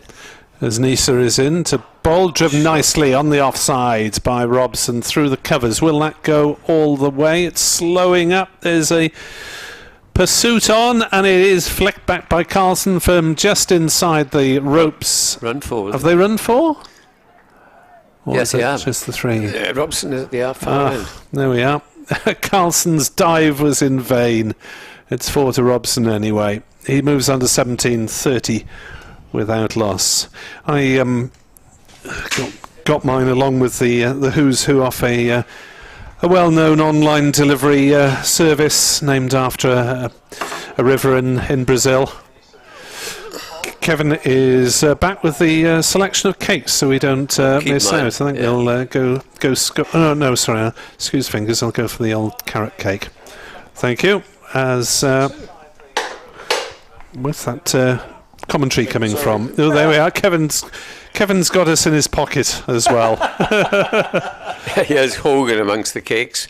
Bowls, and that's played through the onside. A diving attempted stop, but it's got through, and they'll go through for 2 runs. Takes the score to 32 for no wicket. Yeah, we've got a couple more in the written media section, so we better leave something for them. What's next door? As well as the Glamorgan staff here. 32 without loss. 17 now to Robson, 15 to Stoneman, both looking very positive and very comfortable at the moment as Hogan runs in. He's round the wicket to the left-hander, bowls to him, and this is played late down towards third man. It'll be fielded by Van der Gooten, who returns, and they take another single, and they're going along very comfortably. And Glamorgan, David Lloyd, the captain, must be thinking, yeah, this could be a hard day or two. Kent against Hampshire at Canterbury. Kent 158 for 3. Compton out. Compton out for 27 off a mere 103 balls. Here's Hogan over the wicket now and bowls, and this is played out confidently again through James Harris. Harris at cover, and I think it's got run away for 4. Well, I don't know what happened. He might have hit a bump or something. Yeah, Harris seemed to be behind it, but might have caught an end of the old wicket, and it's cost Glamorgan 4 runs, 37 for naught. Yeah. I know it's early times, but I think even now that David Lloyd, after this will be the 8th over, might think of a change. As Hogan comes in past the umpire, bowls to Robson. Robson is forward. It's a good pitch now, isn't it? I haven't seen a ball deviate yet. It may be just be that the Middlesex opening bowlers got better use out of it than these two so far. Yes, Ben Compton, who got a couple of centuries last week and apparently was unlucky to be given out 10th in the second innings, having batted through the first. He made 27 off 103 balls, but the century has gone to Daniel Bell-Drummond for Kent. Hogan again to Robson. Robson is defensively playing it out to mid-on. So 37 without loss, and Robson has moved up to 21, Storman to 16. There's a player I thought would go on to play for England, Daniel Bell-Drummond. Still could, 28 years old, but scored a stack of runs early in his career. Has had one or two quieter moments since. Last ball of the 4th over for Hogan. He bowls to Robson. Robson is right behind that, plays it away. Stoneman thinks of a run, but is sent back. End of the over, and Middlesex are 37 without loss.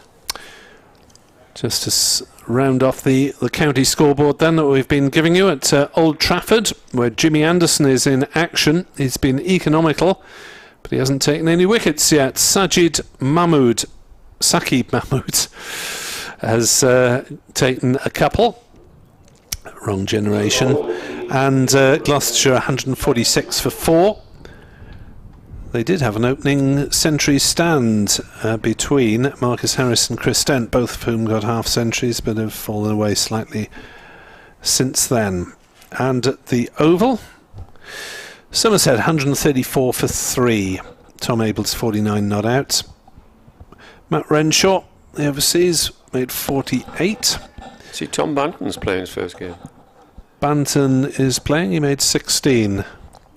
Yeah. Seen him here in franchise cricket. Talented England white ball player. As James Harris is the first change from this Cathedral Road end, and he bowls a half volley that's cracked away for 4 by Mark Stoneman. Something of a gift to his former teammate, and Middlesex are 41 without loss, and Glamorgan have to get a grip very soon. Yeah, it's running away from them at the moment. They're just now a mere 81 runs away, and not one of the 3 bowlers we've so far has managed to cause any sort of problem. Harris in to bowl his second delivery. That's a better delivery, and Stoneman plays it up to Carlson at mid-off. No run. Carlson in his role as chief ball polisher and vice-captain of this Glamorgan side. Captain of the One-Day Cup side, which he'll do again this season. Glamorgan will have a strong, because he got no representation in the franchise thing. Harris, right arm over the left-handed Stoneman, who pushes forward and is beaten by that one. It just shows, don't you, that if you land it in the right place, then you will get rewarded. Only the second ball, I think, has gone past the bat. Yes, Glamorgan will have nobody in the 100 competition.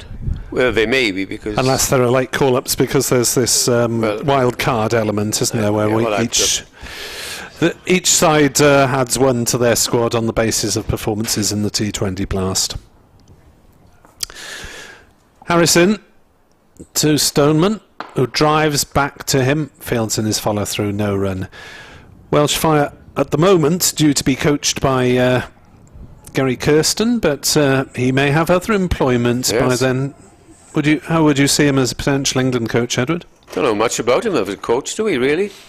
Well, he's been successful in South Africa and India, so... Yes, but I'm talking about England conditions and all that. I know the man I'd like to see as coach is Justin Langer. Harrison bowls to Stoneman, who'll take a single down into the backward point area, 42 2 for no wicket, despite his rather acrimonious departure from Australia. If you start winning matches, it doesn't matter how unpopular a coach you are, and if with the players, and the crowd will soon get behind you. And who knows? There has been criticism of Root and Silverwood that they just gave the players what they wanted, and not a late amount of criticism or anything like that. So perhaps you need an iron hand behind this team. Whatever the team is going to be, goodness knows. Harris into Robson, down to 2 slips now, and he's hit on the pad. That must be close. It's out. Glamorgan get the breakthrough. James Harris against his old side as Sam Robson leg before for 21, full length ball, and you always felt that was a decent shout clattering into middle and leg, I'd say halfway down. Did Glamorgan need that? Well, it was turning into a very one-sided contest, wasn't it? It still might be a one-sided contest, but in boxing terms it was heading for a stoppage, and at last Glamorgan have thrown a punch. So his first over, James Harris gets a wicket. Must have done a little bit because it was a false shot really, trying to whip it away, and he walks rather disconsolately back to the pavilion. And Glamorgan get their first wicket. So it's 42 for 1. The deficit is still only 80. Due to come in next is Peter Hanscom, the Middlesex captain, who didn't have a particularly good season last year. And this will be his first innings of the championship season. Yes, having been delayed on his domestic duties in Australia, Peter Hanscom. Tim Murtagh did the captaincy duties first up. Murtagh was out through injury anyway for this game. He's the club captain. They've changed the order another way. Of course, Middlesex making changes with De Caires and Eskenazi dropping out of the top 3 anyway. So White is promoted up the batting order to take the number 3 slot. Holden. I don't think I've seen this young man play. Robbie White, have you? Must have done. Played one days? Yes, must have done at least in one day. Obviously, there hasn't been a championship match between these 2 counties in the last 2 seasons. Classic textbook player. Textbook, classic. Oh, there we are. Praise from Mr. Hand at the back of the box. Very compact. So that was the last ball of the over, and James Harris has figures of 1 for 5, starting up with a loose delivery which went away for 4. Then with the last ball, trapped Robson for 21. Nisa has been taken off, but Hogan will continue, bowling with just 2 slips now, and bowls to Stoneman, and Stoneman leaves. Anguished cry, as if it might not have been all that far away from the off stump, but it went through safely. Sun peeps through again. Very, very pleasant day here at Sophia Gardens, and hopefully we can have 3 days at least of uninterrupted cricket. Yeah, I'm not sure whether we'll get to Sunday at this rate. No. Hogan round the wicket, bows to Stoneman. Stoneman is playing that, and very watchfully. It's a better delivery from Hogan, but he has gone for 21 in this is 5th over.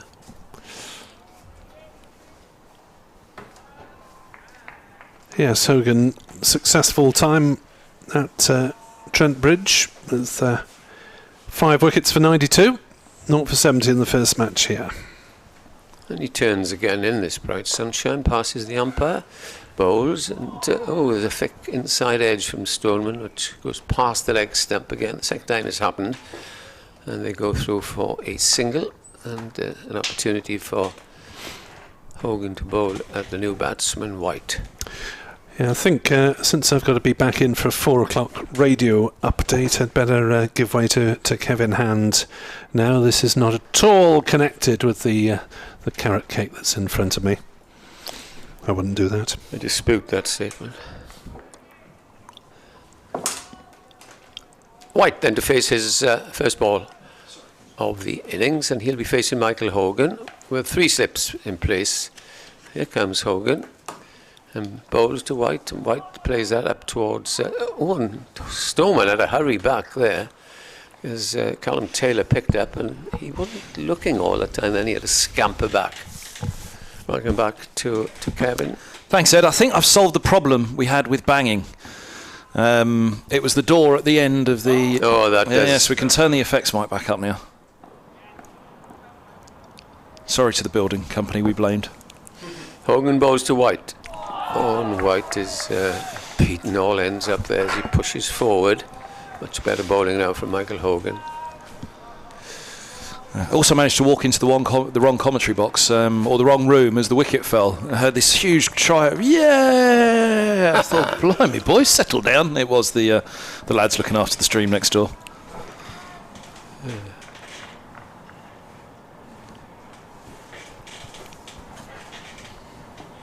Hogan gets into his stride now, accelerates as he comes up to the wicket and bowls to White. White hurried into that shot, plays it up towards mid-on, and there's no run. End of the over, accurate over. Hogan 5 overs, 0 for 20. Harris bowled his only over where he took a wicket, has gone for 5. Well, this is, so much was made, and rightly so. Shaheen, Shah, Afridi versus Marnus, Labuschagne today. But Harris's return against Middlesex, I think Harris played for Middlesex against Glamorgan obviously a good few times, but I think obviously the deep love he has for Glamorgan, he does for Middlesex as well, but of course he'll dearly love to do well. He batted quite well. Here he comes, right arm over the wicket from the Cathedral Road end. He bowls full, good pace outside of the off stump, left alone by Stoneman. He loved his time at Middlesex, and Middlesex loved having him. But again, he never nailed it down in his time at Middlesex, that number 1 spot. Took 80 wickets one season, didn't he?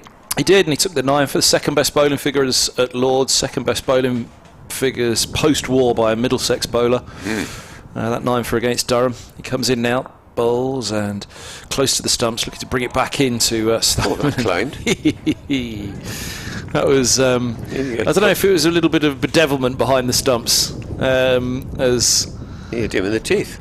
Did it? Let's have a look. Or no, he's just shaking his head. No, he's holding. I think he's just holding his face in terms of, wow, what did that ball do? But I was wondering whether it was just... Might have landed in the block hole.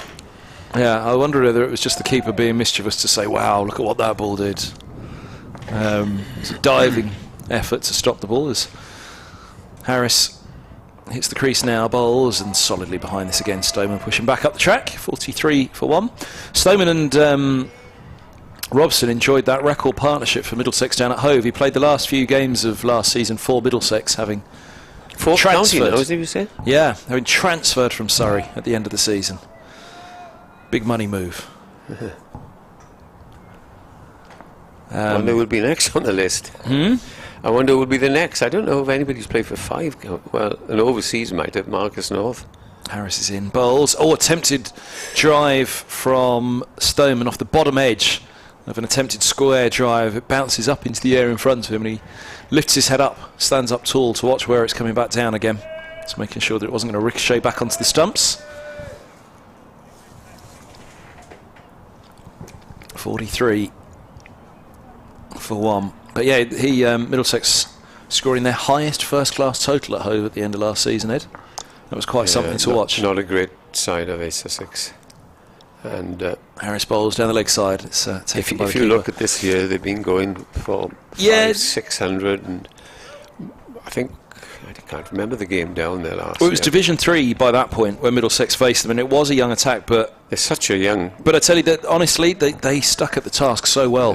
That young attack, and everybody thought, it was a road, it was a bad surface. It was actually a brilliant surface. And Luke Holman, the young Middlesex spinner, came out and took 10 for the leg spinner.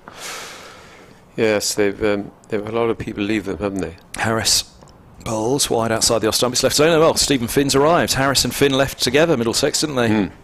It was a strange move, wasn't it, Finn? Yeah, I think so. But you look at today, Ed. I mean, to put the performance by Glamorgan in perspective. I was saying that, you know, in my years covering Middlesex, they've had some, you know, they've always had a strong bowling attack.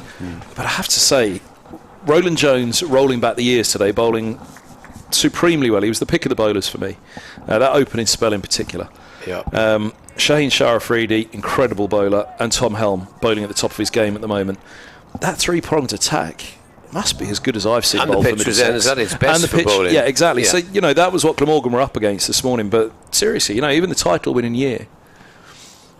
Here's Hogan to start another over. Bowls the right-handed White, who drives pleasantly up to mid-off. And there's no run. You mentioned Finn there. 2016, sorry, the title. They had Murtagh, Roland Jones and Finn, and then the backup were Harris, Fuller and Harry Podmore. Thank you to the Void on Twitter. I couldn't find his name earlier. It was he went down to Kent, and he's still at Kent now. But yeah, you know, that this three-pronged attack that Middlesex had out today, it really looked a good attack. Hogan's in and bowls. What did they? How did they do against Derby?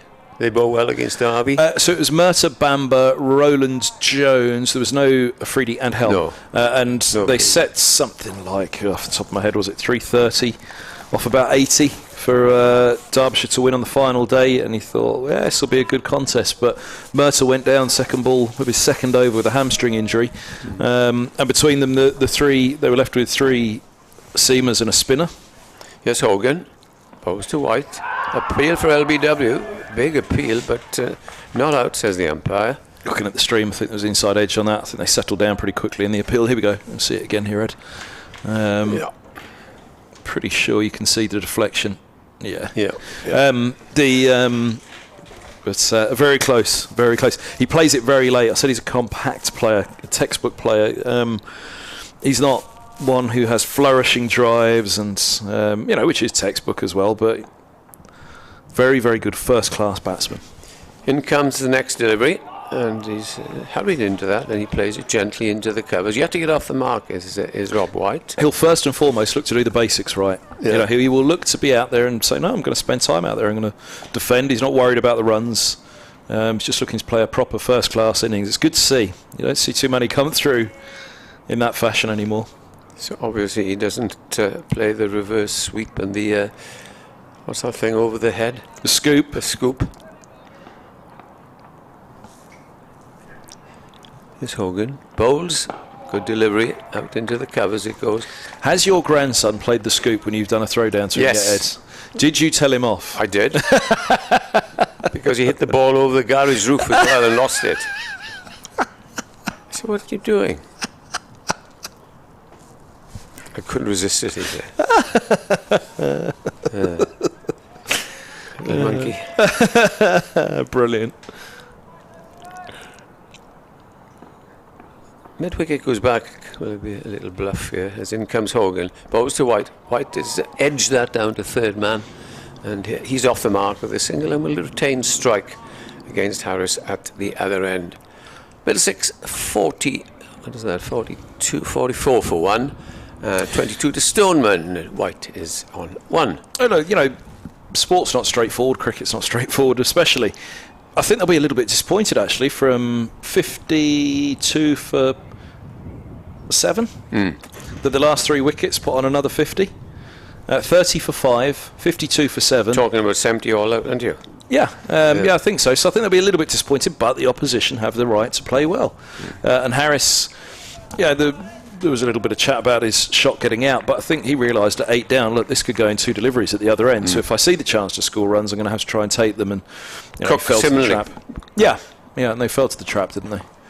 Here goes Harris with the ball. Past the umpire now, his right arm over and bowls onto the legs of White, who nurdles one down to long leg, and the score is 45-1. And that's what you're going to see from White. He's a nudger and a nurdler. A little bit like a right-handed Neil Fairbrother, although doesn't score as quickly. Fairbrother was a bit of a fidget about it, wasn't he? The way he wonderful one-day player. Yeah, and you know, played the same way in first class, didn't he? In Test, you know, terrific player. White is he's a nudger and a nurdler in that mould, but more studious about it, more patient. He's technically a very good batsman, but the majority of runs are backward of square. Harris bowls and Stoneman turns to mid-wickets. Left-hander, no run. That's we touched on this morning.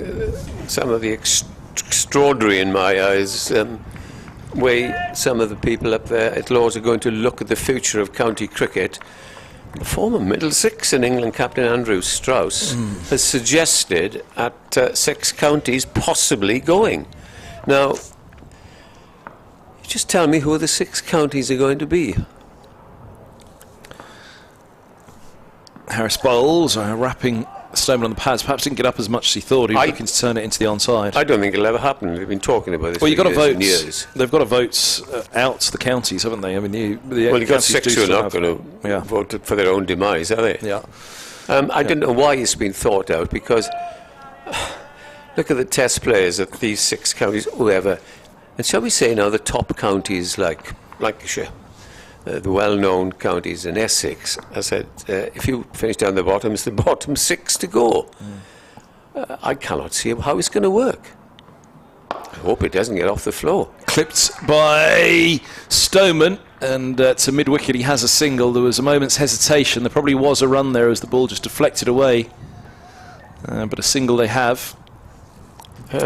Yeah, I mean, I'm just trying to work it out. How do you do it? Well, my biggest problem with it is you look at the 2 matches that Middlesex have played so far. The first round they played Derbyshire, and the 2 worst teams in the country last year in terms of the number of games lost. Played out a great match at Lords, very high quality. Lackmal and Connors are a good opening pair for Derbyshire. And Middlesex a very, very strong side put out for that one. All right, missing Robson. Mertz went down injured on the final morning. As Harris bowls outside off on Dyers on the way through to the keeper, and I think there's a little example. It's got through him, gone away for 4. I think there's a little example, Ed, of there's a little bit in the bounce here, isn't there? Yeah. We've seen from the Cathedral Road end where Harris is currently bowling. Roland Jones got some to really get up today, didn't he? We've seen a couple there go down, so it'll be interesting. And look at them prodding away at the surface now, both batters. Might be a little bit of inconsistent bounce. Well, it'll be interesting because that'll go 1 or 2 ways now. You'd fancy either that'll settle down, sun out today, or. Tomorrow's not a clever forecast. Well, if it toughens up the track today and it's made a few indentations, then quite possibly it could go the other way. It could get worse, the bounce, but it's not alarming. There's not a big problem. This is Harris bowls. Oh, brings that one back in. A noise, but the umpire. I thought it was. Yeah, the umpire, I think, has agreed with you, Ed, that's pad. Forward defence from White. Lovely line and length from Harris, playing on the front foot White, and it just came back in, beating the inside edge. The bottom part of the bat hits the pad, whether it just took a little bit of the flap of the pad on the way through as well. Doubt there is that White looked back immediately and thought, oops. Well, did it hit the pad or did it hit past it'd be tough call flannels? It'd be a tough call for the umpire to give that as an inside edge through to the keeper, wouldn't it? Because there were so many bits coming together at the same time. Certainly noise. 54 Middlesex at the end of the over. That is leg buys, or buys indeed, bringing up the 50 for Middlesex in their second innings. There's going to be a change of bowling at the river end. It will be Tim van der Houten to bowl. What a splendid game up at Trent Bridge. He got runs and he got wickets, and I would say that he would have been man of the match, really. But Ed, go back to what you were saying quickly before we move on, because look at this match now. You've got Shaheen, Shah, Afridi against Marnus, Labuschagne. And here is van der Houten from the river end, bowling to the left-handed Stoneman and bowls. That's a good delivery to start. Zips through to Cook. You've got an opening pair of Robson and Stoneman, a couple of former Test openers. You've got some Test hopefuls in the sides. Max Holden, England under-19 captain, needs to really start putting together some a real weight of runs nowadays at North East. Carlson, there's a lot of potential, and then there's players. If you're going to choose some, you need opportunity. Anyway, we could start on one here, couldn't we? Here's van der Houten. Bowls. Cut away, short ball, up towards the cover boundary. It's a long chase. They crossed for 1, and is he going to stop it? Yes, he does. They've got 2 runs. Ooh. They won't come back for a 3rd. As the ball comes in quickly from Taylor on that extra cover boundary. And the other one, you see, if they say, I think I mentioned this before lunch, if they say 10 matches, 5 each, how many games are you going to get at Lords? Yeah. if you're going to play at Radlett because it's a test match or whatever, say you play 2 there as you normally do, you're going to have 3 games at HQ throughout the season. As in comes Van der Houten, bowls again, and that's a good delivery. Pushed up to mid-off. And likewise here, how many outground games would you get? They'd all be here, wouldn't they? All 5, and you wouldn't get anything at Colwyn Bay? 3. Or If they've said we are going to go up to North Wales, as they certainly should, and down the west, because members down the west are going to travel a couple of hours to come watch Glamorgan. And they are playing 2 Royal London games at Neath this year. My argument is what the members down here are going to say. Watch 3 games a year. And in comes Van der Houten and bowls, and that's angled down to third man for 1. Hogan will field. So, I'm just trying to work it out. How is then you throw in the weather. You throw in the weather. You lose a couple of games to weather each year, as you always do. Down here, yes. Well, everywhere. You lose a couple of games to shocking pitches, as you always do. The editor of the Cricketer said, reduce it to 10, and in effect, in England, we'll end up playing less first-class cricket than they do in South Africa and Australia. Yeah. I give up. The game needs to grow, not to shrink, Ed. It's as simple as that. And it's got to grow in many, many areas that they should be more concerned with than this obsession with an elite. Van der Houten bowls, and White is off the back foot, guides it down to third man, and will get through for a single. Side start here for Middlesex. They moved on to 55 for 1. Stoneman's on 26, and White is on 3. The man out, Robson, LBW to Harris for 21. I just can't work it out. And I think as your president or chairman suggested that you play county matches abroad.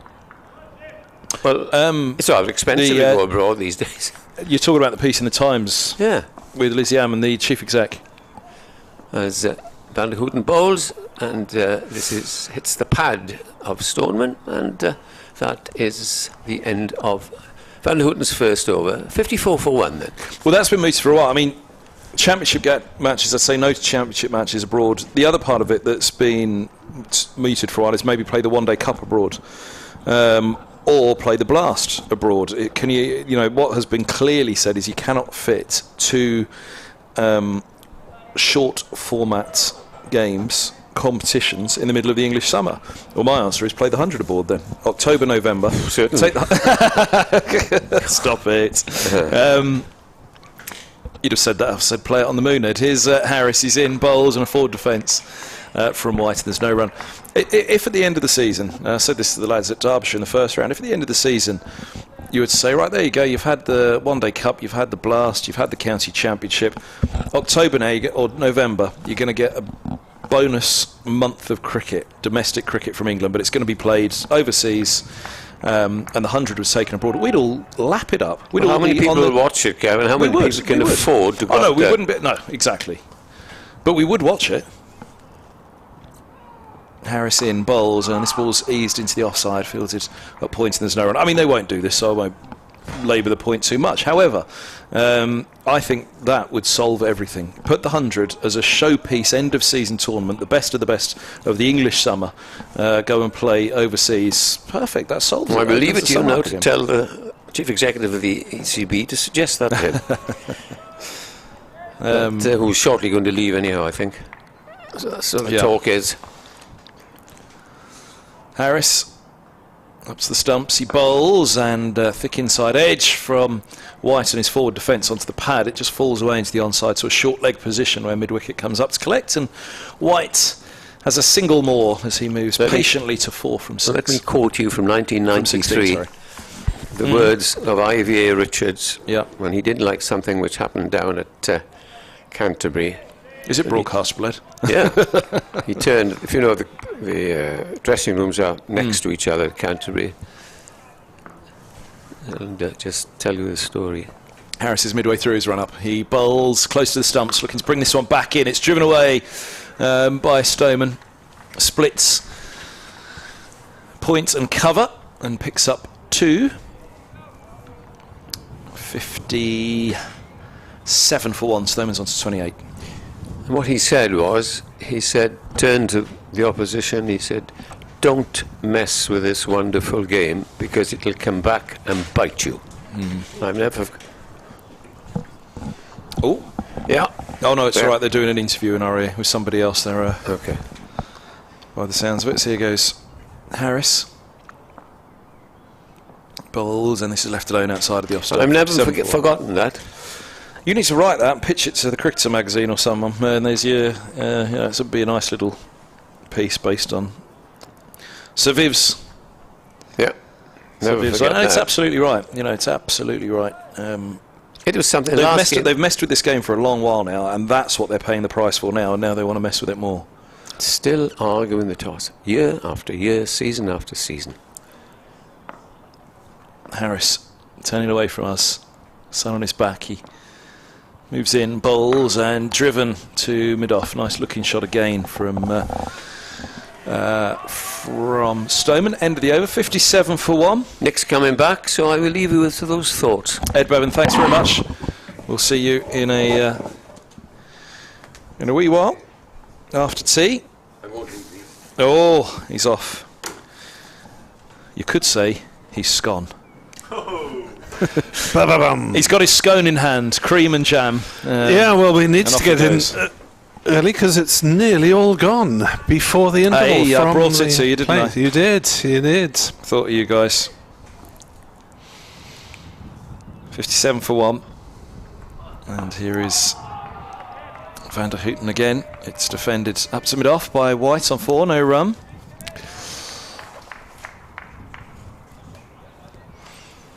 Yeah, Glamorgan need to be absolutely disciplined with the ball now if they've got to any hope of restricting the Middlesex first innings advantage, which will inevitably happen. Just 65 behind with 9 wickets in hand. Van der Houten bowls and looking to punch into the offside White. It's just trickled away towards point and no run. Once more. So they'll be more than halfway to the Glamorgan total by the tea interval, and you would have thought some considerable way past it by the close of play tonight.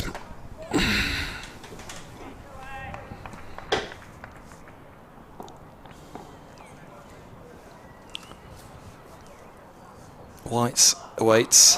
Van der Houten bowls, and this was eased to point by White patiently once more. 4 from 19 now for him. 57 for 1. Yeah, what have we had? Nearly an hour into the midway through the 16th over of this Middlesex reply. We got on some Manny points there, Ed and I. You put the will to rights. Well, we halfway did. This is Van der Houten bowls, and it's turned down to long leg by White for a single. Moves to 5. 58 for 1. In that we got halfway through each of the subjects and moved on to the next one. There was a lot to cover in that half an hour. He mentioned the Viv Richards line. Sir Viv. Canterbury, when he was starting to tell a Sir Viv story, just instantly think to the Phil Tufnell and Sir Viv story in a Glamorgan Middlesex match where I can't remember exactly how it went, but Tufnell had upset Sir Viv somehow. Here's that. Oh, he's around the wicket now. Hogan as he bowls, and this ball. Van der Houten as he bowls, and this is turned to a square leg by Stoneman, very much off the inside of the bat. That they have a scampered single. Stoneman comes to deliver some sort of message to White. 59 for 1. Always gets a mention of the end of the match and Sir Viv charging between 2 dressing rooms looking for Tufnell. What I can't remember is the opening bit of what he actually did to upset him, though. All ended up with smiles in the end, though, as I understand. As here goes Van der Houten bowls to White. Oh, inside edge, just past off stump. And down to fine leg for 4. Well, goodness me, that shaved the off peg. End of the 16th. 63 for 1. We're just about to see.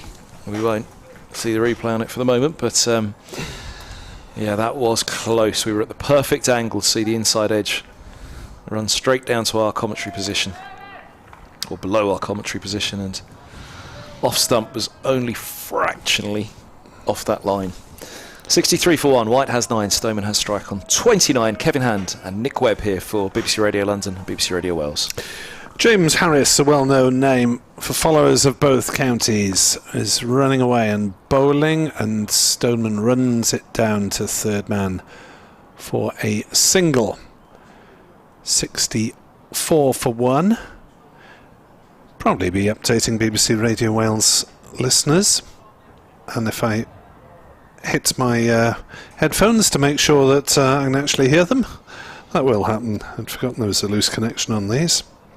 Update for BBC Radio Wales listeners to come. 64 for 1. Here comes Harris in again. Bowls, and it's played solidly on the offside by White. No run.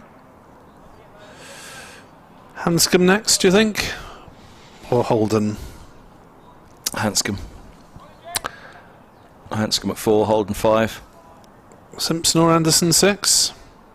Simpson.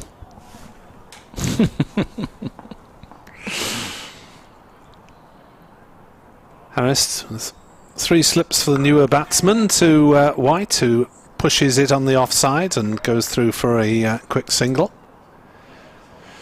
White into double figures on 10, 65 for 1, and there are 3 balls of the over to come as everyone swaps round. Stoneman on 30, nearly the highest score of the day so far. Chris Cook's 31 was the top score in the Glamorgan innings. There are 2 slips for Stoneman as Harris bowls, and it's worked away nicely on the leg side. He may pick up a boundary here. It's running out towards the square leg boundary. It's just about hauled in by Callum Taylor. And by mutual consent, they've gone back for 3 runs. The throw wide of Chris Cook, but it's well backed up. 68 for 1. Stoneman on to 33 not out. Everyone switching round again. Over 8 still level. This early stage. 17th over.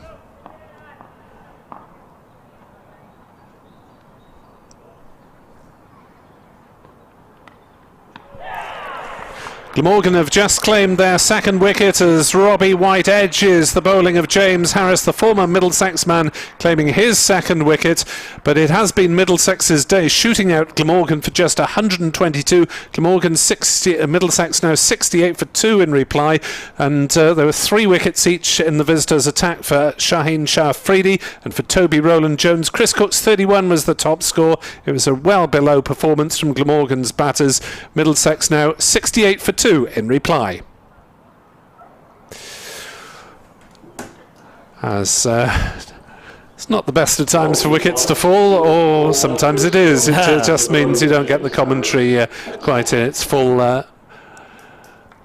sense. White just edging that one in a comfortable catch for Chris Cook, and well, at least Harris is enjoying himself to some extent against his former teammates. Little bit of lift on that for Harris. Looked so White.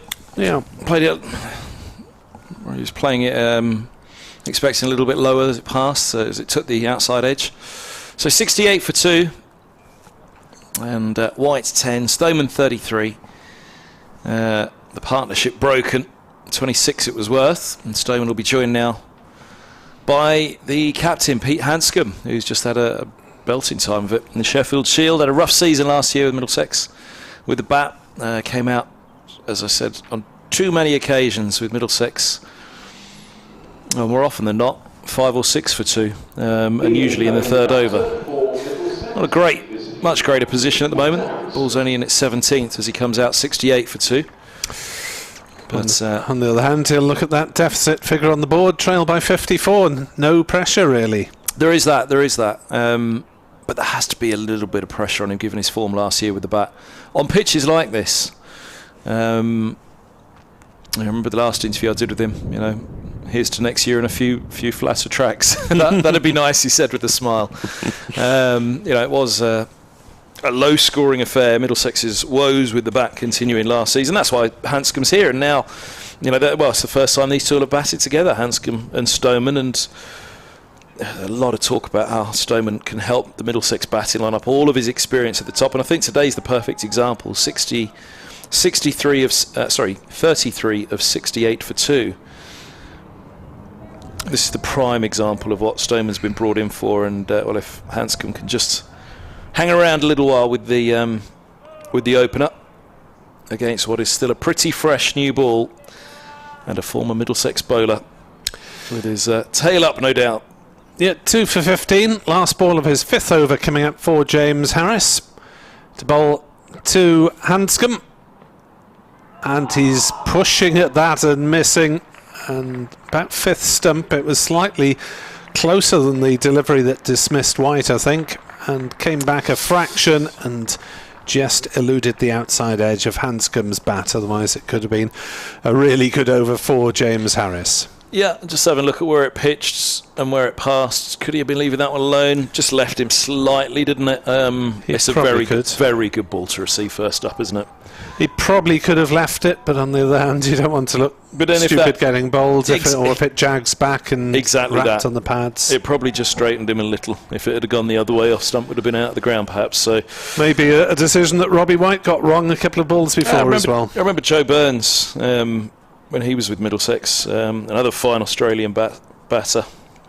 This is Stoneman awaiting, and Van der Hooten's around the wickets, right arm around from the river end. He bowls, and Stoneman dabs a couple perhaps through the vacant mid-wicket. Deep squares coming up, they'll settle on one, and it's 69 for 2. He said,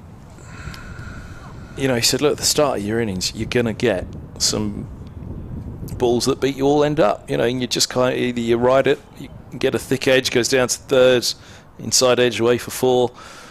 It's going to happen. You just got to say, yeah, all right, it's going to be tough. Just hang out there, keep going, don't worry about it. You put all your work in the nets, you put all your work in practice. You're out in the middle now. It's just survival. It's just get out there and play.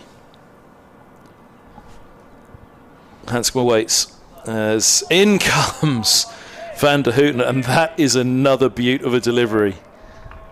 Look at this one. We're just seeing the replay of it here on our screens, and lovely ball, just straightens on him again. I mean, the 2 deliveries that he's got first up there, he's done very well. Not skipped an edge on either of those, hasn't he?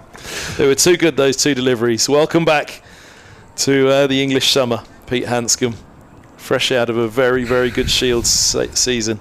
Or the Welsh summer in this case. Well, yes. They're not that different. Yeah.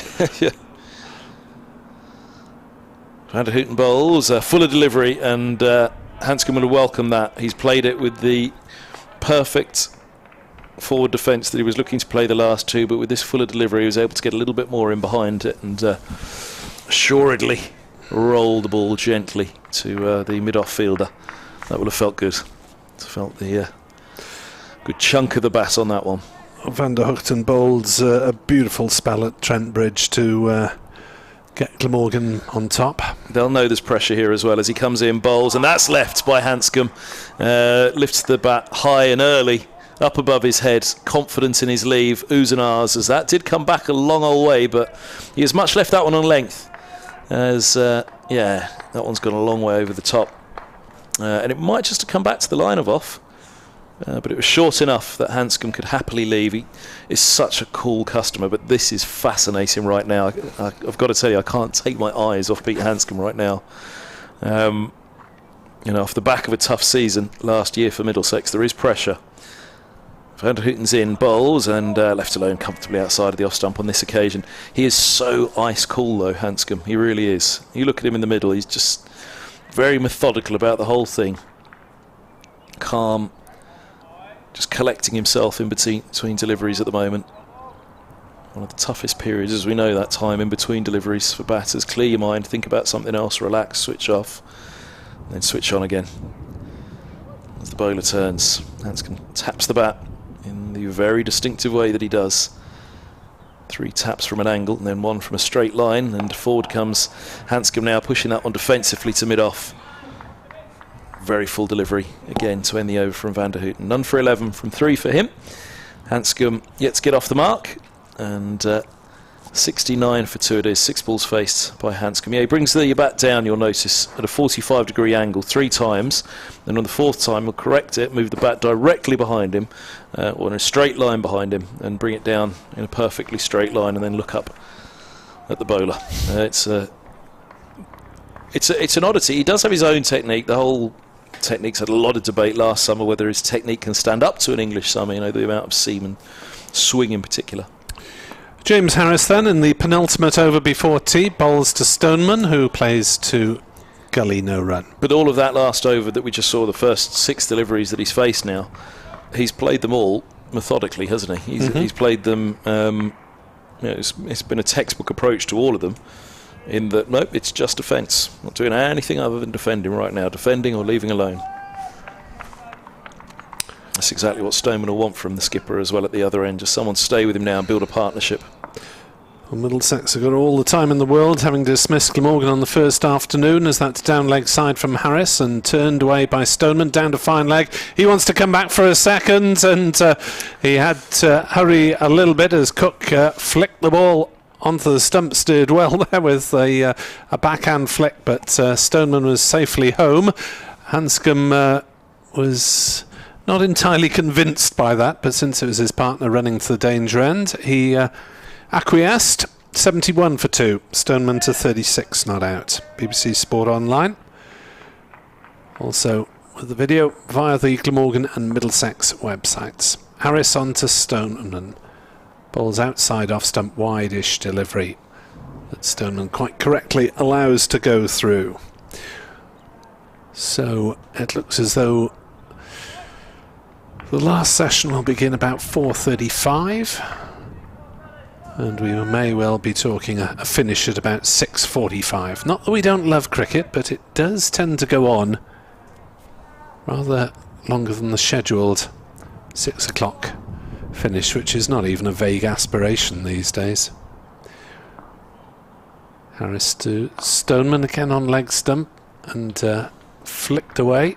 And he's got 4 runs. He's beaten fine leg this time. Too fine for Van der Hoogten to have a chance of cutting it off.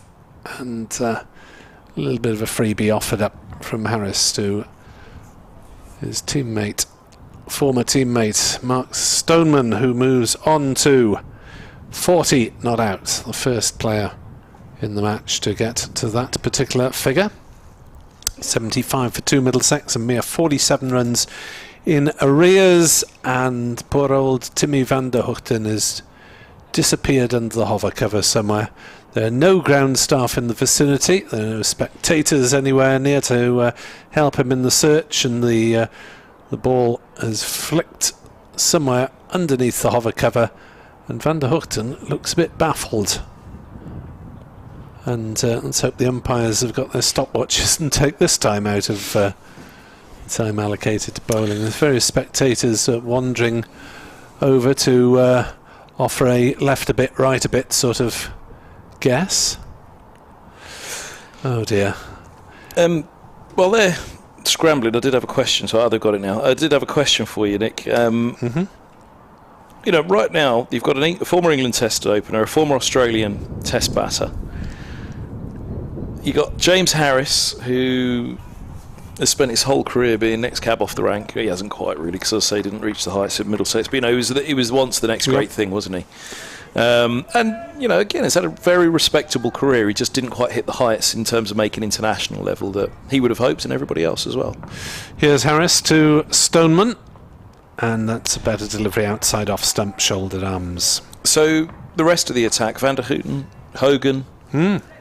How good an attack do you think? Because I've talked up how good an attack Middlesex have in this match, which contributes massively to that low first innings total of 122.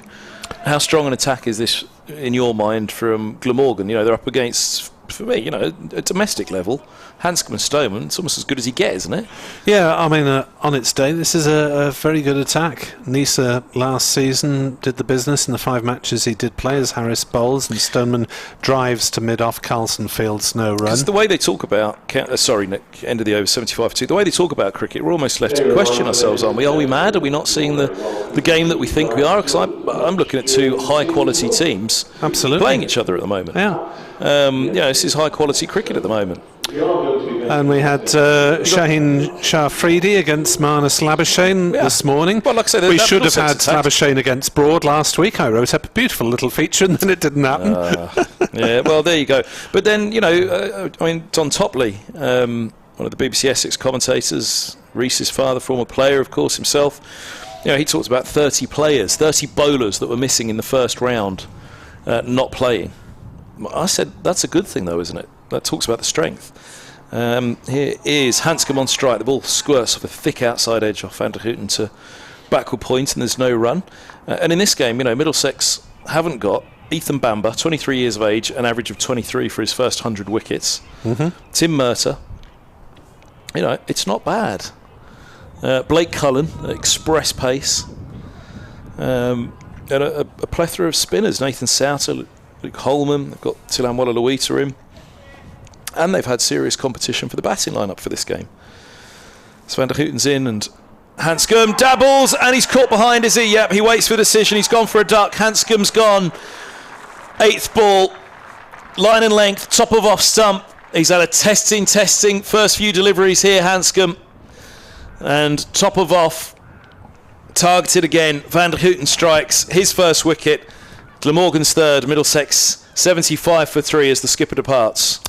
Glamorgan's first point of the day. It's taken a while, but that will, in fact, be the tea interval because the umpire's reminding us, of course, that it is the over before tea. So tea is taken with Middlesex on 75 for 3 after 19.2 overs. And Hanscom won't enjoy his scones. No, indeed. It was a little bit wide, wasn't it? He's played at one that's just a tad too wide. He walks off and, just calm, picks himself up, walks off fine. That was one of the reasons, again, that they brought him in, because they want that kind of response instead of kind of a bat-throwing response or reaction that perhaps was deemed to be not the best environment in the Middlesex dressing room in all the batting collapses that they've had over the years. But 75 for 3, look. 2 strong bowling lineups, and again, as we've just said there, Stoneman and Hanscom, that's a high quality pairing, and they've been really pressed. Good quality cricket. It's a seamer's surface here at Cardiff. It's not untoward. The bounce has been a little bit up and down at times, but it's not untoward at all. That's a very, very big wicket to claim, though, to take tea on the first day. Yeah, it's a good product, and those in charge of the game in England and Wales should not forget that. 75 for 3 at Team Middlesex, playing Glamorgan's 122 all out. Kevin, Ed and myself will be back for another couple of hours of this action, starting at 4:35.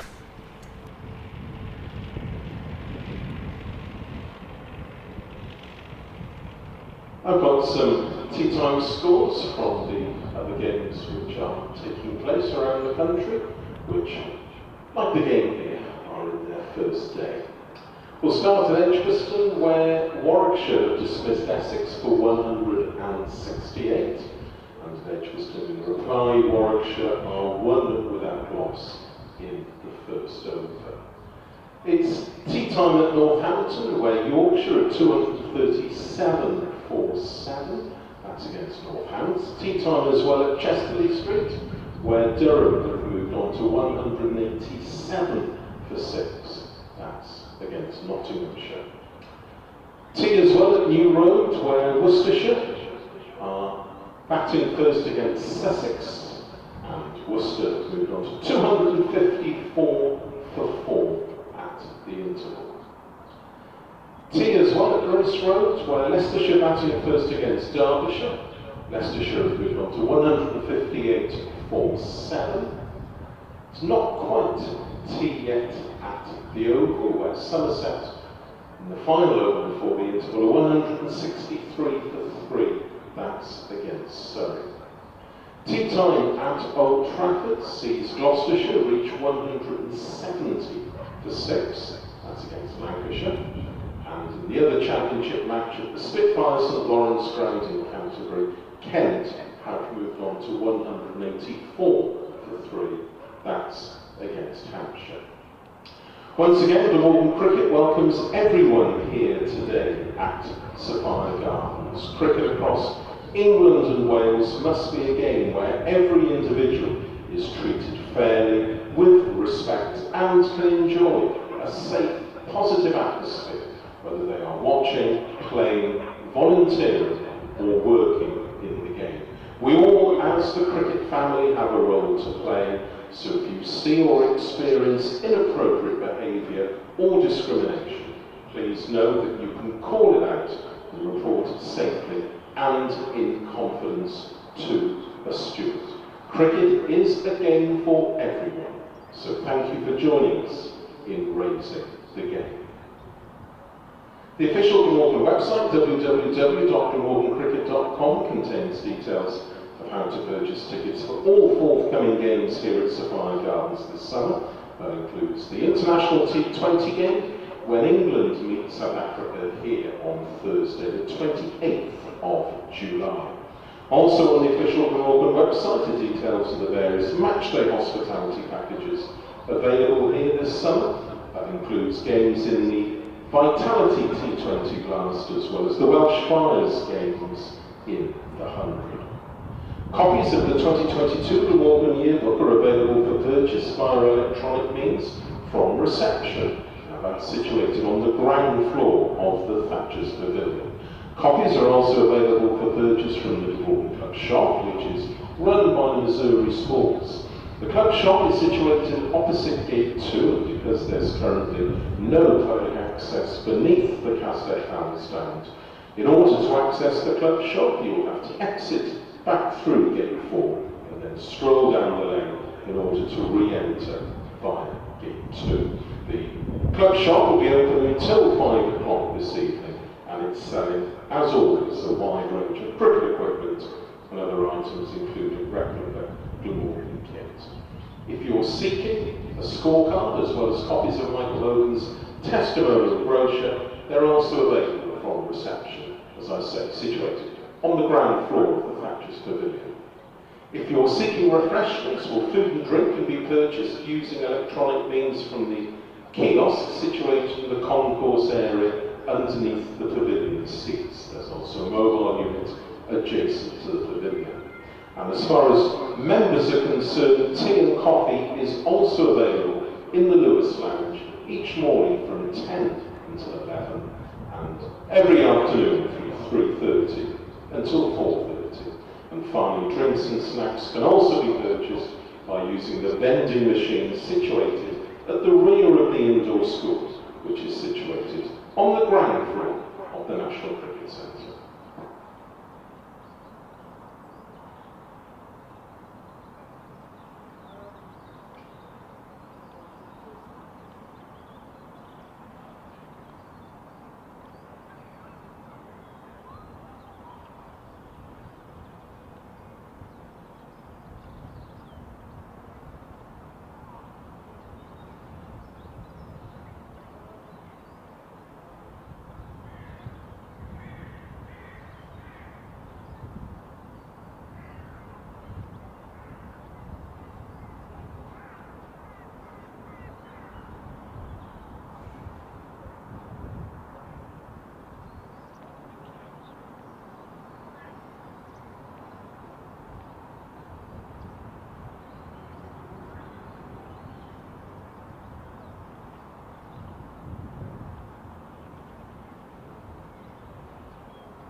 To resume the Middlesex first innings, Mark Stoneman, and together with him the new batter, Matt Holden, and to complete the over from the 40 at the River End, Tim Van Der Hoek.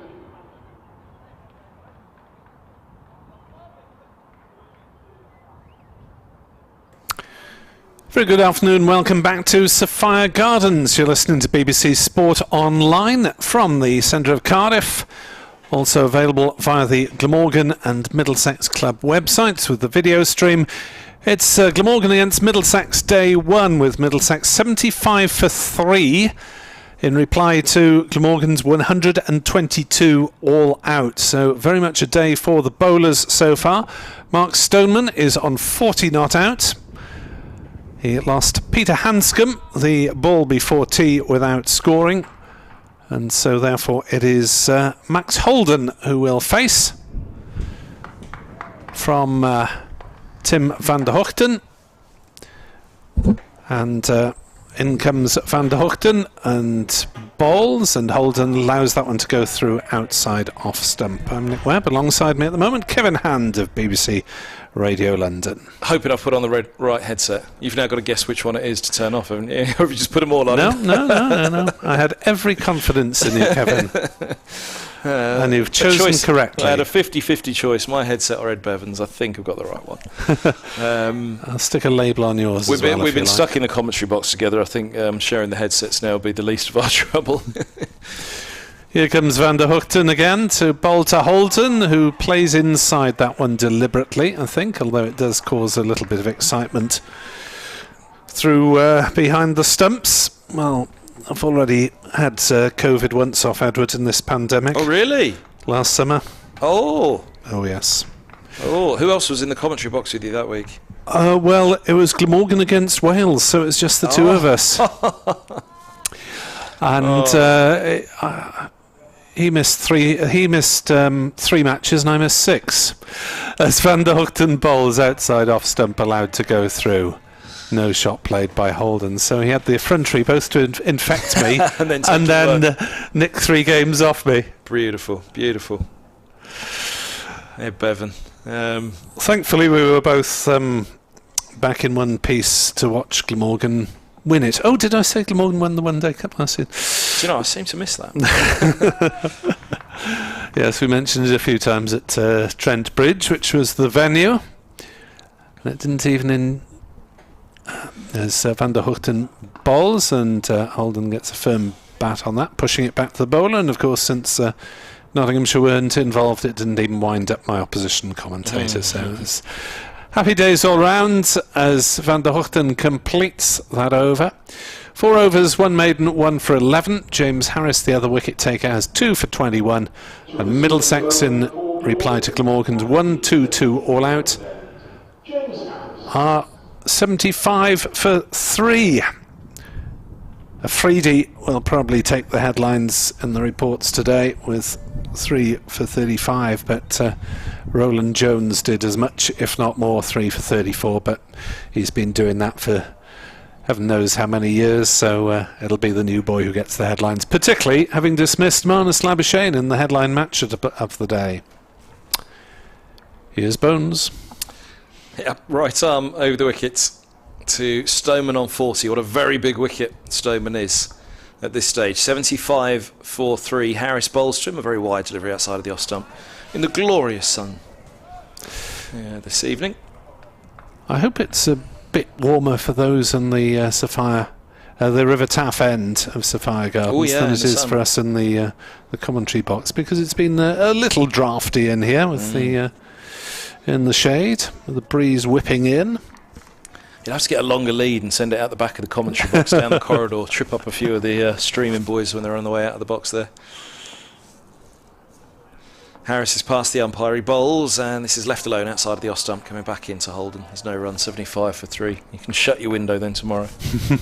Take out a few of the stream operators in the process. Just looking at last year's stats, Middlesex used a very large number of players through the championship season, didn't they? Only Robson and White playing the lot. Simpson, Anderson, Bamba Murta played most, Holden most. A lot of rotation in that. Harris bowls, cut away, and that's 4 runs. Lovely shot. Stoneman moves to 44. Width again from Harris and punished by Stoneman. 79 for 3.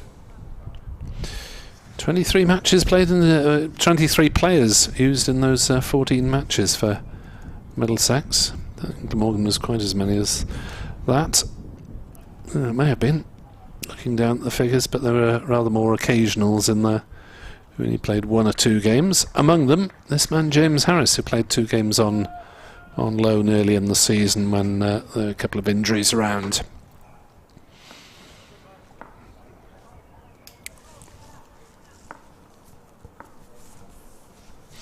Harris turning away from us at the Cathedral Road end.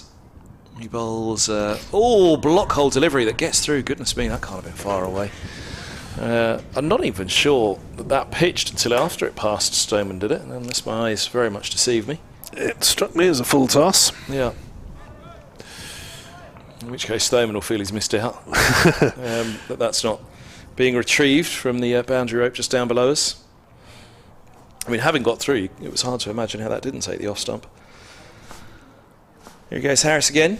2 balls left to his 7th over. 2 for 25 for Harris. He bowls now, and this is run away down to 3rd by Stoneman. He moves to 45. 80 for 3. And the batter finally approaching 50 on this opening day.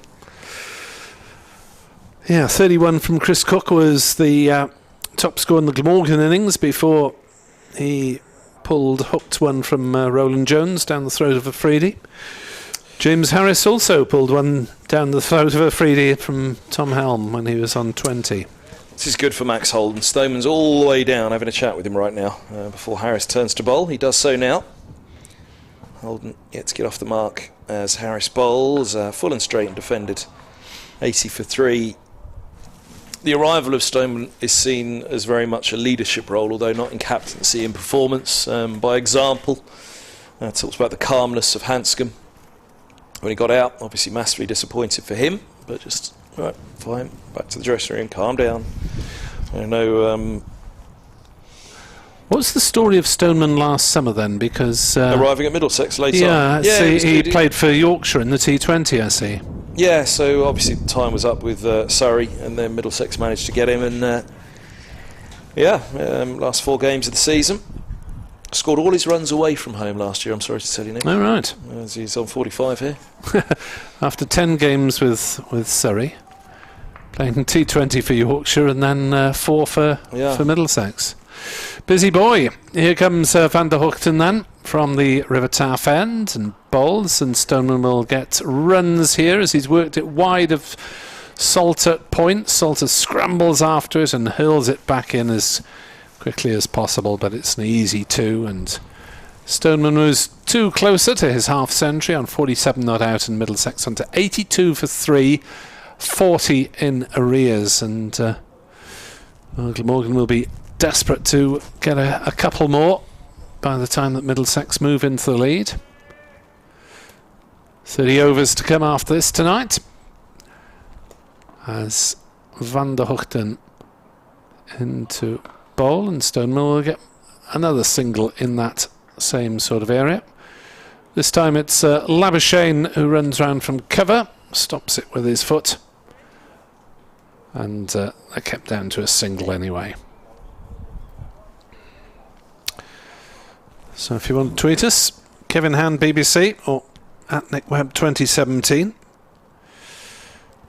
It's got a little quiet on the Welsh front today after, we had plenty of feedback this morning on Glamorgan's problems.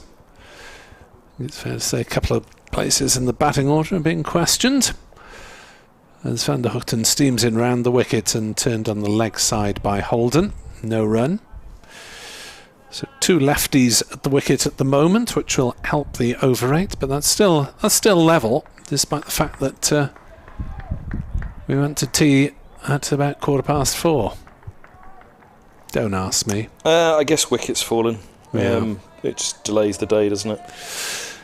If you think the number of wickets that fall, the amount of time it takes for the new batters to get out to the middle. Van der Houten bowls, played up to mid-on by Holden, no run. Yeah, Especially here where they had to descend. It's quite a long way, isn't it, from the one flight of stairs inside the building and then down the pavilion steps outside the building. So it's like trekking to Abergavenny, isn't it? And there were 3 ducks in that Glamorgan innings, so it's probably a longer way back. The pitch away to our right makes it a longer walk as well. That adds another 30 metres. Van der Houten in, and this one's driven by Holden, but he's still yet to get off the mark because it's fielded by Van der Houten in his follow-through. What's the famous peak in Wales? What's the famous mountain? Completely had a brain freeze. Well, in North Wales, Snowdon. Snowdon, yeah. It's almost like descending Snowdon, isn't it? And then a jaunt down to Swansea. You probably get there quicker than from the dressing room out to the middle. 3 slips still for the new batsman Holden. Van der Houten bowls. And Holden plays that one to mid-wicket to conclude the over. 83 for 3. 3 off it. Stoneman 48. Holden yet to score 39 runs. The deficit, Abergavenny. Now you're talking. Now you're talking. When they used to play first-class cricket in Abergavenny, a picturesque postcard of a ground, size of a postage stamp, hundreds of runs. Great place to watch. Speaking of Abergavenny memories, here's Ed Bevan. Edward will join me on BBC Sport Online as we come further into this evening session. Sadly, no first-class cricket played at Abergavenny these days, as Edward will describe. James Harris bowling to Mark Stoneman. Yes, Harris runs away from us, bowls to Stoneman, and he just pushes it away into the covers. Smart bit of fielding there by our friend from Australia. Yeah, he's always in the games, Labuschagne. And he hit the stumps at the non-striker's end. Number of times that Labuschagne throws at the wickets is probably twice as many as any other fielder during the course of a game. Yep.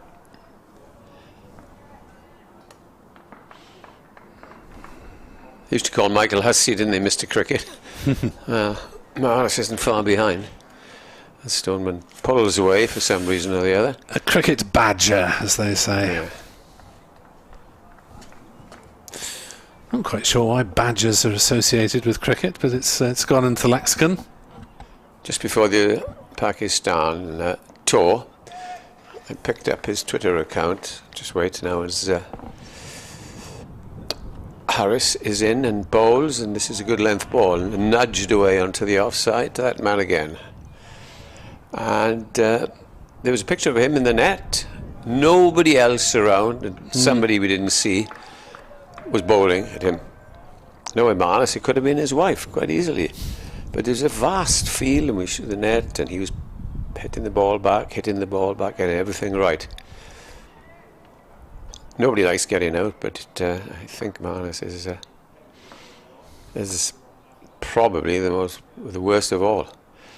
Harris bowls. Stoneman thinks of having a dart at that well outside the off stump and hits Cook somewhere, and he's not down and out, but he bends down.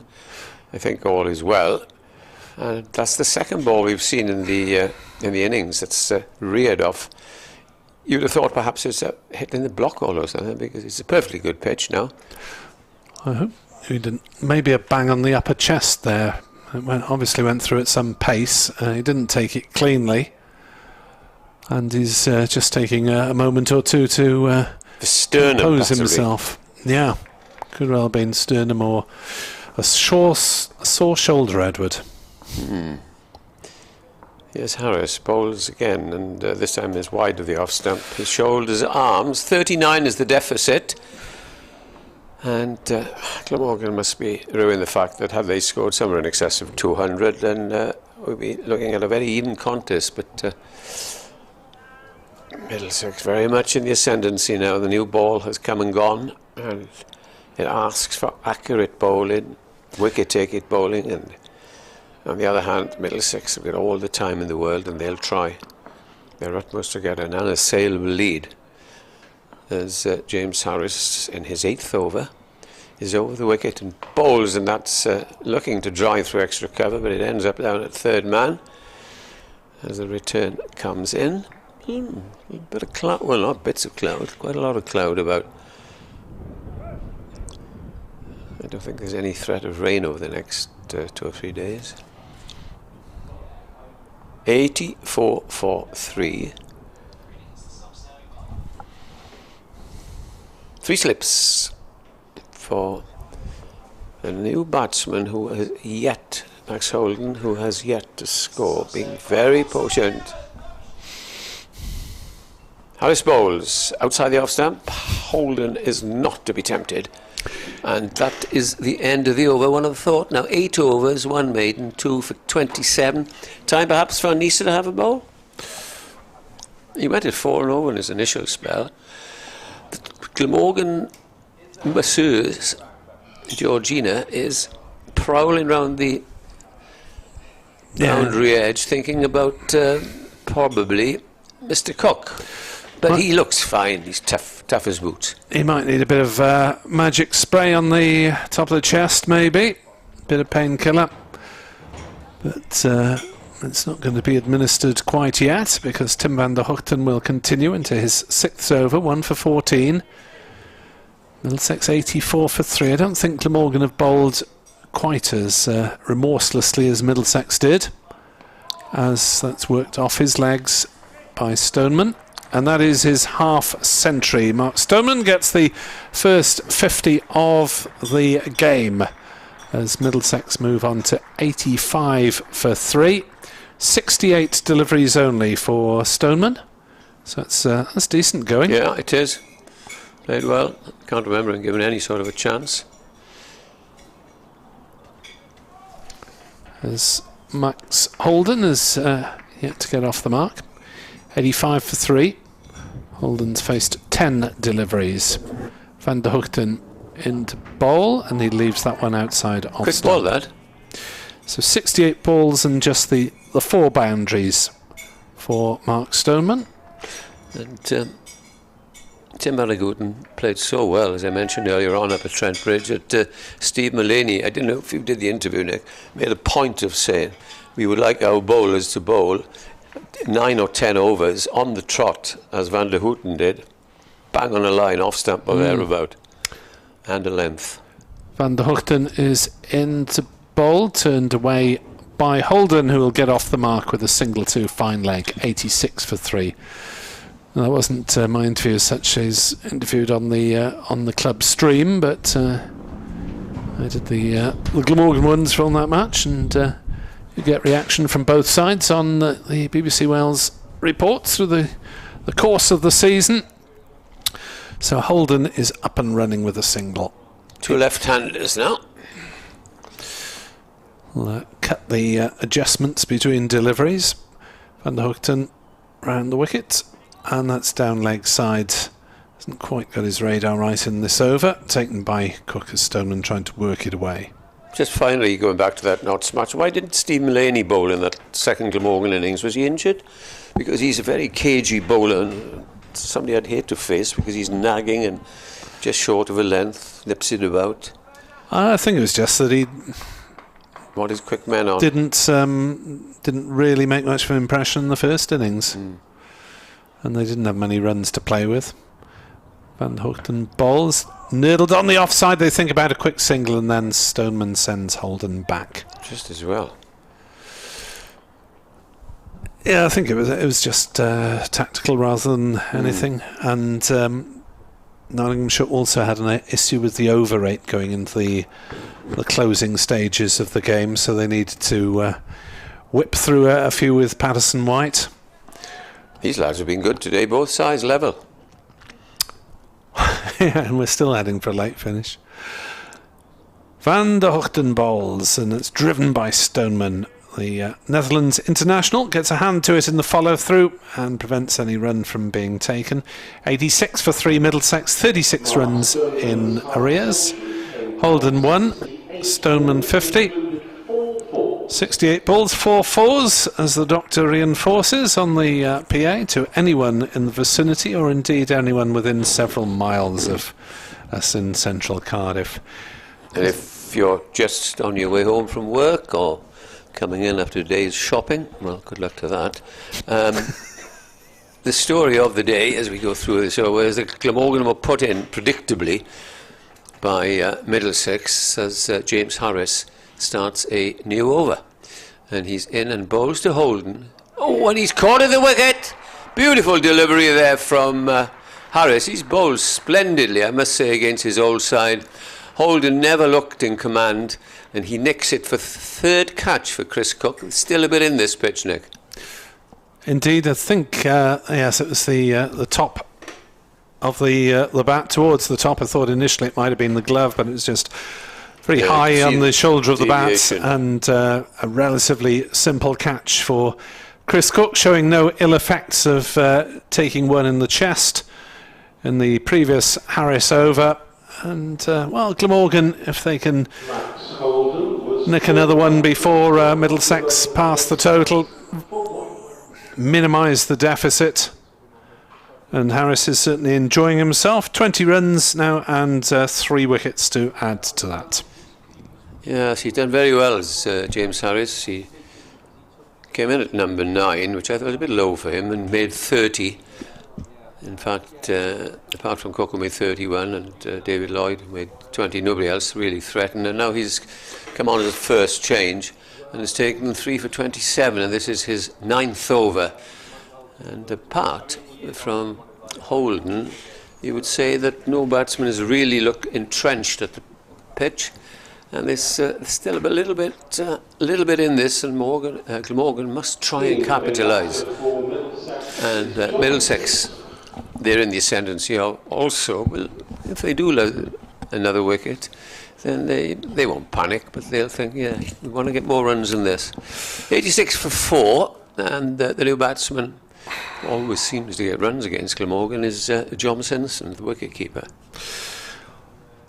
Well, we're making pace in this game, aren't we? I think there's very little possibility as things stand that we'll be back here on Sunday for day 4, and if wickets continue to go like this, we might have a short day on day 3 as well. We had a couple early in last season here in Cardiff where there were very low scoring games. Yeah. The victory against Lancashire, was it? And the Kent game, I think. Both low scoring games. Just looking overhead, Nick, and there's a nice bit of cloud cover that swing bowlers love to see. Whether that's anything to do with it. And we've got another left-hander. Well, this is the 1, 2, 3, 4th of the 6 we've seen. With tail enders Afridi and Walala to come. Absolutely. There's Harris to the new batsman Simpson. He drives elegantly through the offside, and is he going to get 4 runs? It's a despairing dive, and it's pushed around the post by the fielder there. I think it's Callum Taylor. Simpson on his way with 4 runs. Nice half volley, which always annoys the bowler because he just gets taken the wicket, and then he gives the new batsman a juicy little half volley to it for 4 through the covers. 90 for 4 then. Simpson last season, 535 championship runs, top score 95 not out, average of 26.75. But he's possibly capable of recording a bit better than that, John Simpson. There's Harris in again to the left-handed Simpson. Simpson leaves that ball, just swung back after it passed the wickets. The diving, sprawling stop by Chris Cook. 3 catches for him. Robson was out for 21, White was out for 10, Hanscom no score, and Holden the last man out for 1. There's obviously some movement out there as we see the ball deviating, and also 3 catches. The keeper tells its own story. Yeah, the increased cloud cover is only going to help the bowlers. Halfway through this over, in comes Harrison, bowls wide of the off stump. Simpson not interested unless the ball goes through to Cook. Elsewhere, Jimmy Anderson's comeback has not produced any wickets, but he's been as economical as ever. 15 overs, 0 for 25. Gloucestershire 181 for 6 against Lancashire. The wickets have gone. 3 to Hassan Ali and a couple to England's Saqib Mahmood. That's at Old Trafford. Here's James Harris in, bowls. Good length ball, pushed past. No, it didn't.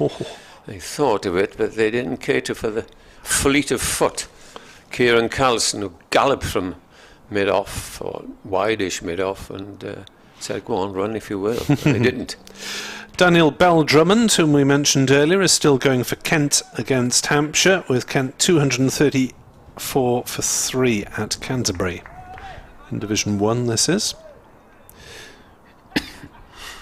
James Harris, to complete the over, is in and bowls, and this is defended on the line of middle stump by Simpson. And another good over. Blemish, the only blemish, there's that 4 by Simpson up his first ball. It's 90 for 4, the deficit now just 32. But Glamorgan's ball is just plugging away. And that you're telling Nick about James Anderson not taking any wickets, and the other bowlers cashing in. There's that great story that Malcolm Marshall down at Hampshire in his heyday was exactly the same thing, and Richard Gilliatt, the Hampshire captain, took something like 40 catches at mid-off of the other bowlers. I think that tells its story, doesn't it? Oh, I'm now after this fellow, I don't want Mako coming in at me. 90 for 4 as Van der Hochten bowls, and Stoneman turns another one down to fine leg for a single. Harris with the fielding. You know, you get your little medium pacer. Yep. Bang, thank you. At Northampton, Yorkshire 263 for 7. Harry Brooktop scored there with 84. 4 wickets for the veteran Gareth Berg. Discarded by Middlesex. Indeed. And Hampshire. Now in Northants ranks, along with Good former cricketer. Hampshire teammate Lewis McManus. At the Oval, Somerset 216 for 3. Van der Hochten to bowl to Simpson, who gets a rising ball that plays well off the back foot down into the ground. Point no run. Somerset 216 for 3 against Surrey at the Oval. Tom Abel is 85 not out. James Hildreth is 54 not out. Abel's one of the many who've been mentioned in dispatches as an outsider potentially to come in with captaincy experience into the England setup. Would be a huge ask. Oh, I was just going to say. And the hooked into Simpson. Close. Threw outside off stump, no shot played. Finally in Division 1, wickets falling at New Road. Sorry, at Edgbaston, I apologise. Close. Edgbaston. Warwickshire 41 for 1 in reply to Essex's 168 all out. As Edward queries the decision of Simpson to leave the last It was ball. close. David Lloyd had his hands up and couldn't believe it. Nip back. Again, he's bowling a good spell as Van der Gooten. As it bowls again, and that's played away off a thick angled bat by Simpson for a single down towards backward point. Salter retreating from gully does the fielding, 92 for 4. Mentioned Worcester accidentally. The real score from Worcester is that Worcestershire 273 for 4 against Sussex. D'Oliveira 84 not out. Barnard 62 not out. And a few ups and downs last week, Sussex. Conceding 500, looking set for defeat and then saving the game. Van der Hochten bowls and played the cover by Stoneman, no run. Durham against Notts at Chester Street. Durham are 220 for 8. Sean Dixon 54, top scorer, 3 wickets apiece to Dane Patterson and Liam Patterson-White. It's a low score for Durham. And Leicestershire's innings is nearly done at home to Derbyshire. They're 189 for 9. Van der Hochten balls, play down the gap in the offside by Stoneman. Glamorgan have Salter sweeping out in the deep, but they'll still manage to come out back for a second run. 2 to Stoneman, he moves to 53, and Middlesex under 94 for 4, a mere 28 runs behind. That Leicestershire innings, Sam Evans top score 63, the opener, lots of low scores there, and 4 wickets for the Derbyshire opening bowler Sam Connors. It looks as if we're going to have a change. No, we're not. James Harris, although he's had a cup of tea and a sandwich or whatever they eat these days for tea, so he did have a break there. He's continuing, and he's going to start his 8th over. You mentioned Salter fielding there, Nick, and with 2 lefties there, you might get him to come on and have a few overs. Harris opens up and bowls the first delivery, played out into the covers, and by Simpson. You know, if they're testing the fielder there, they should know by now. There's a very, very dubious observation, or a dubious thing to do, is to push the ball to Carlson and set off. Yeah, I mean, there's some pretty useful fielders in this Glamorgan side, with the likes of Carlson, Taylor, Salter and Labuschagne, yeah. None of whom you would necessarily want to take on. Yes, Harris is over the wicket and bowls. Oh, and a beautiful delivery to Simpson that beats him all ends up, and he walks away and has a ponder. Oh, that pitch middle and off and past the outside edge. And he's going to have a word, is he? He's going to tap it down.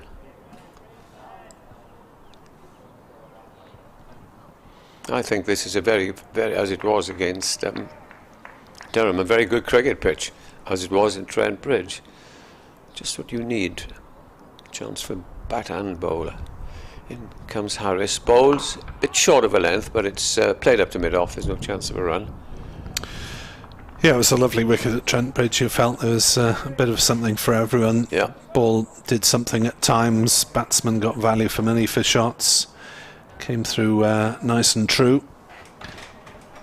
I should have told you to have gone to the oldest pub in the world there. Oldest pub in the world? One of the oldest pubs. All right. Definitely in England, so I've been told. Harris bowls. Nice drive up to Carlson on the half volley. No. I went there just to see what it was like, Nick, I promise you. All right, I did have half a pint, and it was all dungeons everywhere. And like as if Robin Hood might have been rolling forth. Well, a lovely ground, isn't it? We were there, of course, for the final last August. And, it was bathed in Easter sunshine. Looked very nice indeed. Harris in to John Simpson. Shot straight to mid-off. Good bowling, good batting. I told you about the lunches. Did you enjoy them? They were good, yes. Yes. Teas, scones? Scones for tea, yep. Can't beat that lunch. It was a very good choice indeed. And did you have apple crumble and custard? I didn't go for the puddings, Edward. I thought I'd be even more overweight than I am if I'd indulged in the puddings. Night, did you? No. Yes, James Harris in, bowls Simpson, who leaves. Good over this, very good over. It's a maiden. That one went throw low. I think it was almost on the second bounce. There's a little bit of two-pace in this. There's a bit of up and down at the bowling from the Cathedral Road end, isn't there, at least? Yeah. Because the second ball bowled, I think I mentioned on commentary that Cook had to go down in front of him and get it low down, so it wasn't a true bounce. Yes, look forward to more good lunches later at the season at Lord's and at Leicester as well. Lord's is not great. That's what I'm told again. First ball of Van der Gooten's over. Oh, sorry. It's played out on the offside Carlson Fields, no run. It's always been decent at Lord's. There we are. 94 for 4 Middlesex, 28 runs behind. Glamorgan visiting both main Middlesex grounds this season, both Lords for the Championship and Radlett for the T20. As Van der Hoogten arms pumping is in to bowl to Stoneman, who plays to mid-on, and there is no run. Mr. Bevan is not able to bowl this evening due to soreness of shoulder from virus jab. Soreness of arm, in fact. Top of the arm. I've never, all the jabs I've had, I've never suffered, and of course, I went last night. Fourth jab, let's hope it's the last. I doubt it somehow. Van der Hoogten bowls, played on the onside by Stoneman again. They're thinking about a single, and Simpson got back to the non-striker's end, but could be a little reluctantly off in here. We've had one today when David Lloyd was run out when Chris Cook pushed and ran when he shouldn't have. But these two don't look entirely on the same wavelength. No. They're coming a quarter way down and then having a second referendum, as it were. 94 for 4 Middlesex, 28 runs only in arrears. Van der Hoogten bowls down leg sides, well, blocked by Cook. 4 dot balls. You see, he's going for under threes yet again. And this is what you want your third seamer to do. Take the odd wicket as he has done and keep the runs down. And what are they going along at Middlesex? Around threes.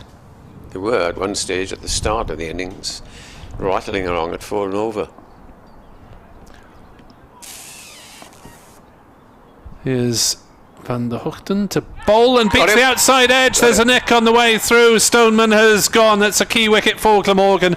Mark Stoneman for an excellent 53, and Middlesex are 94 for 5 as Van der Hoogten finding a nice area just outside off stump. A bit wide though. It came back in a bit, didn't it? Yeah. Caught the outside edge. Indecisive prod from Stoneman. And off he goes, but he's got the top score of the day. 53. And as you say, Nick, it is another good hit in that off-stump line. I've been so impressed with Tim Van der Hoogten and this season. This is his 8th over, 2 for 20, keeping the pressure on. And he's gone for 53. Simpson, the other batsman, that's 1, 2, 3, 4 catches of the 5 wickets. And impressive bowling. You would have thought it would have been Neser and Hogan, wouldn't you? But these two have done extremely well. And it's, as you say, 94 for 5. People will think, what's that pitch Sophia Gardens doing? It's just very good seam bowling. So, second wicket for Van der Hoogten. Harris has picked up 3. They gather in the group and say, well, come on, if we can knock the next 5 down, just hit the lead down, then this could be a good game. We're surely not going to see Glamorgan batting again this evening, are we? It's not beyond the bounds of possibility with 24 overs to go. 24.1 overs gone to go. More or less, yeah. 27.5 overs gone. So the new batsman is Martin Anderson. And then you come down to 8, 9, 10 Jack. So we shall see. Batting to come then, with Anderson coming in at 7. Roland Jones, Helm, Afridi and Anderson. Anderson's in now, sorry. Walalawita. Well, it's a long way to go and they could well recover Middlesex, but another wicket and you'd start saying, well, it's getting down to parity all of a sudden. So right-hander for Glamorgan to bowl at. Martin Anderson with the 2 S's, as I'm sure you'll hear on commentary. And he faces up to Van der Hoogten. 3 slips restored. And almost goes first ball as he fancies at one outside off stump. That was a rash shot from Anderson. Giving catching practice, that was. 94 for 5 at the end of the Van der Hoogten over. Anderson's stats last season: 439 runs at an average of 18. Contributed with 29 wickets at 31 as well. 94 for 5. Deficit still 28 runs. 5 wickets in hand. We've got a bowling change. Well bowled, James Harris. 10 overs. 2 maidens, 3 for 35. He made the breakthrough and has continued to bowl well. Was that on the bounce, those 10 overs? I'm trying to think. They were. Felt You're like it absolutely because right. there was tea interval in the middle, wasn't there? Yeah, you're absolutely right. So it allowed him to bowl there. It's not Michael Nisa, it's Michael Hogan, as the sun comes out brightly, and he is to be bowling from the Cathedral Road end, as opposed to his usual end, the river end, and he is bowling to John Simpson, who's on fire. He's around the wicket and bowls to Simpson 6 and tucks it away off his leg straight to mid-wicket, and there's no run. Callum Taylor fields. Burst of sunshine. What a lovely sight this is in, can we say late spring? Or the middle of spring, I think. Don't know when summertime starts, really. Does this little turn, does Hogan at the end of his run, and comes in, bowls to Simpson. Simpson goes off the back foot and gets a thick edge down towards third man, and this will bring Anderson, who nearly succumbed first ball to his wild shot outside the off stump, to face Hogan. All of a sudden it's turned into an interesting contest. 27 runs in deficit, and the wickets are falling quite regularly. Yeah, it's not been a terror track. It's been good wicket. bowling. Good pitch. Good for carry and bowlers. And if you bat well, as Stoneman showed, you get runs. Hogan to the right-handed Anderson, bowls to him. He gets one very well pitched up, almost in the block hole, and he digs it out to Taylor at mid-wicket. Just a little bit of up and down with the bowling from this Cathedral Road end. There's a few gone through Low. ankle height for the keeper, and a few like the one that hit Cook on the chest have been top of the chest for the keeper. So, but that hasn't actually been responsible for any of the wickets as such.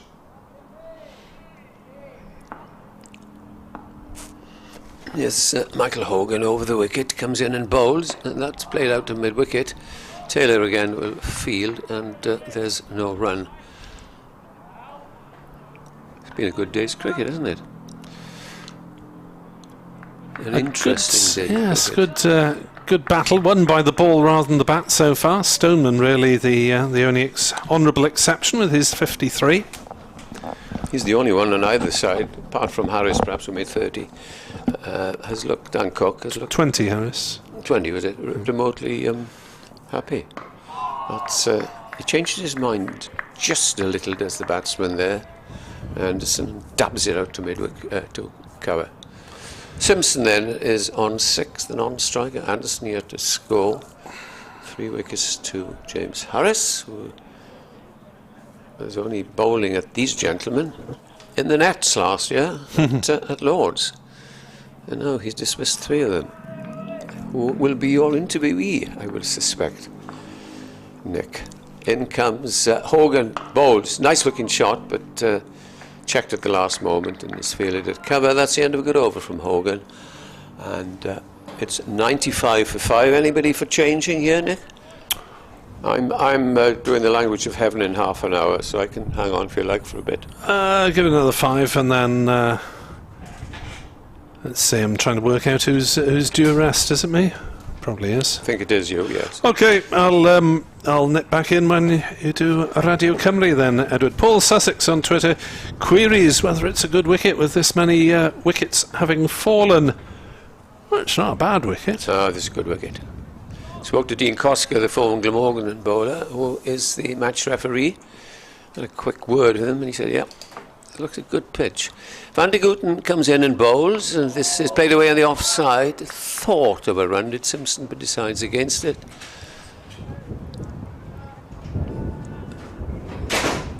The Honourable Kevin Hand comes in alongside me. A bit of a collapse for the Middlesex boys here, Kevin. There again, it's yeah. I mean, look, it's a bowler's day, isn't it? You know, the sun looks lovely, but that surface has clearly suited the seamers. Here's Van der Gooten bowls. We've had 3 slips in attendance, more or less, throughout the day.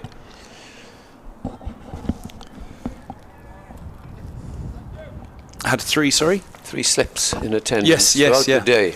Yeah, well, that tells you a story, doesn't it? That they haven't, and 15 wickets, exactly so. Early season stuff. Lots of people have poked at the balls outside the off stump. Yeah, I think you've got to look at the consistency of the bowling. It has been relentless on the top of off stump all day. Van der Gooten bowls outside the off stump again. The shot that Stoneman played was just a little bit wide, but I suppose in his defence he just had to play at it. I thought White played a very poor shot. It must have been 1.5 feet wide. Hanscom just prodded at it, and so you've got to give credit, as you say, to the bowlers. As Van der Gooten in bowls Simpson, who leaves, and Cook has to sprawl to his right. A few seagulls come squawking in front of us, looking for some scones. How was yours? How was your scone at tea? Wonderful. 3 slips, a third man, a cover, a mid-off, a mid-on, a square leg, and a man down on the long leg boundary. That's the field for Van der Gooten, who comes in and bowls, and this time it nips back at him and hits him on the pad outside the line of off stump. As you say, the proper word here, relentless. No runs of this over. He's come to the end of his 9th over, Van der Gooten, 2 for 20. And probably we'll see Nisa at the other end.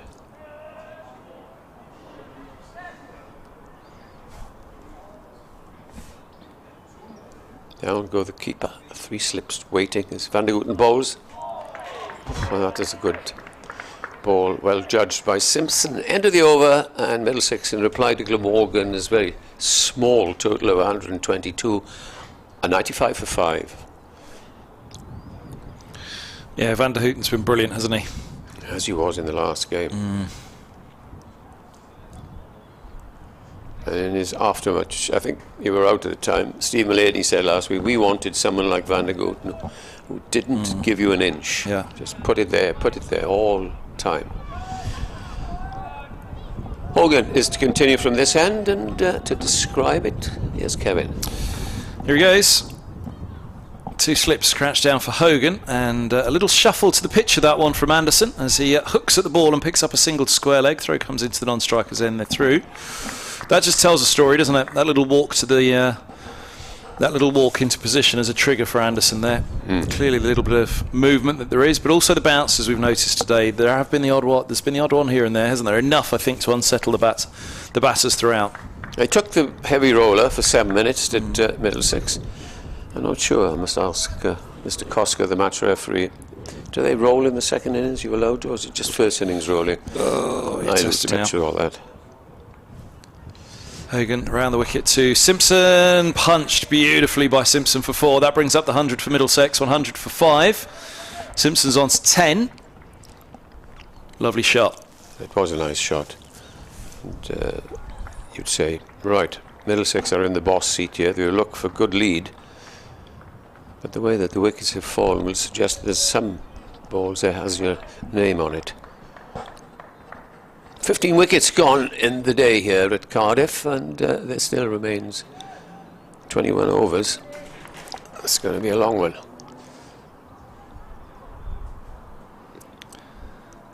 Hogan bowls and defended by Simpson to points.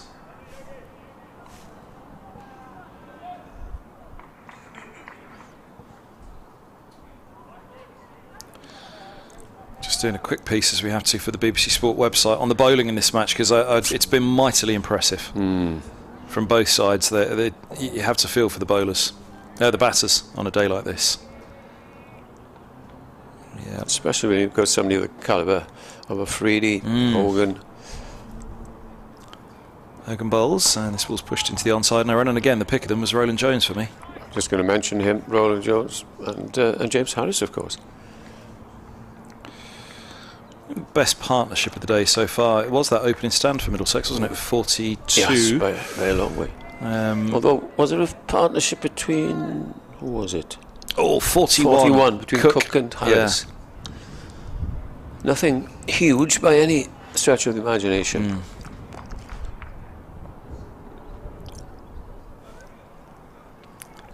Here's a full ball, which is driven away, and Simpson gets it wide of mid-off. It was a lovely shot. It was just a chance that it might have been stopped at mid-off. Not so.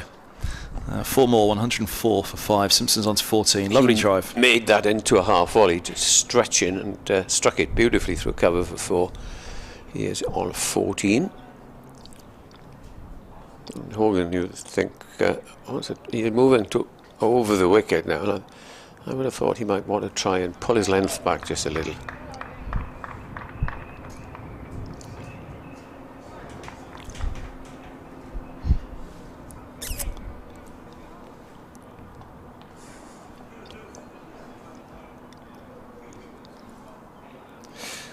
This is a full ball pushed by Simpson's cover. There's no run. That is the end of Hogan's 8th over. None for 33 for him. 104 for 5. Just not expensive quite. for Michael Hogan, and striving to get his first wicket. And we'll see now how long Tim van der Houten is going to bowl for. And returning to bowl, Michael Neser. As I say, that Michael Neser is going to bowl from the other end, from where he started. Lots of people in that far side. It's always hot down that far side of the ground, and many people in shorts. 9 runs off that last over, and it'll be Neser to bowl from the river end. 1 slip has disappeared for Anderson. 2 S's in the Anderson. Yeah, his father's Swedish. I guess, yeah. Here's Michael Neser then. Comes in, bowls, and this is played out into the offside. He just bowled 4 overs for 16 runs as Neser. And he pitched that first ball on a length.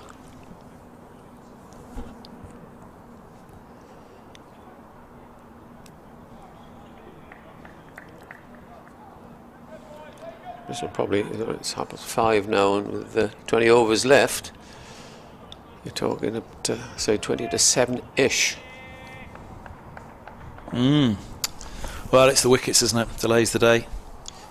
Neser bowls the right-handed Anderson, and he hurries him into a defensive prod, which goes out to Hogan, feeling in at mid-on.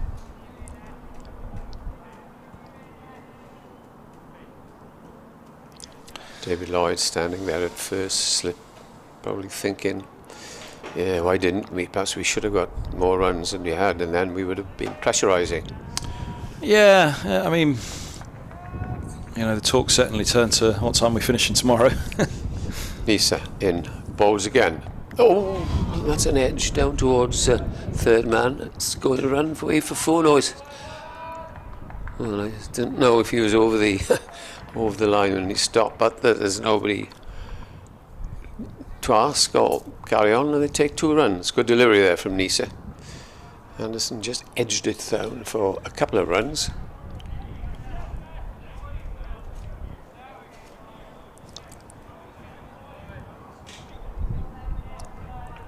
Peter Mead inquires, at one time 15 wickets in a day would trigger a visit from an ECB pitch inspector. Does that happen these days? Neser in and bowls. Oh, and that's banging a length and pushed back down the pitch. I don't think it does. I think it's... well, you have a CLO now, don't you, or a match referee. Yeah. Seem to be doing everything, and... nothing wrong with this pitch for me. It's the quality of the bowling has been of the highest order. There's nothing been an offer either side. You get the odd half volley in it. Nobody's left the top of off stump at all, have they? You know, it's been nothing dropped in short. If anything, as you say, it's just slightly over pitching, and there's a half volley or 2 to be had. But it's been a relentless onslaught on the top of off stump. Neser bowls to Anderson, And somehow it ends up at fine leg, pushing away to the offside. And who's that on? We've got is it Prem Sisodia, the left arm spinner? Looks like him. Yes, it is. Yep. He was good last year. Is it T20 down here? Yeah. Bowled well. Now then, the obvious thing to do. Who has gone off? Van der Gooten, perhaps? Yeah, good shout. Is that Hogan at mid-on? Hogan's at mid-on, yeah. In which case I'm going Van der Gooten's gone off indeed. No, who's at mid-off? Anyway, here's Nisa, bowls to Simpson. Simpson plays it away on the offside, straight to the man there at cover, and he hurls it to Labuschagne, as is normal for him. End of the over, 107 for 5. The deficit is just 50. The thing is, I don't particularly feel like it's been wretched batting today, Ed. Often we sit here early season and say, 15 wickets, too many have thrown it away. I can't really think of anybody that's thrown it away today. Obviously the run out, but it happens, and that was a build-up of pressure. Too caught on the boundary hooking.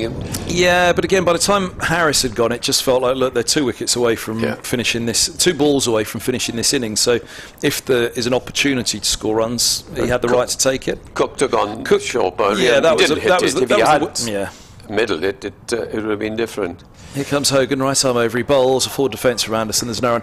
That was the one that you probably felt, it was a bit soft. And at this stage, I think the majority of batters that have walked out to the middle today have tried desperately to stay there. Hanscom, you can think of, just an 8-ball innings, but goodness me, was he trying his studious best to leave, play straight, and just try and get the basics right. But yeah, 107 for 5. This innings, yes, could still go anywhere as Hogan comes in, he bowls, and forward goes Anderson, pushing away. Anderson, who's batted as high as 4 for Middlesex. Highly regarded by the former coach Stuart Law. His ability, you see, particularly to drive the ball. You remember last week down at Taunton? Well, that game was over in 2 days, wasn't it? Yeah. And wickets crashed throughout that game, but it was nothing was said. Just into the third morning, wasn't it? Yeah. Don Topley, remember him tweeting, saying this isn't going to make the third day for me, because he was days 3 and 4 of the game, and I think he got about half an hour of the third day, didn't he? Hogan past the umpire, bowls, and driven by Anderson, watchfully so, back up the track. He does have this big booming drive, Anderson, but he's put it away for the time being. The first couple of balls I watched from the press box, and I said to the folk in there, if they hang it outside off often enough, Anderson's drive, he just won't be able to resist. But he's playing within himself. Then you might just nick it on this pitch. Yeah, that's it. If they hang it out there often enough, then he might get a couple away, but got to be careful, haven't you? Absolutely. It looks as though he's put the shots away for the moment, as this ball is punched off the back foot, just backward of point. Tucked him up for him a little bit. It's got down to third, and they'll take a single. 108 for 5. Hogan, 0 for 34. This is his 9th. He and Nisa normally get wickets most of the time by getting the seam, off the seam. Whereas Harris is swing, although he has also had a few to move off the seam today. And Van der Gooten just hits the track as hard as he can and gets movement. There's Hogan now. Will bowl with a deep extra cover. The sweeper is in attendance, and he's bowling to Simpson. In he comes and bowled to him. Simpson waits for that and plays it backward of square on the offside, and there is no run. Last ball of this over, and then there'll be 19 overs remaining. Trees haven't quite all got their leaves on show yet, have they, Ed? I think we tend to forget that this lovely weather for the last 4 months. It's only middle to late April. Kind of looked across at them and thought, goodness me, they look pretty bare, all the trees over there. Yeah, I hope we don't suffer for it. Oh, yeah. Could well. Michael Hogan in to John Simpson, who plays off the back foot. And there's no run. Which brings us right back to scheduling, Ed. That's my exact point. You know, it's all very well saying, only 10 high-quality matches in the middle of the summer. You can have as damp a June or a damp a July as you can in April. You know, it could be a glorious April and a very damp June, a washed-out July.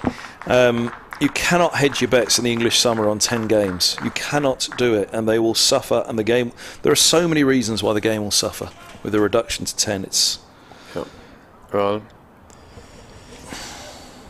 I've gone past being worried. Shall we say I'm just concerned for the game. Yep. And I've been watching it for many, many years. Yep. Yeah, those true. Anyway, back to the trees, Ed. It's been a lovely April, hasn't it, so far? Oh, yeah. Well, apart from the snow. But that was just because Durham were in town. Nisa starts the new over, and the first ball is played defensively up to mid-on, and there's no run. He really does get that back down in front of the pad, doesn't he, Anderson? I've just noticed it perhaps a little bit more today than perhaps previously have. As long as he doesn't play across it on the front. Yeah, and he's keeping the bat face open, isn't he? He really does get it down and shows the full bat face. Gets it a long way forward in front of the pad. Very much inside. I mean, there have been comparisons drawn by his former coach, Stuart Law, with Jack Callis and Mark Waugh in his... Oh, my word. Yeah, indeed. Nisa bowls, and that's a left. Good judgment in the end. Goodness me! Look at this. The angle on this with the back of Anderson. Oh, boy, oh boy. That is something else, that leave. Wow. I think Simpson's having a word there because... Wow. I can't remember Manny. Yeah, I cannot remember Manny that I've seen that close. How that did not... hit the off stump out. How... Nisa again over the wicket and bowls. And this time he comes right forward. Nisa hitting that length from the start. Yeah, he's in his 6th over, 0 for 19. There's only 2 leaves, Ed. Good leave and a bad leave. That was a good leave by Martin Anderson, wasn't it? Just is this a replay of the one that they left? Probably. Let's see. They're showing on the stream again. I think this is the one that he left. Oh, wow. That is so close. So close. Beautiful stuff. Goodness me, we're so lucky with these streams that we can watch the replays now. Nisa, no runs a fist over to the right-handed Anderson, bowls to him. I think come back in. Well, I think that might have been a little exaggerated by the slips. As it came back in a fair way. I don't know how close it was. We'll get a look now. Let's have a look at it again. Oh no, that was close as well. Yeah, that came back in a long way. Started wide enough. They had the right to leave that, certainly. If Nisa bowls an in-swinger now, he might just... Well, both edges are in play here, I'd say, for Anderson. He's got a... He hasn't looked too comfortable as Anderson. He's on 5. And Nisa has got his tail up as he comes racing in and bowls again. And he does get a short ball, which is pulled out. Sisodia fields, and it's just a single. Well done, young man. Stopped the single. I think there were 2 in it, but he decided that, no, I've enjoyed this over. He said to himself, I'm not going back. I could have been bowled twice. Yeah. I think only Mark Stoneman's looked comfortable out there today. Yeah. I thought he bowled. I mentioned that earlier. It's the only one that looks compact. And they had a nice little partnership, didn't they? Was it 42, him and Robson to begin with? Thought, it's a good opening stand between the pair of them. This partnership now is worth 15, so what were they? Middlesex were 94 for 5, so they lost 5. 3 for 19, 52. Yeah, 5 for 52. There's Nisa. Oh, that jagged back in to the batsman, and there is no run. That's the end of a very good over there from Michael Nisa. 109 for 5. Deficit is coming down, just 13, and it'll be Hogan, I presume, to continue this end. And we think to ourselves, why not a little bit of seam from Labuschagne? You heard about last week, didn't you? Yeah, the bold seam. Yeah, I saw the 2 wickets, and one of the Australian players quotes he tweeted, "We're never going to hear the end of these 2 wickets, are we?" Right. Hogan tweeted me in the night and said, "His ego so bad, I'm going back to the hotel." Did you hear the story Nick said earlier on about him? No. I'll just tell it in a moment. Here's Hogan, Bozo Anderson, who leaves. He has copied his run-up on Michael Nisa. Exactly. And And lo and behold, in his second over, he dismisses the leading batsman, Ben Duckett, for 122. Yeah. Caught him bowled, throws the ball in the air as if to say, yeah, no problem. He's on his own. He's a great character, isn't he? Oh, yeah. Yeah, he's a great character. I remember, it must have been last year, was it, mate? How many years has he been with Glamorgan now? That's beautiful delivery from Morgan. Again, beats Anderson's having a rough time up there at the moment. Yeah. Well, it's his third season out of 4 because he missed 2020. Yeah. So I'm trying to think, maybe it was the 2019 season when I first listened to him being interviewed by yourself or by Nick, and just thought, yeah, great character, isn't he? Labuschagne. I just thought he's a great character, isn't he? Loves the game, talks about it. He had an infectious, infectious enthusiasm, didn't he? And still does, I'm sure. He just loves the game. Mr. Cricket, following Michael Hussey. Hogan bowls. This comes back in. Hogan now is bowling a far better second spell. And excuse me. Anderson gives the impression he's not quite sure what to do. Do you agree? Yeah, I think he's resisting his natural game, and his natural game is to lay bats on ball. Is he? Yeah. I think he's a positive player, so he's playing well within himself. I think this is a really good battle. Yeah, I think this is a good battle for Anderson. I think this is a good learning curve. 6 from 23 for him. Halfway through this over, as in comes Hogan, bowls, nice looking drive up to mid-off. Carlson fields, and there's no run. See, that's his shot.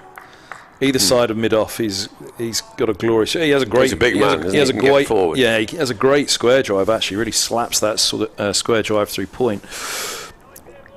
But even there, on another day, that ball's crashing to the boundary. He's playing well within himself at the moment, Anderson, and rightly so. He's on 6, 14. Crucial partnership this for the match, one way or the other. In comes Hogan. Bowls again, forces him on the back foot, and there's no run again. It's not to say that Helm and Roland Jones heading in next. It's not to say that they can't and won't provide a good foil for one of these two. But as a pairing, Anderson and Simpson, these two could do an awful lot of damage. Their natural game is to score quickly, the pair of them. If they're still there in 15 overs time, all right, that's going to be almost first thing tomorrow morning, so they'll have to get back out and get through the early stages again tomorrow. But Hogan, last ball of the over, and this is clipped down to fine leg for a single.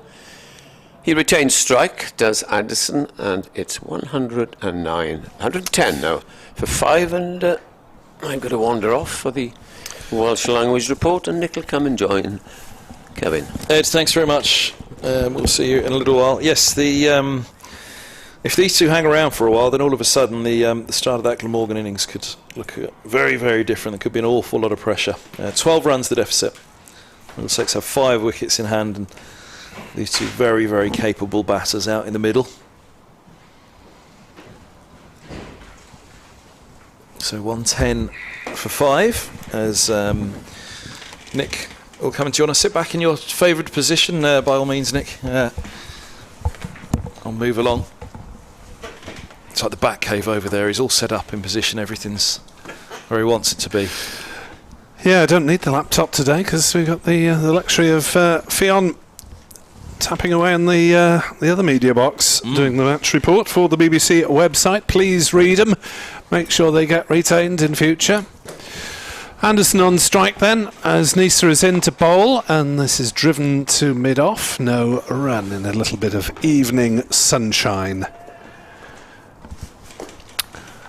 So, endeavour on BBC Sport Wales to provide a match report for every day of Glamorgan's season.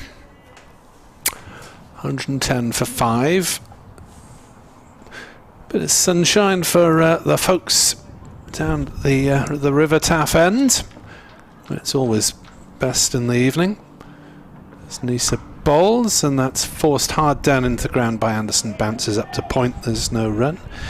James Wheel is trotting around the boundary ropes with various drinks bottles for the players. Prem Sisodia, this young spinner who is playing T20 for Wales at the weekend, and I think is doing so again next Sunday, but he's doing a bit of 12th man duty. Dan Dowthwaite is the other player officially in the squad. 110 for 5. Anderson to Nisa, big appeal for LBW, no response from the umpire. Say big appeal. It was initially a big appeal, but it faded quite quickly. Did that one? As oh yes, definitely going down leg. It was just a howl of excitement, I think, rather than a serious inquiry. Don't forget, you're able to see the replays if you're watching on the county streams, together with our commentary. So 12 runs in arrears are Middlesex here on BBC Sport Online. Michael Nisa looking for his first wicket of the evening, and that's played gently on the leg side by Anderson. Nisa has bowled well in both matches so far, even though his figures haven't always reflected it. Tweeted a painting by Martin Spate of cricket at Abergavenny, if you want to see that. Retweeted it, someone sent to me. How did we get on to Abergavenny again? Oh, it was the walk out to the middle here, wasn't it? Quicker to get to Abergavenny. Yes. Nisa bowls, and Anderson mistimes a drive up to mid-off, and there's no run. Glamorgan had a season or two in the 90s where they really did take the game on the road, playing at all sorts of venues. Abergavenny was one for many years, and then they'd often play the limited overs match associated with that at Ebbw Vale, just down the road. It was one season when they played at Merthyr and Llanelli and Penturch. Nisa hits him on the pad this time. Up goes the finger, and Anderson has gone for 7. Middlesex 110 for 6. Still 12 runs in arrears, and Nisa has the breakthrough as Anderson has to go. Simpson still there on 14 as he was trapped pretty much in front there, and Nisa was celebrating his first wicket of the match, 1 for 20. Well, it's a funny height. It's a funny level to sit at to judge the height of an LBW. My first feeling was high, and then actually on seeing that replay I thought, oh, is that doing too much? Jags back a fair way, but out is out. Anderson be walking off muttering, dug in for 32 deliveries, just 7 runs, could have put away a few of those drives, all that for 7, but you got to do your best and try and play it properly, I think. This is hard work, 16 wickets in a day. I'm not sure it's been quite that much a natural bowling on top surface, but just so it looks at it again. Maybe it wasn't doing too much. He did enough to beat the inside edge. I was wondering, done enough to beat the inside edge there. It's probably not going down. He was a fair way across. I don't know, just my first instinct was up here he'd get away with that one, but good call, and probably umpire's call if he went upstairs on 2 elements. But here comes Toby Rowland-Jones, who similarly to Simpson and Anderson naturally scores quickly, but will he and Simpson look to try and settle in for a partnership? An hour to go, all of a sudden, if actually they went the other way and said, well, we're going to throw caution to the wind, we're going to be positive, everybody else has dug in for the day and tried to score runs, it hasn't worked, 16 wickets have fallen while trying to bat properly. Nobody's thrown away their wickets. So do Simpson and Rowland-Jones say, do you know what, 36 overs into this innings, 16 remain, throw the bat about, not throw the bat about, but be positive tonight. It could be 40 ahead by stumps, which would be pretty useful in a low scoring game. Or at the back of Rowland-Jones's minds, do I want to get on with things, be bowling again tonight, and be bowling again tonight potentially? If they can hit 50 and 10 overs for the lost these remaining 4 wickets, get a bit of a lead, and try and knock over a couple of Glamorgan top order batsmen again. Yeah, I mean, try not to be too simplistic about these things, but I think it's fair comment that 16 wickets have gone today, and for me, I go back and watch them all now. Everybody has tried their very best. Play straight, leave, get yourself in. They've all tried. Here's Hogan from the Cathedral Road end. He bowls and Simpson leaves alone outside off. 110 for 6. Roland Jones looking full of energy at the non-striker's end, getting his body moving, getting the feet going, setting himself up. All looks very good. And looking from this elevated distance and with the benefit of the replays, it's been bowling friendly conditions, but not excessively so, you wouldn't have thought. I think there's been just enough for the bowlers, but the bowlers have been outstanding. Yeah. Hogan comes in, bowls, and Simpson gets right behind this. They haven't given an inch today, have they? Any of them? There's been no dross. Yeah, real class from Afridi, Roland Jones and Helm, backed up by Anderson for Middlesex, and now these 4 Glamorgan seamers of Nisa, Hogan, Harris and Van der Hocht, and these are Glamorgan's best 4 seamers in their attack, and they've put the pressure on, albeit not quite as much as Middlesex did. Hogan, a good length again. Simpson's right in behind it, defending. Yeah, like I say, there's been no dross at all today. There have been no dibbly-dobblies. It's the other thing thrown at county cricket, the dibbly-dobblies. There haven't been any of that. And not that there's anything wrong with that either. I think it's a pretty poor slant on the county game. It's been high quality seam bowling all day long. Hogan, Simpson bowl, Simpson drives to mid-off and there's no run. And who's to say that, you know, a seam-friendly green UK English to Welsh wicket is necessarily a worse thing than a raging turner on the Asian subcontinent. You know, they are different forms of cricket where you have to have different skills in different conditions. Yeah. Simpson awaits, Hogan bowls, and dropping a single, Simpson pushes the ball comfortably out to the deep cover. 111 for 6. Feet up, please, Nick. I'll put mine up. And don't tell him, Nick. The express pace element has certainly been brought into this game by Shaheen Shah Afridi, who took 3 for 35 on Middlesex debut. Helm's no slouch. No. Roland Jones bowls as good a spell as I can remember. That's certainly their opening spell down below us this morning. It was a joy to behold that. Against Labuschagne as well, wasn't it? You know, really, he was the one that was testing Labuschagne more than Afridi. Hogan bowls onto the legs of Roland Jones, who clips to fine leg for 4, 112-6. I think Glamorgan were slightly slow starters at the start of this innings, where Middlesex did rack up 42 for the opening wicket. I thought they grew into this innings, the Glamorgan bowlers.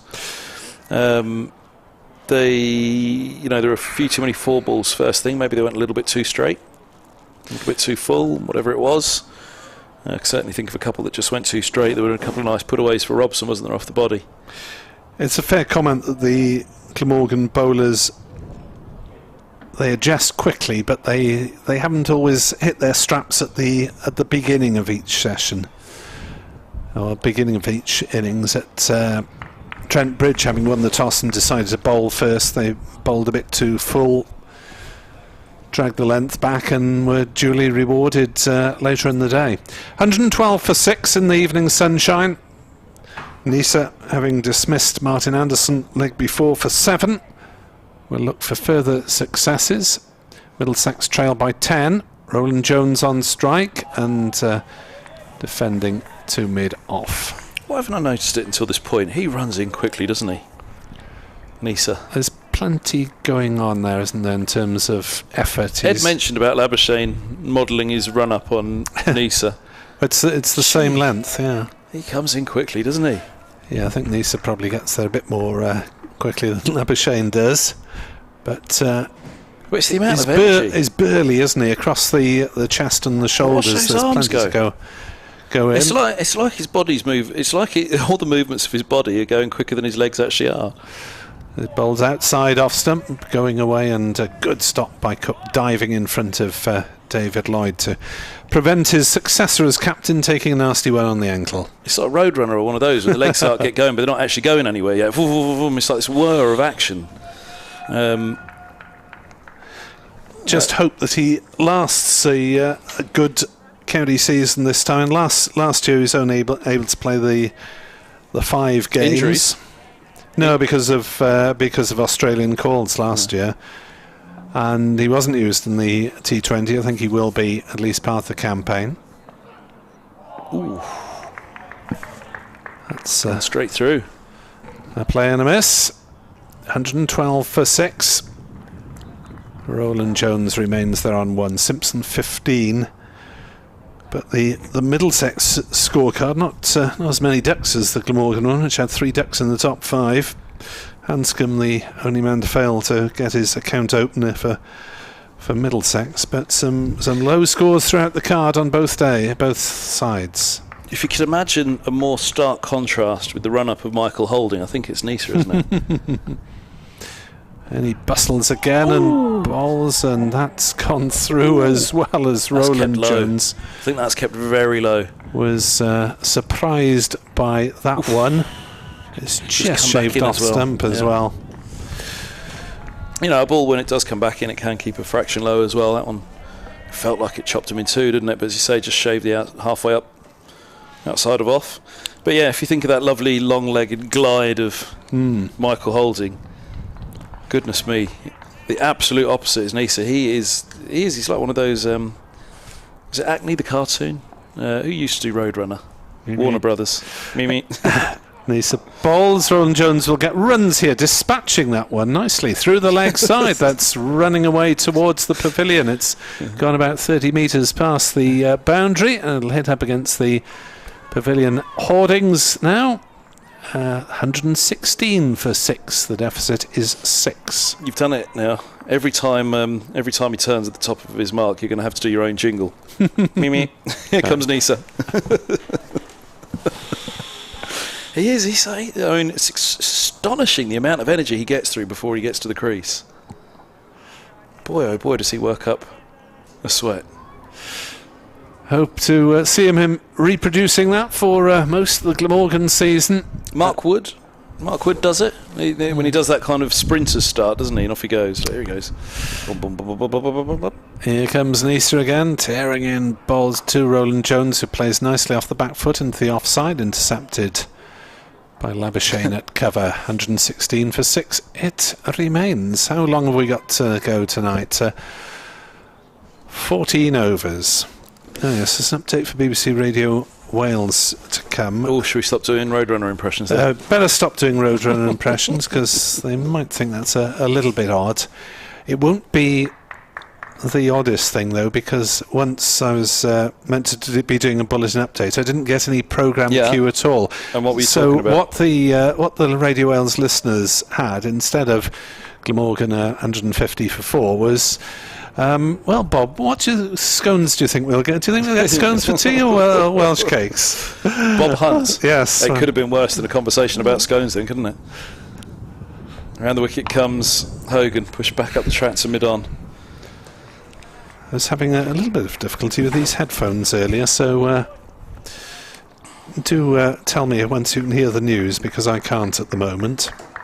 Bob Hunt, who infamously dubbed the opposing 11 the cheating Vickers. He's more in trouble with the Almighty than he was the legal team at the end of that one, I think. Yeah, it was a team of Vickers, wasn't it? Yeah, the cheating Vickers, he dubbed them. Here's Hogan around the wicket, bowls, and this ball's driven away through the covers for a single by Simpson. Moves to 16, 117 for 6. What I would have paid for that to have gone out live on BBC Radio London with us unknowing as he broadcast to the capital about a bunch of cheating Vickers in the West. A Barnet boy as well, wasn't he, Bob? I played for St Michael's Theological College in Cardiff once. Oh, he'll have you down as a cheat as well then, won't he? You could tell they were godly sorts, because they asked me to open the batting and the bowling, which is the only time I've ever opened the bowling in my life. Hogan to Roland Jones. Oh, that comes back and strikes a midship. then deflects on the way through. Well, it deflects through to slip. He went up alone, Hogan, with the appeal, but it must have been challenging the hip of Roland Jones, who's no slouch. It was indeed. He settled down, didn't he? Stopped himself, really. Yeah, the two slips were diving away all over the place there. Northeast and Lloyd to make sure it didn't go in through for 4.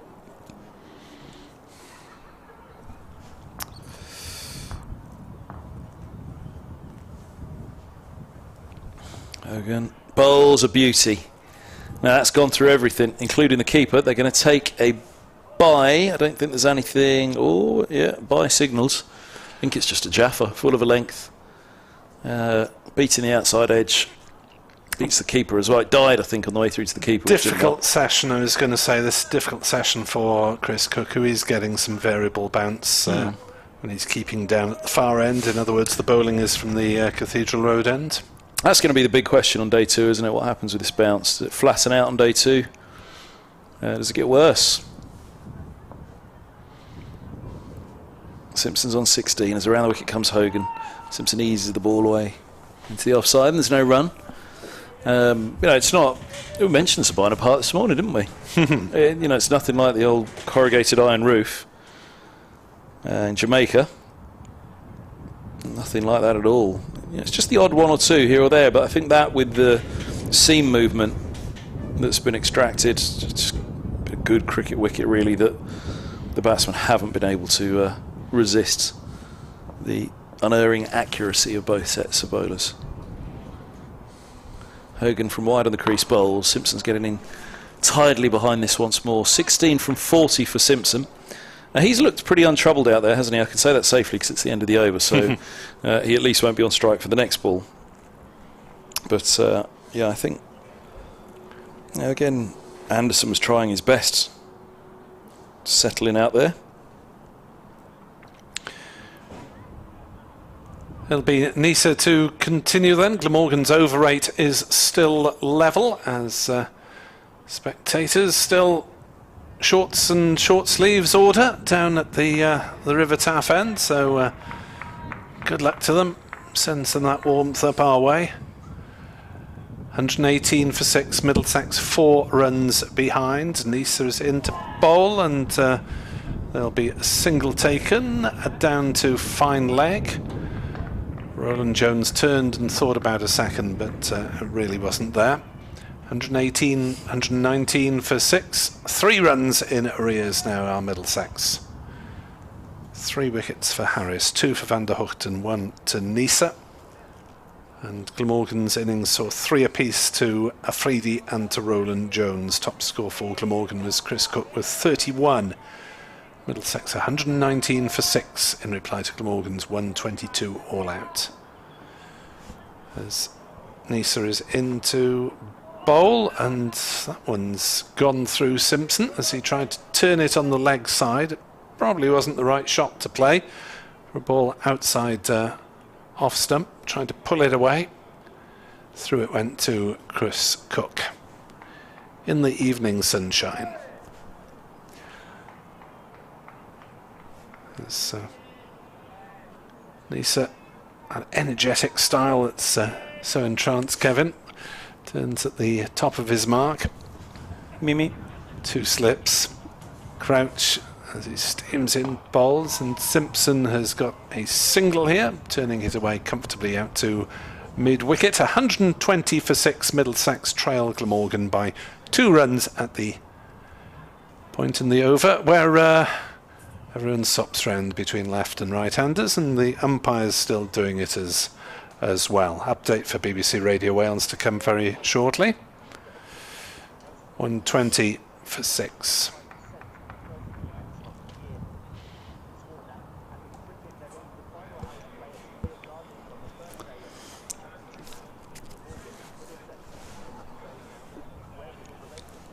Middlesex are 120 for 6. That's 2 runs behind Glamorgan, who were skittled out for 122 by mid-afternoon. It's been a day for high-quality seam bowling being on top in both innings. Chris Cook top scored for Glamorgan with 31. There were 3 wickets apiece for Afridi and for Roland Jones. For Middlesex, Mark Stoneman hit 53, but James Harris with 3 wickets against his old county, 2 for Tim van der Hoogten and 1 for Michael Neser. Glamorgan 122, Middlesex now scores level, 122 for 6. As they took a couple there. You are such a professional. There's me constantly trying to distract you there, threatening to do me. And he has just bowled, I should tell you listeners. Turn to bowl. Neser bowls and Roland Jones leaves with a bit of the Labuschagne leave there, whipping the bat across from off to leg side, which you wouldn't have thought would be necessarily a Roland Jones take on it. Yeah, resist. They've all resisted today, haven't they? But it's been tough. Middlesex 122 for 6. Scores level, 12 overs to come after this delivery here on BBC Sport Online. As he plays an expansive, lofted off-drive does Roland Jones, and will pick up a couple of runs for it over the head of Kieran Carlson at mid-off. That is Middlesex into the lead, 124 for 6 and 4 wickets still standing. Roland Jones has 9, Simpson 17 at the end of the over.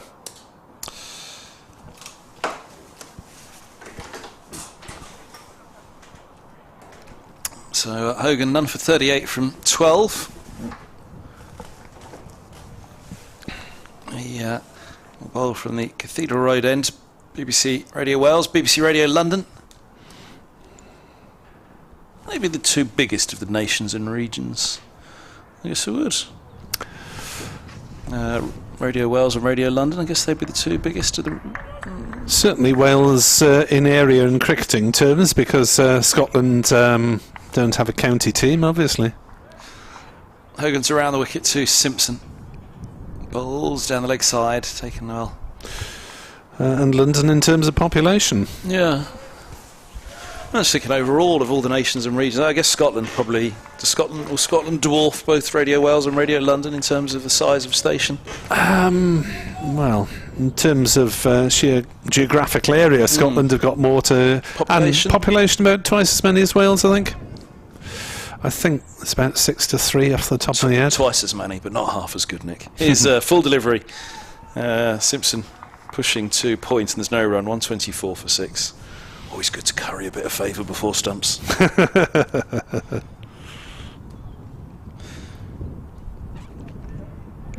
11.4 overs remain on a fascinating opening day. Now, there are days that go by like this, and probably if another 16 have fallen again by this time tomorrow and not many runs added, maybe we'll be lamenting it. So Hogan bowls now, and Simpson turns just wide of mid-on for a single. He's on to 18, 125 for 6. Well, there have been so many days when you just lament, oh, it's another April match, another poor pitch, another wretched batting performance. Well, actually, today feels a bit different because it feels like we've seen really high-quality bowling. It's a shame, I guess, that not 1 or 2 of the batters were able to really get in and stay in. You look at Stoneman, gets to 50 and gets out. That shows you how hard it's been for the batters today. He really tried hard and got his reward with a 50 as Hogan is in, bowls onto the heels of Roland Jones, who with a big flourish clips to deep backward square leg. He'll take 2, throw comes in, they're back. Roland Jones on to 11, 127 for 6. Yeah, you get the feeling that Middlesex's bowlers just had that little bit of extra accuracy, and with Afridi, just a little bit of speed as well. Take that 42-run start of this innings out of it, and all of a sudden, pretty even. So it was the start, wasn't it? It took them a little while to get going. It felt like Glamorgan in Middlesex's innings. As this ball's a good line, good length, little 2 straight, and Roland Jones is happily in behind it to push to mid-on. But yeah, it's been a really, really enjoyable first day.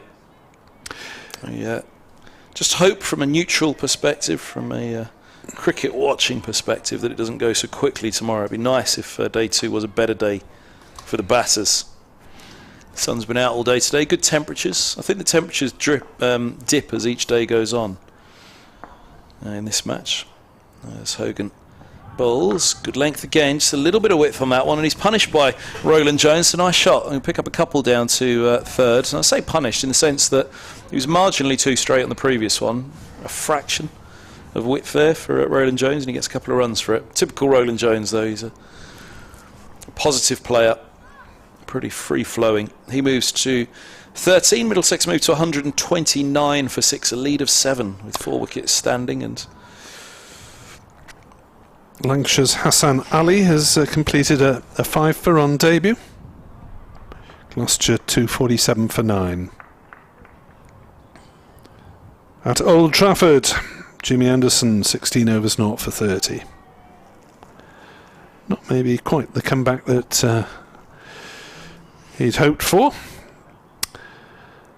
They've finished for the day at Canterbury. Well done to the bowlers of Hampshire, who are getting through their overs, 96 of them. Kent 271 for 7. Bell Drummond finally fell for 149, so it's really been his day there.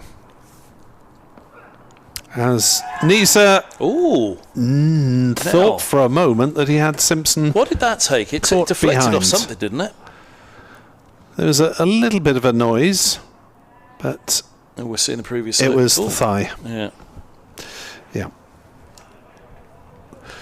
Flicked off the pad, or just the thigh without the pad.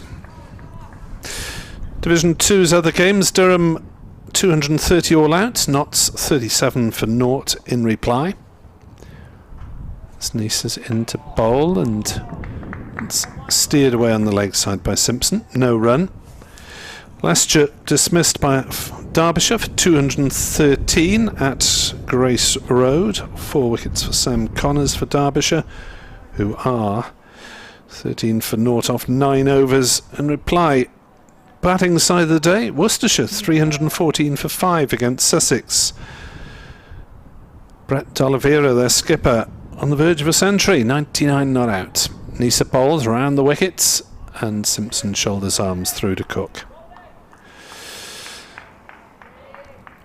So that is Division 2 up to date. The other Division 1 scores at Northampton. Yorkshire made 296 all out. Northants 14 for 0 in reply. Yorkshire's top scorer is Harry Brook with 84. There are also half centuries for Dawid Milan and for Thompson, Jordan Thompson. 5 wickets there for Gareth Berg. He's knocking on a bit, isn't he, with all due respect. Nisa is in. Bowls clipped away down to fine leg for a single by Simpson, 130 for 6. One of the main reasons why they mustn't reduce the number of counties and the number of games played each year. ECB, Gareth Berg, he, Alan Richardson, and a whole number of other late bloomers in cricket. He was 27, I think, when Middlesex picked him up, Berg. Plenty of years in the old legs yet. And Richardson, who went on late bloomer again around 27, 28, when he really made a name for himself at Middlesex, but injuries plagued him. It looked as though the career was coming to an end. As that's outside off stump from Nisa, allowed to go through by Roland Jones. And then he went for the latest of a new lease of life at Worcestershire, where he went on to be one of Wisden's Cricketers of the Year. Gareth Berg is now 40, playing for Northants, for whom he's made his debut in 2019. Italian international. And England qualified. When I'm older than the oldest current player, that's when I really will start feeling old. Long live Darren Stevens. Nisa in, bowls to Roland Jones, who scruffs it away on the offside to Labuschagne at cover. No run, 130 for 6. Long live and long play on, Darren Stevens, I should say. Somerset 282 for 6 at the Oval against Surrey. Tom Adel is 121 not out. And the final score of this roundup at Edgbaston, Warwickshire 74 for 2 in reply to Essex's 168 all out. 4 wickets for spinner Danny Briggs there. And James Harris with 3 for 31, Glamorgan's most prominent bowler so far, is going to have another go at it from this Cathedral Road end? Speaking of young whippersnappers, Ed Bevan was one once, apparently. 130 for 6. Simpson's on 19 and Hogan's setting off. A question from Adrian Wisson in just a moment. As Hogan bowls and Simpson leaves alone outside of the off stump. I hope that he's still tuned in. Oh, sorry, Harris. My apologies. That's right. You could have corrected me. Don't worry. My pride died years ago. You ought to recognise Harris after. Yeah. 9 years on the Middlesex staff and a commentary game for us last season on BBC at Radlett. I was looking through that photo the other day. I don't know why it sprung up. Maybe it was it can't have been a year ago today because it was a T20 game, wasn't it? So it was middle of the summer. But anyway, stumbled across it the other day. Oh, maybe I saw it on Instagram or somewhere. Here's Harris. He's in, bowls, and this is pulled away by Simpson. Yeah, he dropped short to Simpson. He will go after it, and he puts that away handsomely in front of the deep mid-wicket. Ironically, as Harris fell indeed, dropping one in short, and he pulled it straight to the mid-wicket, didn't he? Simpson moves to 23, leading by 12. Middlesex are 134 for 6. Adrian Wisson asks, and I do hope he's still tuned in because it was 2 hours ago, he said, I asked this question last match but didn't get a reply. What happens when the next 50-over World Cup comes around? This is, this is the thing that Harris is past the umpire, he bowls, and this is pushed back respectfully by Simpson. The theory is that there'll be a big shift and change now in 50-over cricket ahead of the next 50-over World Cup. That there'll be a huge push domestically in the scheduling of the 50-over game. There's been all this push for T20, limited overs.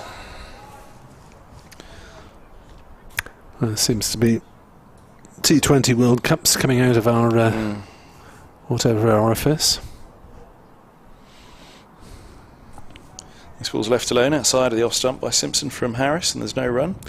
Good evening to Richard Black, who says, apart from being down at Sophia Gardens, the best way to enjoy a post-work final 40 minutes of play on the Glamorgan fight back. And Richard appears to be listening to us or watching us in a hammock in the back garden. A nice bit of sunshine. Hopefully with something nice to accompany it. 134 for 6. Harris bowls, full, straight, defended by Simpson, up to mid-on, no run. And it seems unlikely that Glamorgan's openers will have to perform with the bat again this evening. Now we've got just the 9 overs left after this ball, and of course you have to knock off 2 for the change of innings, so unless Middlesex are all out in 6 overs or fewer, then that's it. Harris past the umpire, bowls full and toe edge of the bat, bumps back to Simpson, bumps back to Harris. Simpson was looking through the covers, wasn't he? And he was looking to see where that ball did deflect to. It was ricocheting back to James Harris. It's coming up for 20 past 6, 134 for 6 Middlesex, 9 overs remain. So with regards to the next 50-over World Cup, there'll be a push, I guess, to get all the players playing 50 over. How they'll schedule it that year, I don't know. When is the next 50-over World Cup? Do we know? That's a good question. What do you prefer, Ed, though, the 50-over World Cup or the 2020 World Cup? What do you prefer, the 50-over or the 2020 World Cup? I love the 50-over. It used to be in the Benson's years ago. More sense in the scheduling. So, both provide plenty of drama, although sometimes I might argue that I prefer 40 overs at county level, but then it doesn't reproduce the international format, I acknowledge that.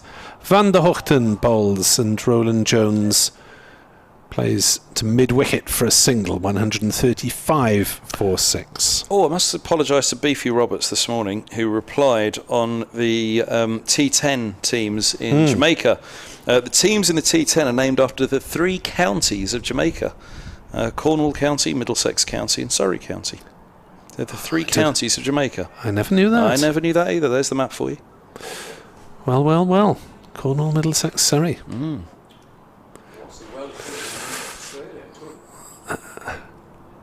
Here comes Van der Hoogten around the wicket, and Simpson plays it back to him, no run. I'm looking for a Welsh name in Jamaica for Ed now. Llandudno. Welsh links with Pennsylvania in the United States. A lot of mining community went out there to work at one point. Van der Hoogten, right arm round the wicket, bowls, and that's played back to him by Simpson, and there's no run. Popped in him a little, that, didn't it? Which cries of catch as it looped for a moment. Yes, it wasn't entirely under control. Kevin is poring over the map of Jamaica as we speak. In Jamaica?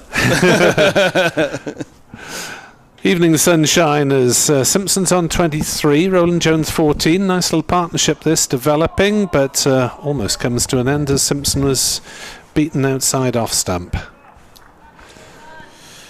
Middlesex getting what could be vital runs, 13 ahead. Anything more than 50 of a lead could be significant in this low-scoring game. Steve West on Twitter saying Glamorgan will have to win this in the third innings. Of course, they batted second rather against Nottinghamshire. Van der Hoogten did much to win that game with ball and bat, and here he is with ball in hand, and Simpson solidly defending to him again. 135 for 6, and the shadows of the floodlight pylon now stretching a long way over Sophia Gardens. A mellow evening scene in front of us with a decent degree of sunshine for this final session. Nope, can't find a single name reference in Jamaica that could even come close to Welsh. 135 for 6. Here comes Van der Hoogten. He's brought his cover fielder into the ring now, and Simpson plays that to mid-on. Ball trickling up towards the fielder, who is Michael Neser. 135 for 6. These two bowlers, Van der Hoogten and Harris, have accounted for 5 of the Middlesex wickets between them. On a day that has seen a clatter of wickets, Glamorgan slumping to 30 for 5, 52 for 7, scrambling just about to 122 all out, but Afridi, Roland Jones, helm, and now the Glamorgan bowlers have produced some demanding stuff for the batsmen to cope with. Good evening to Rob Miller as well. Sorry I'm delayed on some of these tweets. As here's Harris in bowls and clipped away through mid-wicket, and they will take 2. Deep square comes around. Roland Jones on 16, 137 for 6. This came in hours ago. All set up for the afternoon. Flask of tea so I don't miss anything. Marvellous commentary as per usual. Keep up the great work. Come on the middle. Look at that setup he's got for the afternoon. Oh, nice. He's got his flask, his tea's brewing. Good stuff. Whole packet of biscuits ready to go. It's when listeners, I mean, I'm very pleased for listeners when they do tweet in pictures of exotic foreign parts, but Colwyn Bay. I'll make the point after this delivery. Harris hits the crease now, bowls, and that onto the pads. Now, did he play around a straight one? No, going down. Height may have been an issue on it as well. Just wondered where that step took Roland Jones, forward or across. Let's have a look on the replay that we've got inside the ground. Nipped back. Oh, wasn't the worst shout. That wasn't the worst. Just nipped back on him. As I say, that... They'd have gone upstairs if we'd been playing with DRS. Yeah. I think they might have possibly clipped the top of leg.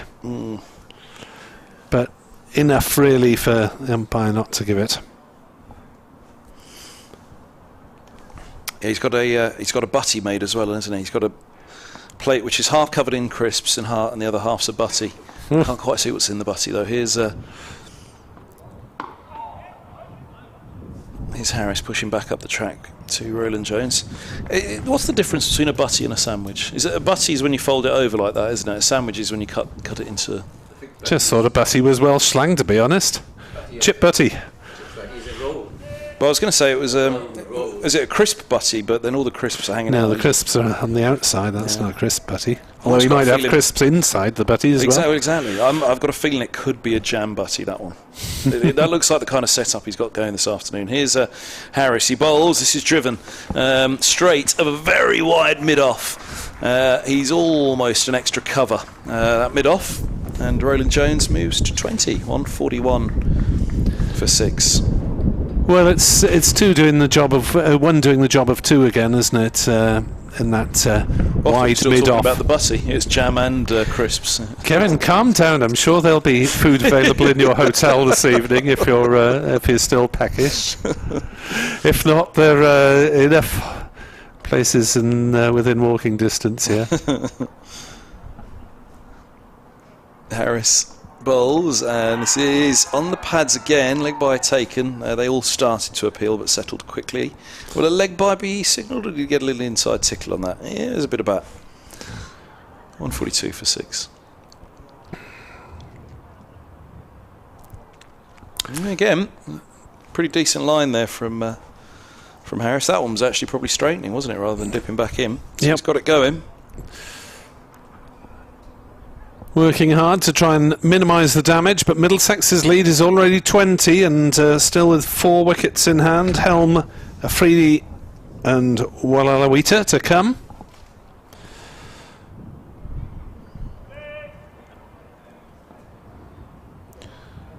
Harris to Simpson, leaves alone.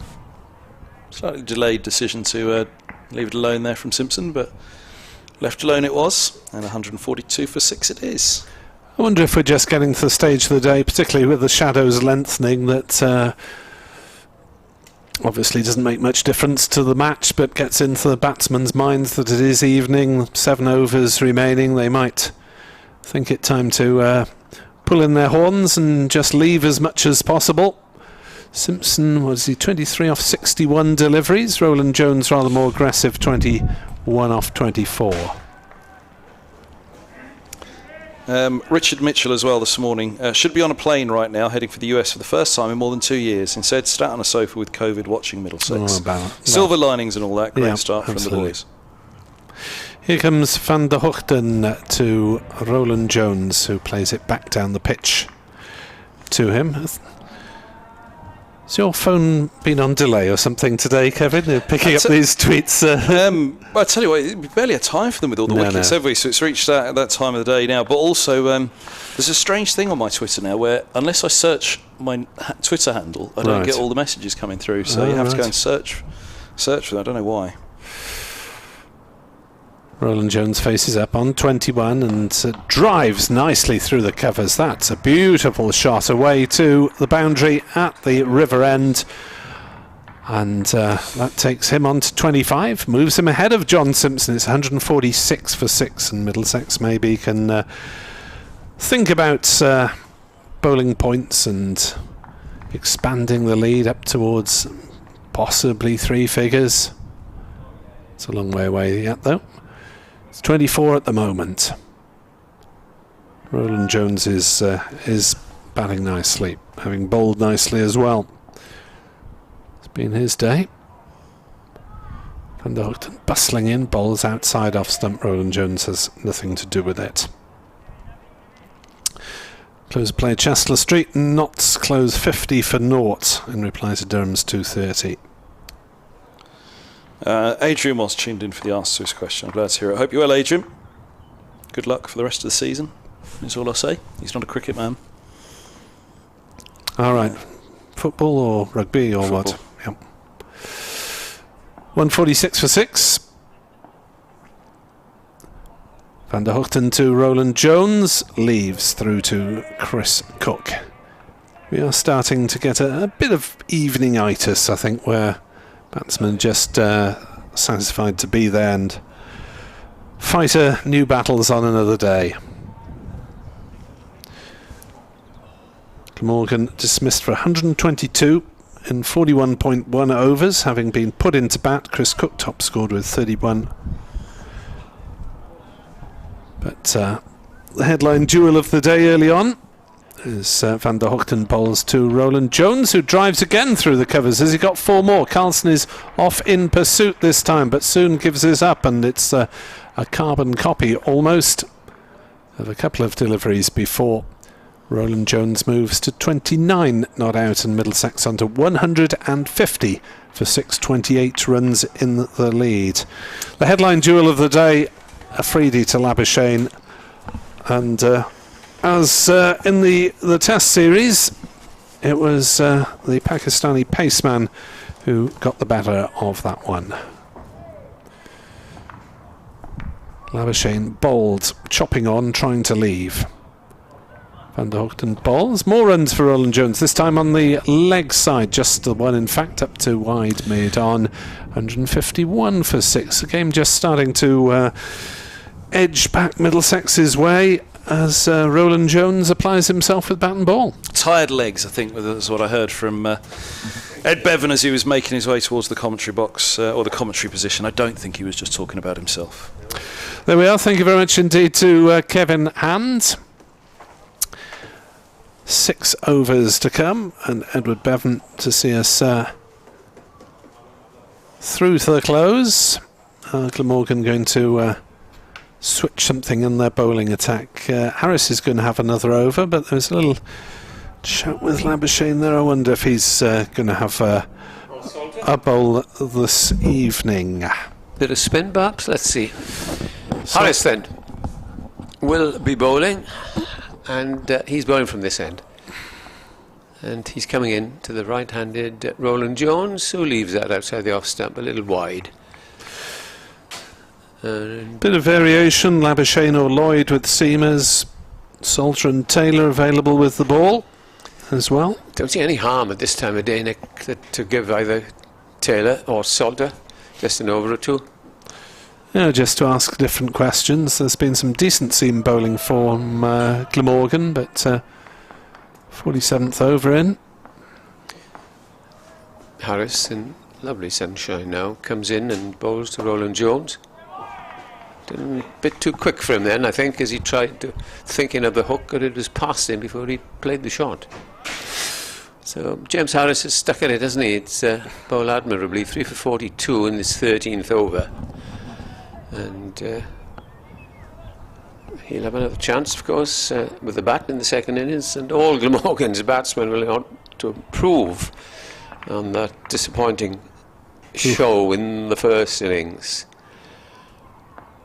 In he comes, Harris, past umpire Burns, and bowls. This is a clipped.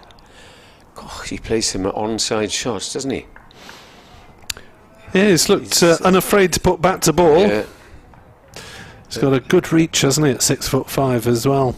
As if to say, well, it's no good messing about. Yeah, I've got to try and get some runs because we've lost 6 wickets and we want a bigger lead than what we got. He came in with the score at 110. So this partnership is 41. 2 slips, and then 2 saving a single as Harris bowls, and that's short, and is hooked away for 4. Down towards the scoreboard, and that was just short, and he was onto it very quickly. And he's having a little dart here, as Roland Jones. Yeah, just get the feeling, as you said, the bowlers are starting to get a little bit weary, and Morgan need to turn to other options. With 4 further bowlers available that we haven't seen, then possibly a couple of those need to be bowling the last 5 overs of the day.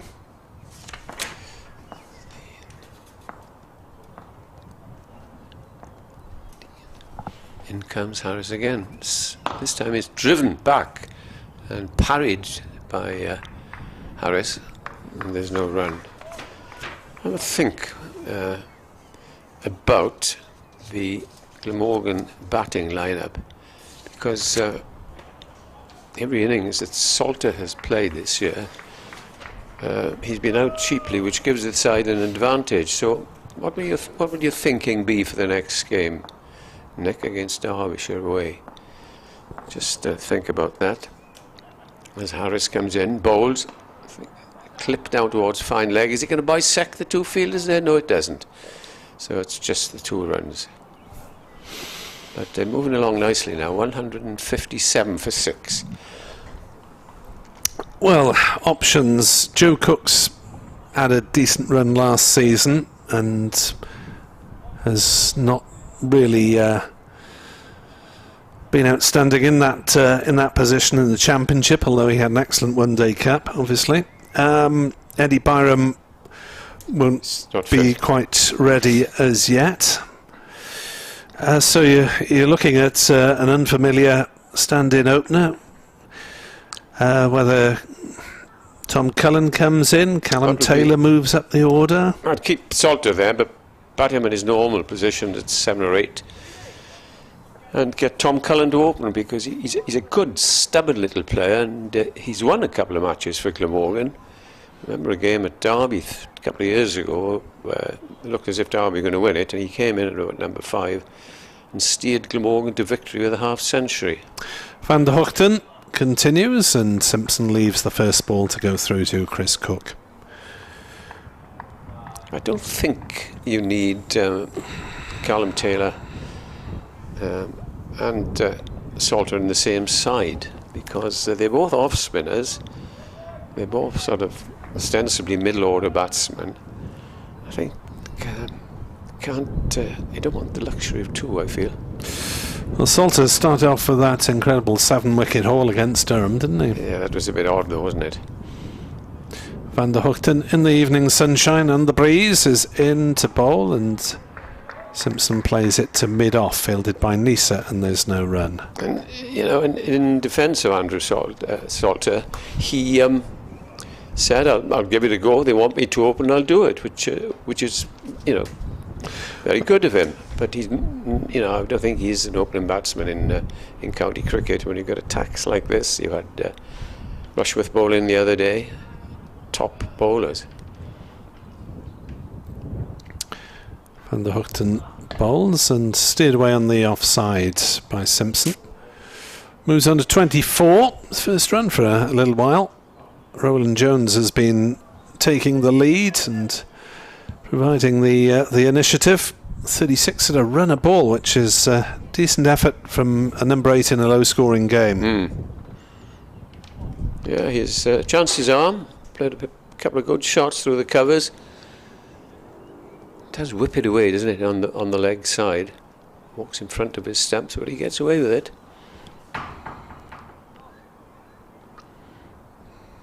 Morgan being held up now. The lead is 36. It's beginning to look just a little bit ominous.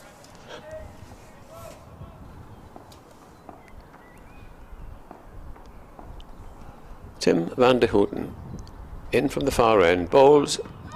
It's him on the pad again as he walks across. Gets away with that, and they go through for a leg by.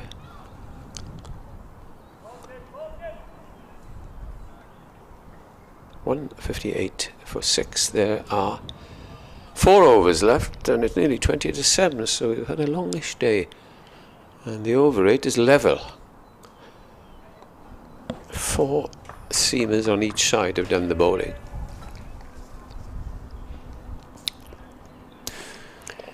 As in comes Van der Hoogten. Bowls to Simpson. Simpson beaten outside the off stump. Still a little bit of inclement bounce there. Yes, I suppose possibly there's just been enough inconsistency in the bounce to try and get into batsmen's heads today and affect the way that they've gone about things.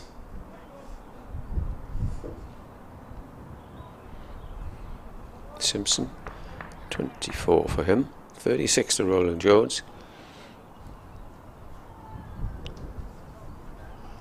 Van der Hoogten is round the wicket. Bowls Simpson, who drives through the covers, and it's a chase there for Hogan.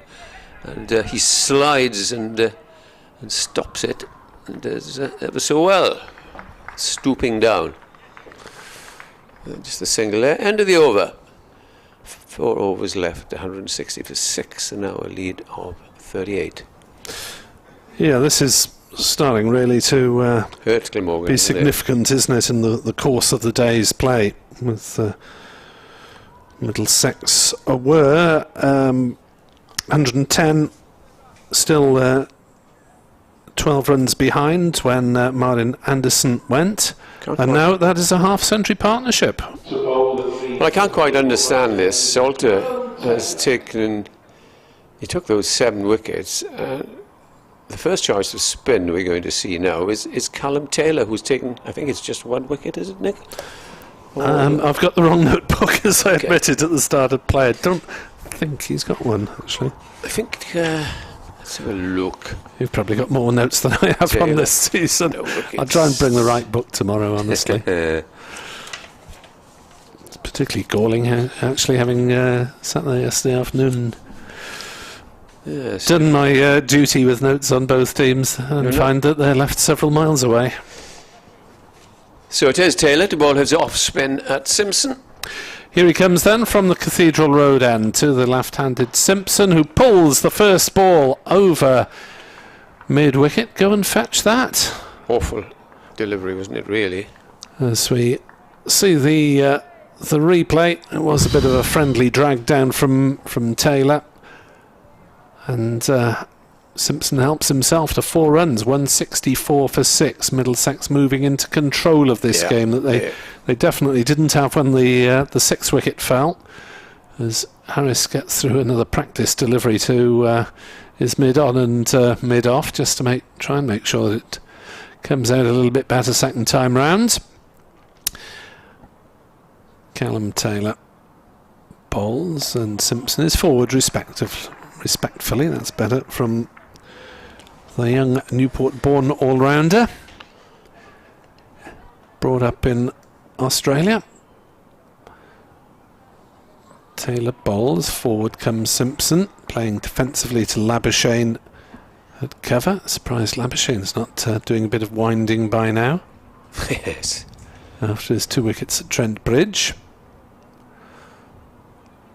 In comes Taylor again, and for the 3rd time in a row, Simpson is forward defending. Glamorgan will have to play far better tomorrow if they have any chance of getting back into this game. On leg stump and turned away by Simpson for a single out towards deep square leg. 165 for 6. Middlesex lead by 43 runs with 4 wickets standing. Which in the context of a sort of 300 plays 400 game might not be too much, but when it's 120 plays 160, then it is significant. Taylor will come over the wicket to bowl the right-handed Roland Jones. Now, will he try and hit this the next parish? Nope, just drives that one up to Harris at mid-off. There were a couple of fielders back, one on the mid-wicket boundary and a deepish mid-on Hogan, 2/3, 3/4 of the way back. And Hogan retreats into the shadows at 3rd man stroke fine leg for the next over. 165 for 6, and these two bowling along with a partnership of 55 now for the 7th wicket. Van der Gooten then to bowl. 3 overs left. He'll have 2 overs to bowl unless there's a change at the far end. And it'll be 1 over this end. And it'll be Simpson now to face on 30 rather. Round the wicket comes Van der Gooten. That's left outside the off stump.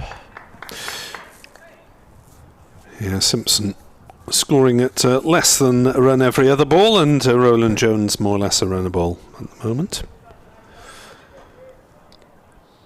Yeah, good partnership this, because they were tottering at that stage. 110 for 6.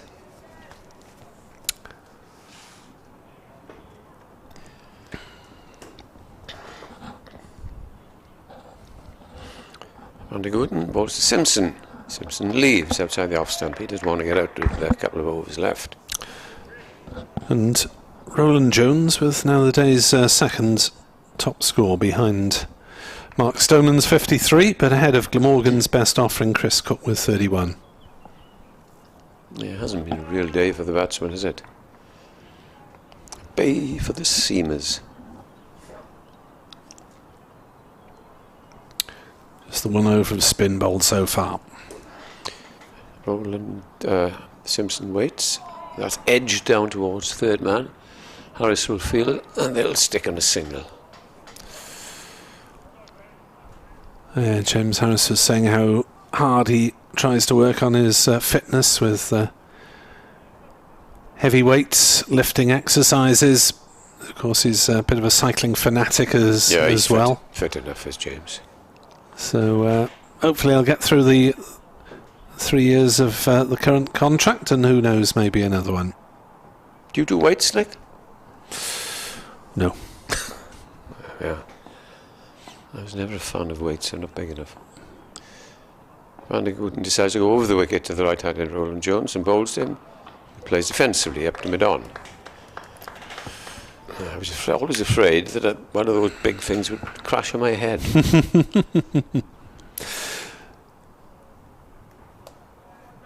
Well, in the days where, occasional days in my younger days when I was able to play cricket every weekend, and occasionally twice in a weekend, it was not too bad for fitness, but years of largely sedentary office work have had their toll, and commentary box work equally sedentary. No exercise. Next ball is driven handsomely up towards the extra cover boundary. It's not going to get there, I don't think. No, it doesn't, and they'll collect 2 as Taylor retrieves in front of the scoreboard, which tells us that the visitors have moved on to 168 for 6. Very useful lead of 46. And there are 2.1 overs left. 13 deliveries.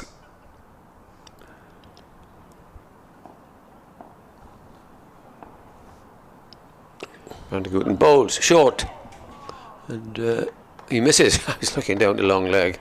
He goes through to Cook. End of the over, 168 for 6, and David Lloyd, did he beckon to Taylor to stay where you are? No, you didn't. He beckoned to the man who generally fields out there, Taylor, but it will be Callum Taylor to bowl. And we're in the last match of the day. Elsewhere in Division 2, Durham 230 all out. Notts, as I said, closed on 50 for naught. At Leicester, Leicestershire 213 all out. Derbyshire 36 for 1. Worcestershire piled up 338 for 5 against Sussex. Taylor bowls, and back on his stumps goes Simpson defensively. D'Oliveira is 106 not out overnight for Worcestershire. Taylor in to bowl and driven by Simpson on the offside, no run. Old Trafford, Lancashire closed 11 for 1 after dismissing Gloucestershire for 252, 5 wickets for Hassan Ali. Northants 26 for 2 as Taylor bowls and Simpson defends. That's in reply to Yorkshire's 296 all out at Northampton. At the Oval, Somerset closed the day on 283 for 6 with Tom Abel 121 not out. Next delivery is cut by Simpson, but straight to the man at short third man, and there's no run. At Edgbaston, Warwickshire 76 for 2 in reply to Essex's 168 all out. Taylor bowls and Simpson stretches forward. Yeah, he doesn't want to get out tonight. He's got the finishing post in mind as John Simpson. 31 not out, a solid innings, but really holding up Glamorgan as he turns the last ball round the corner down towards fine leg, and they'll wander through for a single. 169 for 6 as Simpson will retain the strike on 32 not out. Roland Jones is on 38 not out. Middlesex lead by 47 runs. Yes, and they'll be happy, I think, going into the changing room tonight, because they stuttered, as I say, in mid-innings, and at one stage Glamorgan were right back in it, 110 for 6. But Roland Jones has come in and chanced his arm, got a few down the leg side, close to the boundary, and Mr. Labuschagne is coming to bowl a little bit of, goodness knows, leg breaks, is it? Yes, Cook is standing up. He's decided it's too late, I'm too tired, he says, to bowl off a lengthy run, so we'll have an over of leggies. Well, it just offers a bit more variety than absolutely. another over of seam since we've had 49 overs of seam. It was successful at Trent Bridge, but this late stage of the day, just something different to give Glamorgan something to cling on to after an hour that's been dominated by Middlesex at the close. So Labuschagne will bowl the last over of the day from the river end, and he'll be bowling to the left-handed Simpson, who's on 32, and Roland Jones on 38. And just protection, long on, deep mid-wicket for Simpson. And he has a practice ball, and he's all ready to go. Last over then, and it'll be bowled by Labuschagne from the far end. And here he is, comes up and bowls the first ball, and is played gently out towards mid-wicket for a single. Brings the right-handed Roland Jones down on 38. And Labuschagne has got a slip in, and then one on the drive and one backward of square, quite close, as he comes in, twirling the ball from one hand to the other. Short, cut away. Well fielded at backward point by Hogan. Scrambling on hands and knees on the edge of the wicket then. It's a long way down when you're Michael Hogan, 6'5".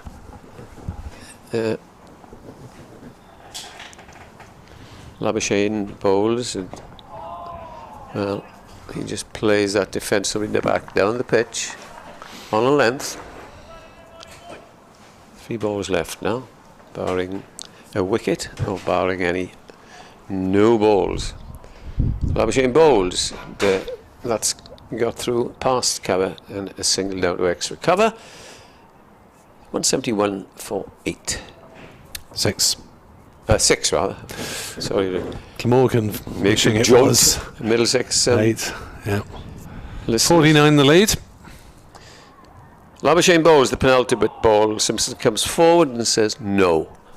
And why wouldn't you? Because they've rescued their side here with this partnership of 61. So it shows you can bat on this pitch. As in comes Labuschagne and bowls. Batsman come forward, and that, as the old umpires used to say, concludes the entertainment for today. It has been entertaining. Not particularly if you're a batsman, but certainly we've seen wickets fallen. There's been entertainment for the crowd. Perhaps Glamorgan haven't enjoyed the day as much as Middlesex, but we must make the point it was a very good toss to win. And I suspect had it happened the other way, you might have seen Middlesex in a bit of a tiz, because it really did jag around at the first. So you will not hear a lot of Nick Webb tomorrow. No, he's not going on strike, but he's got rugby duties, Nick, as we say goodnight. Indeed, David Pritchard will be joining Kevin, Ed and myself, Nick Webb, here at Sophia Gardens. We will be back at 11 o'clock or just before, with Middlesex on 171 for 6, leading by 49 runs with 4 wickets in hand in this county championship match. From the whole commentary team, a very good evening, North Star.